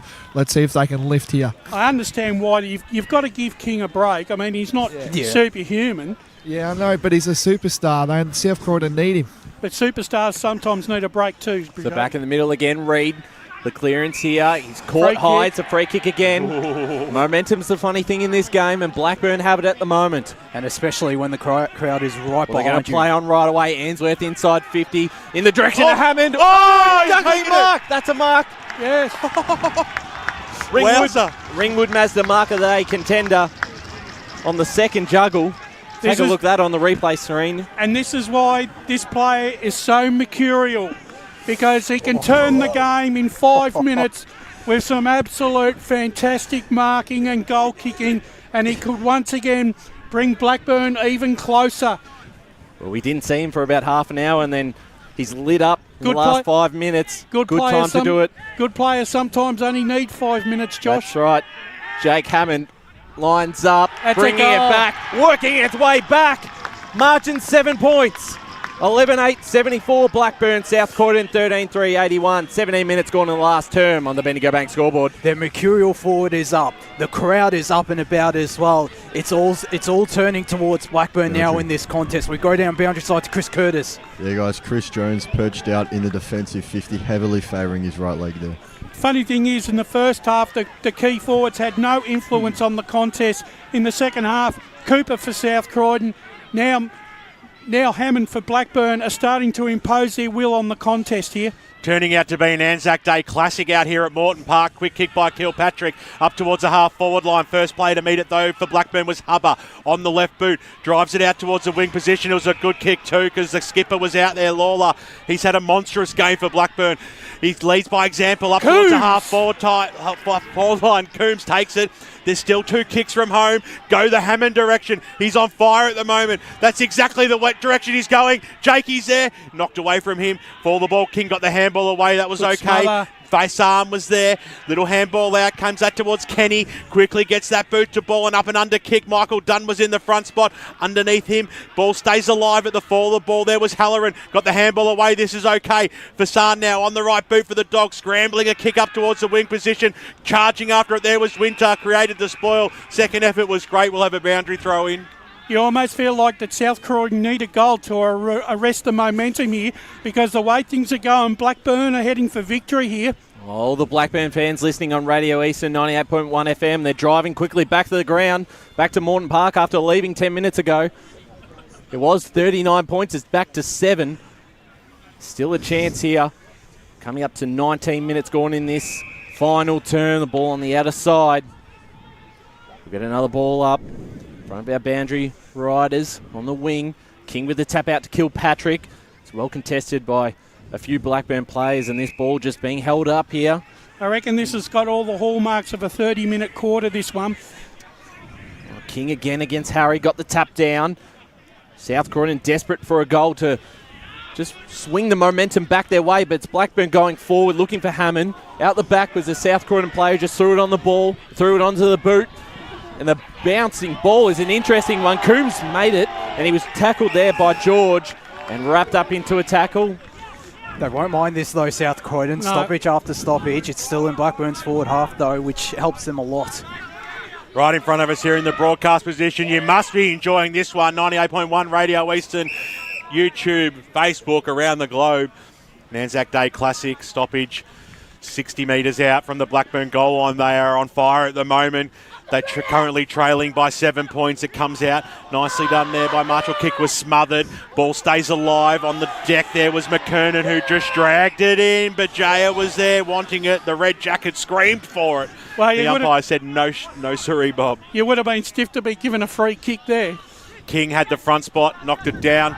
Quick clearance there by the Dogs, but straight down the throat there of Harry, who takes the mark. The big ruckman going to unload and kick it into that hot spot. The big dinosaur like got the handball away, and the umpire's pinged him for a throw. I thought that might have been a bit stiff there, but nonetheless it's going to be a free kick to Sheridan for South Croydon. Now this is a chance just to take back some of that momentum as he kicks it up towards the half-forward line, but in position A was Patrick Cotter. What a game he's had. Switches the ball across the ground now. Out wide there was Brown on the right boot. They've got players. They can keep going. The kick goes up towards the half-forward line. It went over the top of Hammond's head, but in the position A there was Coombs, knocked away from him. Kilpatrick at the fall of the ball. Little handball over the top. Scooped upon by Wooler on the right boot. Kicks it inside ball 50, and here he is again. Well, you want the Stars to step up when they're needed most, and that's exactly what Jake Hammond's done. He's already kicked 3 today. This is a difficult shot for a left footer, as the ball will be pushing across the face of goal, but you can't put it past him. No, well, that classic comment of mine could come right back into play here, BWS. It's all about you, Brash, as the ball is in the arms of Jake Hammond. 21 and a half minutes gone in this final term. Jesus, good to be back calling alongside you. Brash as Hammond comes in on the left boot. It's a helicopter punt right to the top of the goal square. There was nobody home, and this mark has been taken by Tommy Shink, who will just calm things down for the Dogs. He certainly does, wants to slow things down. Coming up to 22 minutes gone in this last quarter. Still plenty of time in it. It's a 7-point lead to the Dogs. It's going to come back. Billy Hicks takes the mark. About 60, 70 from home. He'll just send it long towards the hot spot. Who's going to fly for this one? Out the back there. And strong hands by Jones, who takes the mark in defence for South Croydon. Been important the last 2 or 3 minutes here, Jones. Just steady, taking some steadying marks. That's what they do. They'll just take some time. Who's going to fly for this one? King went early. Hicks almost took the mark. Dano King had it, got rid of it. May not have actually dispossessed of the ball properly. He got so stripped. may have got away with one there, South Croydon. 22 and a half minutes gone. 13-3-81. 11-8-74. Knocked down there by Harry. Comes out in the arms of Fasan, whose kick was smothered. Picked up there by Reid on the right boot, who pushed it wide. But every point is valuable at this stage of the game. There's without a doubt about that. And it's 1 goal the difference out here at Morton Park. 13-3-81 South Croydon. 11-9-75 Blackburn. As they're wasting no time, South Croydon will use the broadcast side of the ground as the kick goes towards the King direction, who had to stand strong, and good jukes there by Big Maxi. He takes the mark and he's going to slow things down. He weighs up his options, keeps it towards the boundary line along. Good kick too. Good mark taken by Jimmy Wilson. He's been quiet, but it's a telling mark at this stage of the game as he pokes it in towards the forward pocket, and a mark has been taken out there about 55 metres out by Jones, and he's going to suck up every minute, every second he can on this clock. 3 experienced players standing up in the crucial moments. That's exactly what you want if you're Brendan Allen. So that was really good poise there by Wilson. Well, as we've said before, it's a difficult spot to kick a goal from, but we saw Dan Cooper make it look easy only about 10 minutes ago. This is such an important kick. He winds around now. Jones on the right boot. He sets up for goal. It's got the legs, has it? No, it just falls short. Picked up by Dunn, who scrambles the kick out of the danger zone and has gone out of bounds. On the full. And it has gone on the full as well, so it will be a free kick going the way of King, who's the first player to be there, and he'll have a shot. Really difficult angle, this one, but once again, he'll eat up that valuable time. Well, they didn't want to rush it because 6 points, just a point here might be enough. So Max King, they had that in mind. We've got the Doggy faithful, the cheer squad. They're down there. They'll tell the story if he can slot this one home.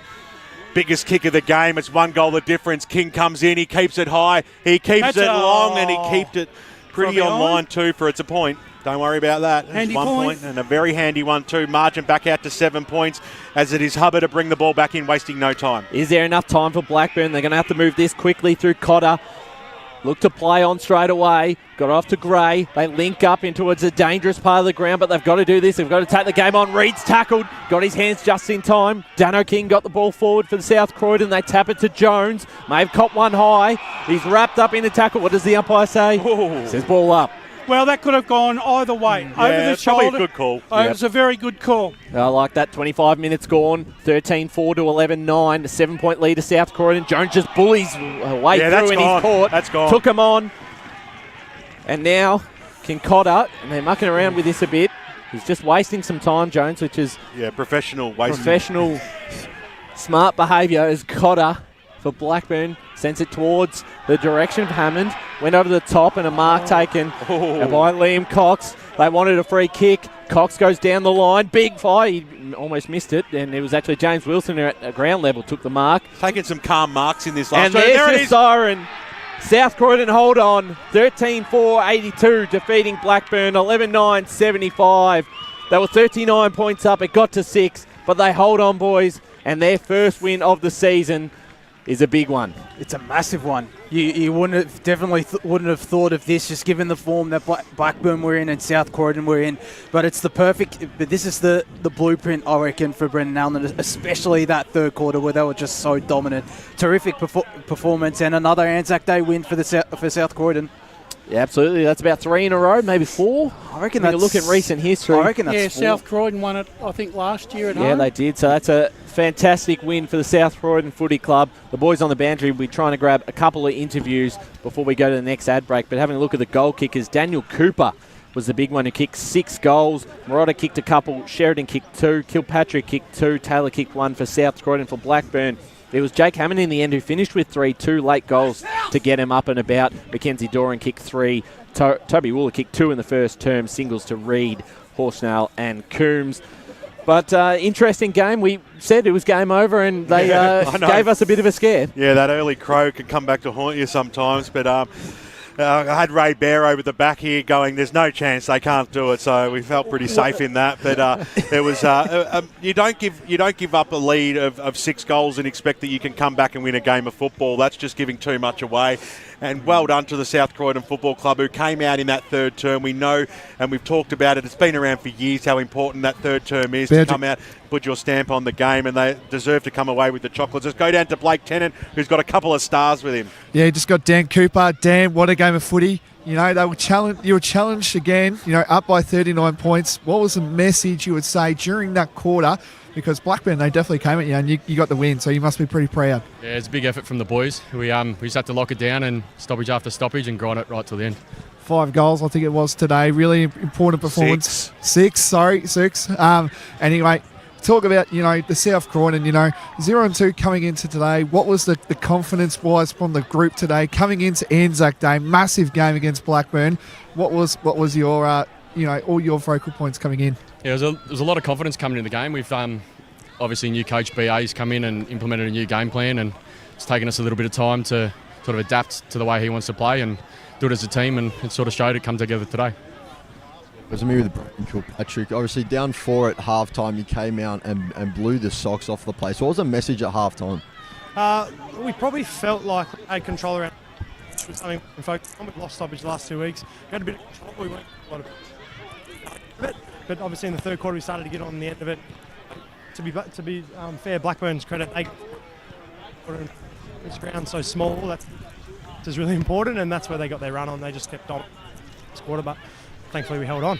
Yeah, and as the leader of this team, when Blackburn go and get that momentum, what does it mean to you to be able to, look to the boys and say, hey, we've got this, calm down, believe in ourselves? Yeah, look, obviously it's bloody challenging. Any team would say that it is really bloody hard to do that. Like, teams get a run on, it's bloody hard to stop, especially when there's a bit of a breeze and they're smashing at stoppage. But just to stay calm, like, obviously we had enough control and 40 points up. So if we can just get back to the fundamentals, try and lock the ball in, get some repeat stoppage, and then lock the ball in our forward half. Again, we weren't really able to do that, but that was the message. Oh, mate, congratulations. Go enjoy it. Thanks, mate. 2 of the stars of the South Croydon Football Club, Braden Kilpatrick and Daniel Cooper, who kicked 6 goals. Blake tried to rob him of 1. But he was fantastic, and he was probably, we might find out if they do a Anzac Day medalist who wins it. Would you give it to Cooper? There's quite a few stars on this South Croydon side. I always favour the forwards. I'm a bit of a forward fan, but Kilpatrick's was great in the middle. I thought Matthew Jones was fantastic, but Daniel Cooper finishes with a 6, might pinch it. Well, I think you've got to look at it over 4 quarters. I think Jones had a real impact in the third quarter, but really didn't hit. That was only when he came into the game. So I thought really the only 2 players I think for South Croydon that really could put their hand up for the medal would be Max King, because I thought he was sensational on the ruck for most of the afternoon, and obviously Cooper. I think sometimes you need a match winner, and he kicked some crucial goals in that third quarter, BWS, and then that one in the forward pocket in the last quarter, that really sort of sealed the game for them, really. Yeah, really important goals, and at telling times as also. And both sides have made their way off the field, so I don't think there'll be an announcement or such of who might be that Anzac Day medalist. So we might actually even get the boys on the boundary to go have a chat with the umpires who are making that decision today, just so we can let everybody know who takes away that award. So, but obviously, it's just this is a sort of win today that can really create that confidence and build that momentum after a slow start to the season that the Doggies were looking for. They came down the barrel today. Here's the song. We'll try and get it as best we can.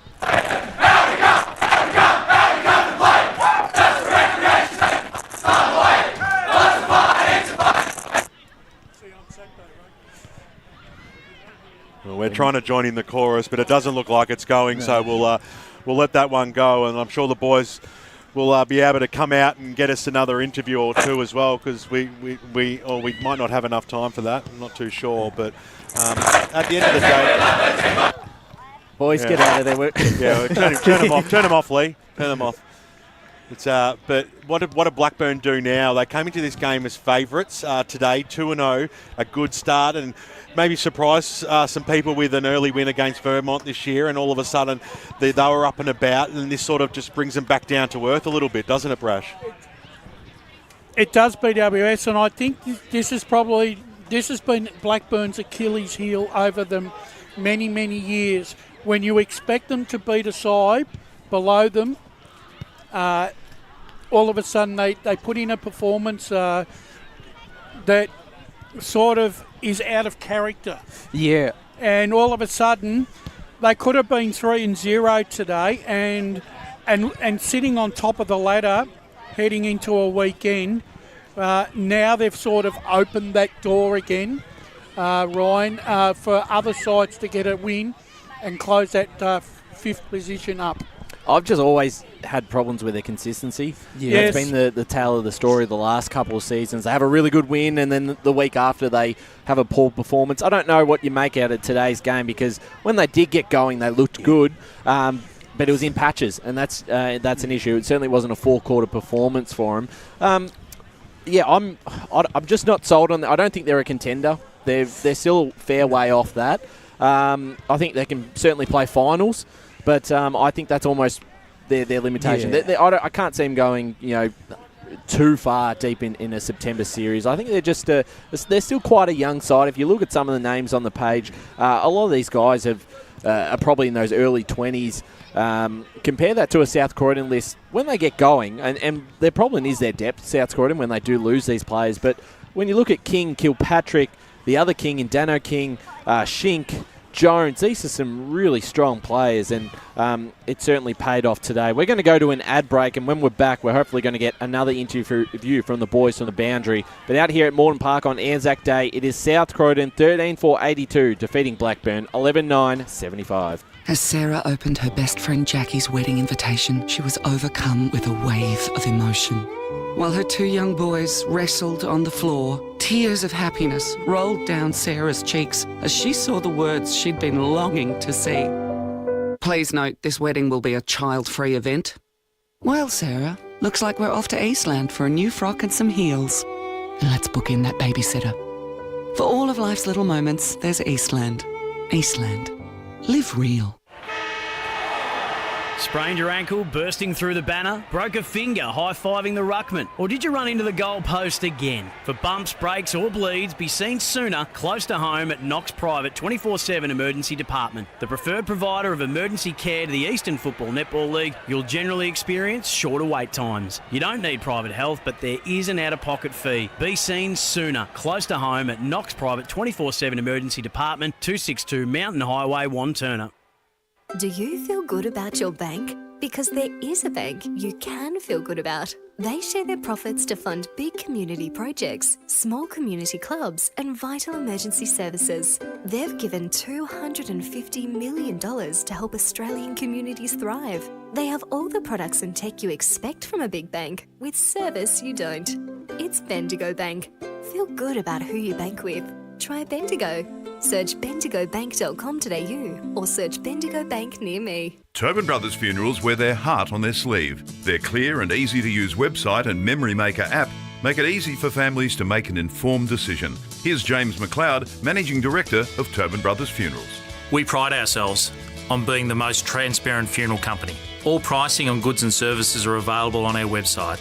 It's all there for you to see and make very informed decisions when planning a loved one's funeral. Visit tobinbrothers.com.au. Tobin Brothers Funerals, celebrating lives. At Yarra Valley Water, we know reducing your shower time, or show time, to 4 minutes can save you an average of $200 a year on water and energy bills. Shower shorter. Save water. Authorised by the Victorian Government, 1 Treasury Place, Melbourne.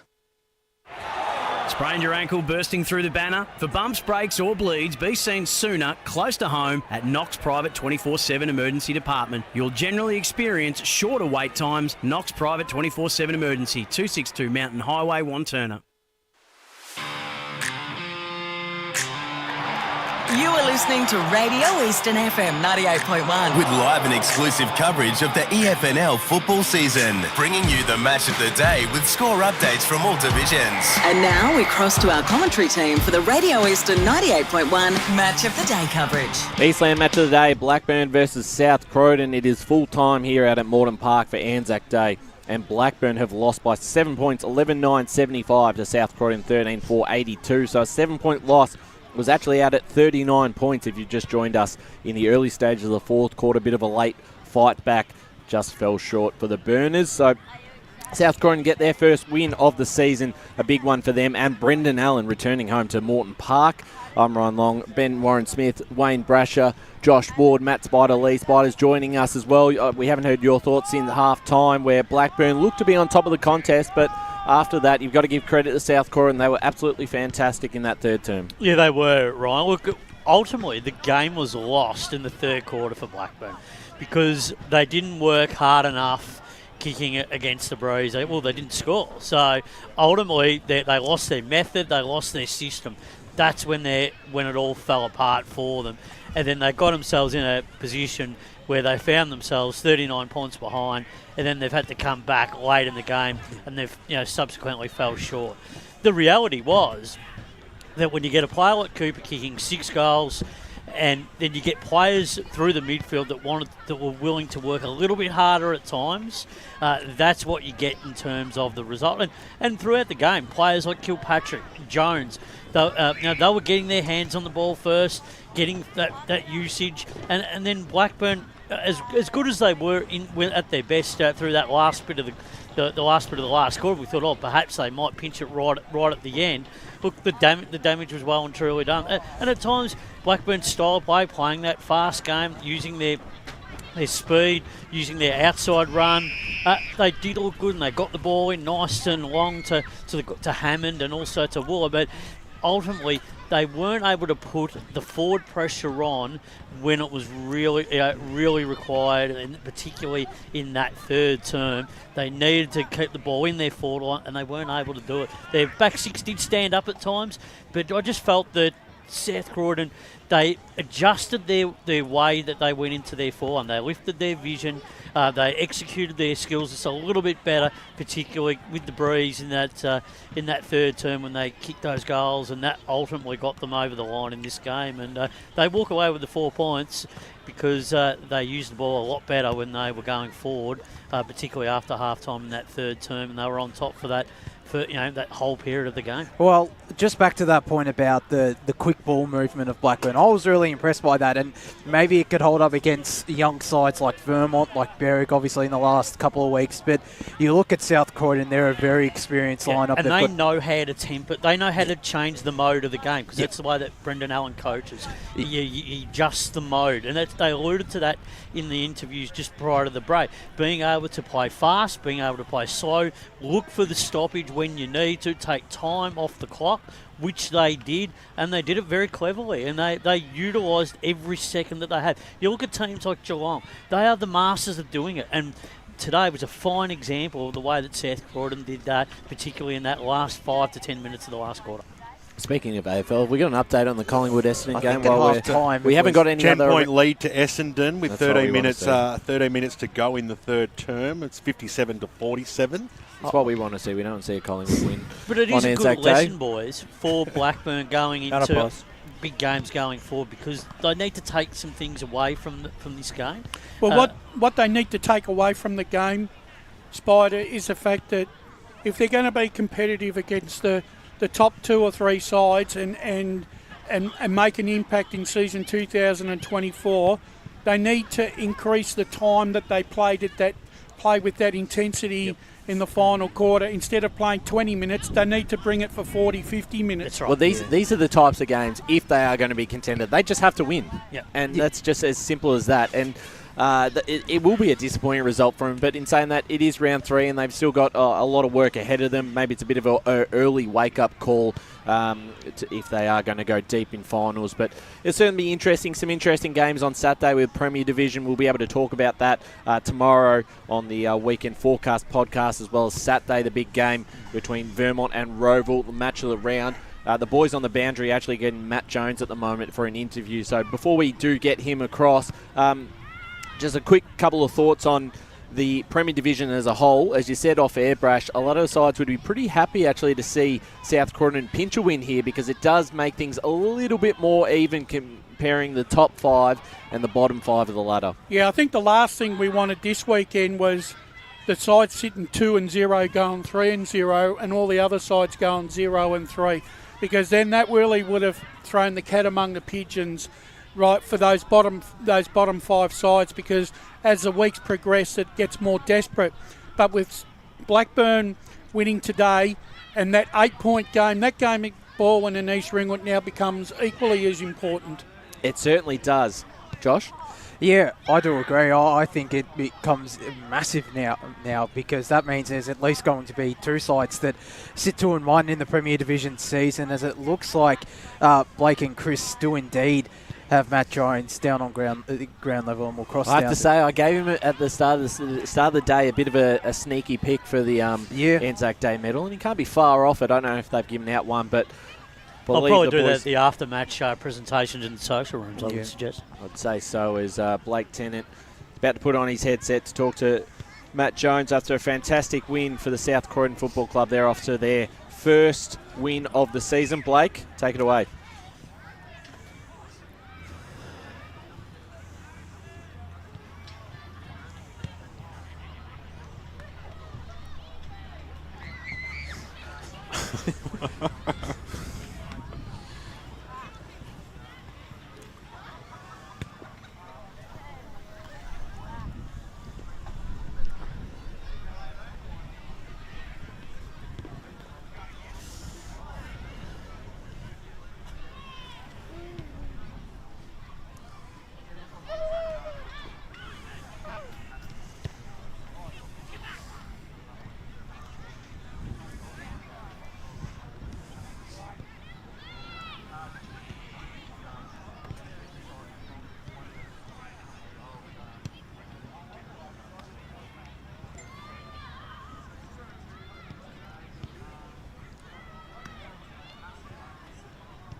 Hopefully we can get some confidence from it. Before we get to you boys, just quickly, I got little Lenny here, who's Matt's daughter. Yep. How do you think Dad went today? Good. How good? Really good? Oh, thanks, Len. There you go. All right, I'm going to throw it out to you boys for a couple if you got any. Matty, congratulations. It really was a crunch game for the club this afternoon.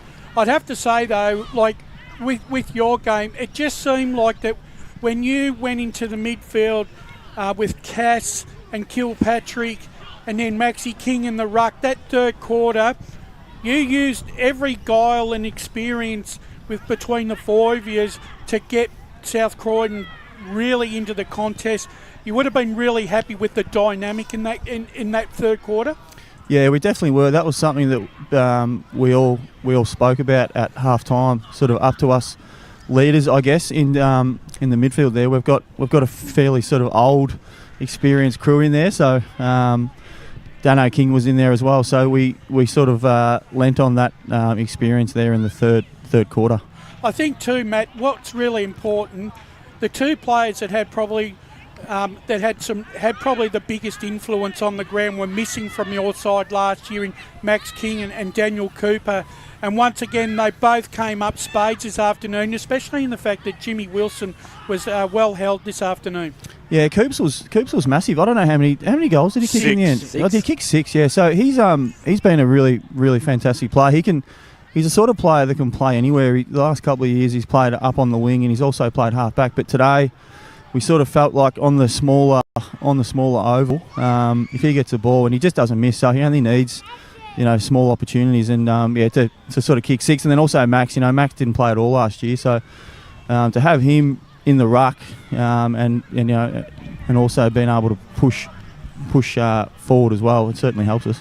Mac, congratulations on the victory. What has Brendan Allen brought to South Croydon since he's come across from Blackburn? Yeah, the main thing I've sort of noticed with him is it's more sort of structure-wise. He's got a really sort of simple game plan, and he just wants everyone in the team to just sort of play their role. So not a whole lot's changed really, but that was probably the main thing that I've sort of noticed. Matt, it's BWS here, mate. Congratulations on the win. I just wanted to talk about some of the guys down back who I thought were great today, that being Ben Willis, like Nathan Kenny and Tom Schink. They really stood up today. Yeah, they did. The ball was coming in there really, really fast, and all those guys, as well as Chris Jones was also massive as well. He took mark after mark down there. So all the boys back there played their role today. What happened to the number 87 jumper today? He opted for the 93. Just yeah, I don't know what he's doing. I mean, surely there's a rule you can't just change jumpers every week, can you? I don't know what he's doing, but whatever he's doing seems to be working. As long as it's not over 100, Matt. Yeah, that's right. And Matt, what's been the biggest difference from today, obviously, to the last couple of weeks, especially in that third quarter today? You got on top in the middle of the contest, in the middle of the ground. Is that a bit of a difference from the last couple of weeks against a Noble Park side who jumped you? Yeah, I think so. I think it's sort of one of those things on these smaller ovals. You just have to get the ball out of the middle. And last week we sort of were nowhere near it, and obviously the week before that as well. So this week on the smaller ground, we just had to win the centre bounce and try and enter the ball in fast. Matty, well done on your game today. Sensational result for the playing group. I suppose looking from a more broader point of view from the team aspect with things going forward, where do you think this team's major improvement can be in season 24? I mean, where's one area you think perhaps, after the disappointing year of 23, where's a couple of those areas you'd like to just keep improving, just so that in the weeks going forward that we can, really, measure and assess how South Croydon are really going to stack up as the season goes on? Yeah, I think defensively is one of the areas last year that really cost us. Teams were scoring against us really, really easy, so that's been a focus of ours over the pre-season, trying to defend first and then worry about attacking after that. So we haven't really seen it in the first couple of rounds, but I feel like today we sort of took a small step forward in that area. Absolutely. Thanks, Matt, for speaking to us after the game. A fantastic game from you and the club itself. They're off to their first win, South Croydon. We appreciate your time. Thanks, boys. Appreciate it. Matt Jones there had a fantastic afternoon. I thought he was one of the key cogs in the South Croydon lineup, and great to have him and his daughter down there speaking to us as well. King of the kids, were you about to say, Blake? Whispers is down there. He did a great job. He's a man of many nicknames. Whispers, Tonsils, and King of the Kids. Yeah, he's a good character there, Blake. But fantastic win, of course, for the club. We've got a couple of minutes before we wrap off. What's happening tonight? It's ANZAC Day. Do you go out after this, dinner or anything, boys? What's on the cards?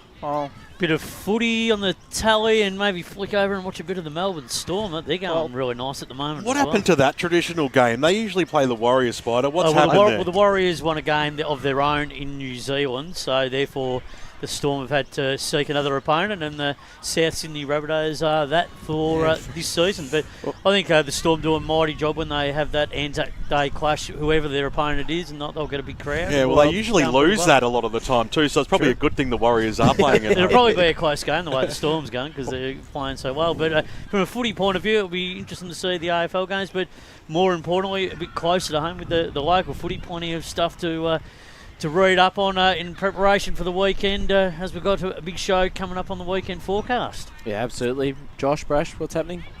I think it's still Thursday night, still down at Surrey Park, actually. So if they'll every night's down at Surrey Park, isn't it? Yeah, pretty much. No, they'll have the footy on, but I'm more keen for this Saturday. Premier Division Grand Final rematch out at Vermont Recreation Reserve, a double header out there as well, Ryan. Absolutely, and Brash, I know you'll be looking forward to that one. First time seeing Vermont live this season. I will. And they're off to a slow start, aren't they? They need to get going soon. They have to win on Saturday. It's really a must-win game for Vermont. They can't afford to go 0-3. I'll probably go home, have some dinner, and then start going through everything for Saturday, because I think it's going to be a massive game for both clubs, and I think there's a lot there was a lot on the line today for both Blackburn and South Croydon, but the stakes get that little bit higher for Roval and Vermont on Saturday. I certainly do. Vermont, especially since they've started 0-2. Ben Warren-Smith, you'll be there as well on the Saturday, covering all the action. I'm sure you're looking forward to it. Yeah, another great Premier Division game coming up. If I knew Lee was going to turn the camera on us, I wouldn't have lied down in my chair. I was just going to say. That's how he's been lying the whole time. It's like. He's like bloody king for root. We know when the king is back because here he is. That's been his positioning all day. People coming past, feeding him food. Grapes.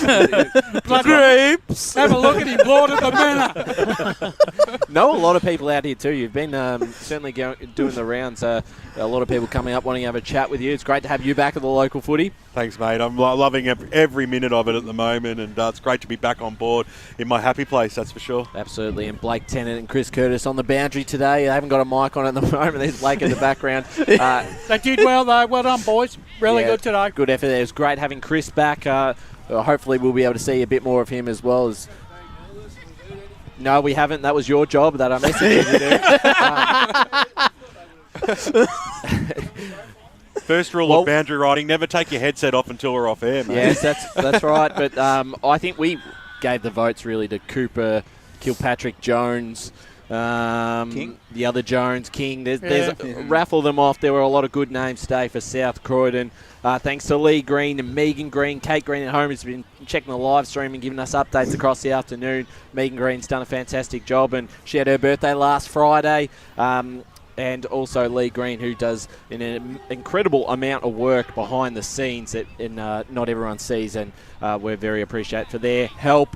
We're coming to an end here at the Eastland match of the round, ANZAC Day, and it was South Croydon pulling away with a very impressive win, their first of the season. They managed to take a 7-point victory over Blackburn. 13 goals for 82 to Blackburn, 11-9, 75. We'll see you tomorrow for the weekend recovery or the weekend forecast podcast, as well as Saturday's match out at Vermont Recreation Reserve when the grand final rematch in Premier Division takes place between the Brasher Baird Cup and Roval, the Brasher Baird Cup. So make sure to check all the action out on Radio Eastern 98.1 FM from 1:15 p.m. or on our Facebook and YouTube streams. Thanks for watching.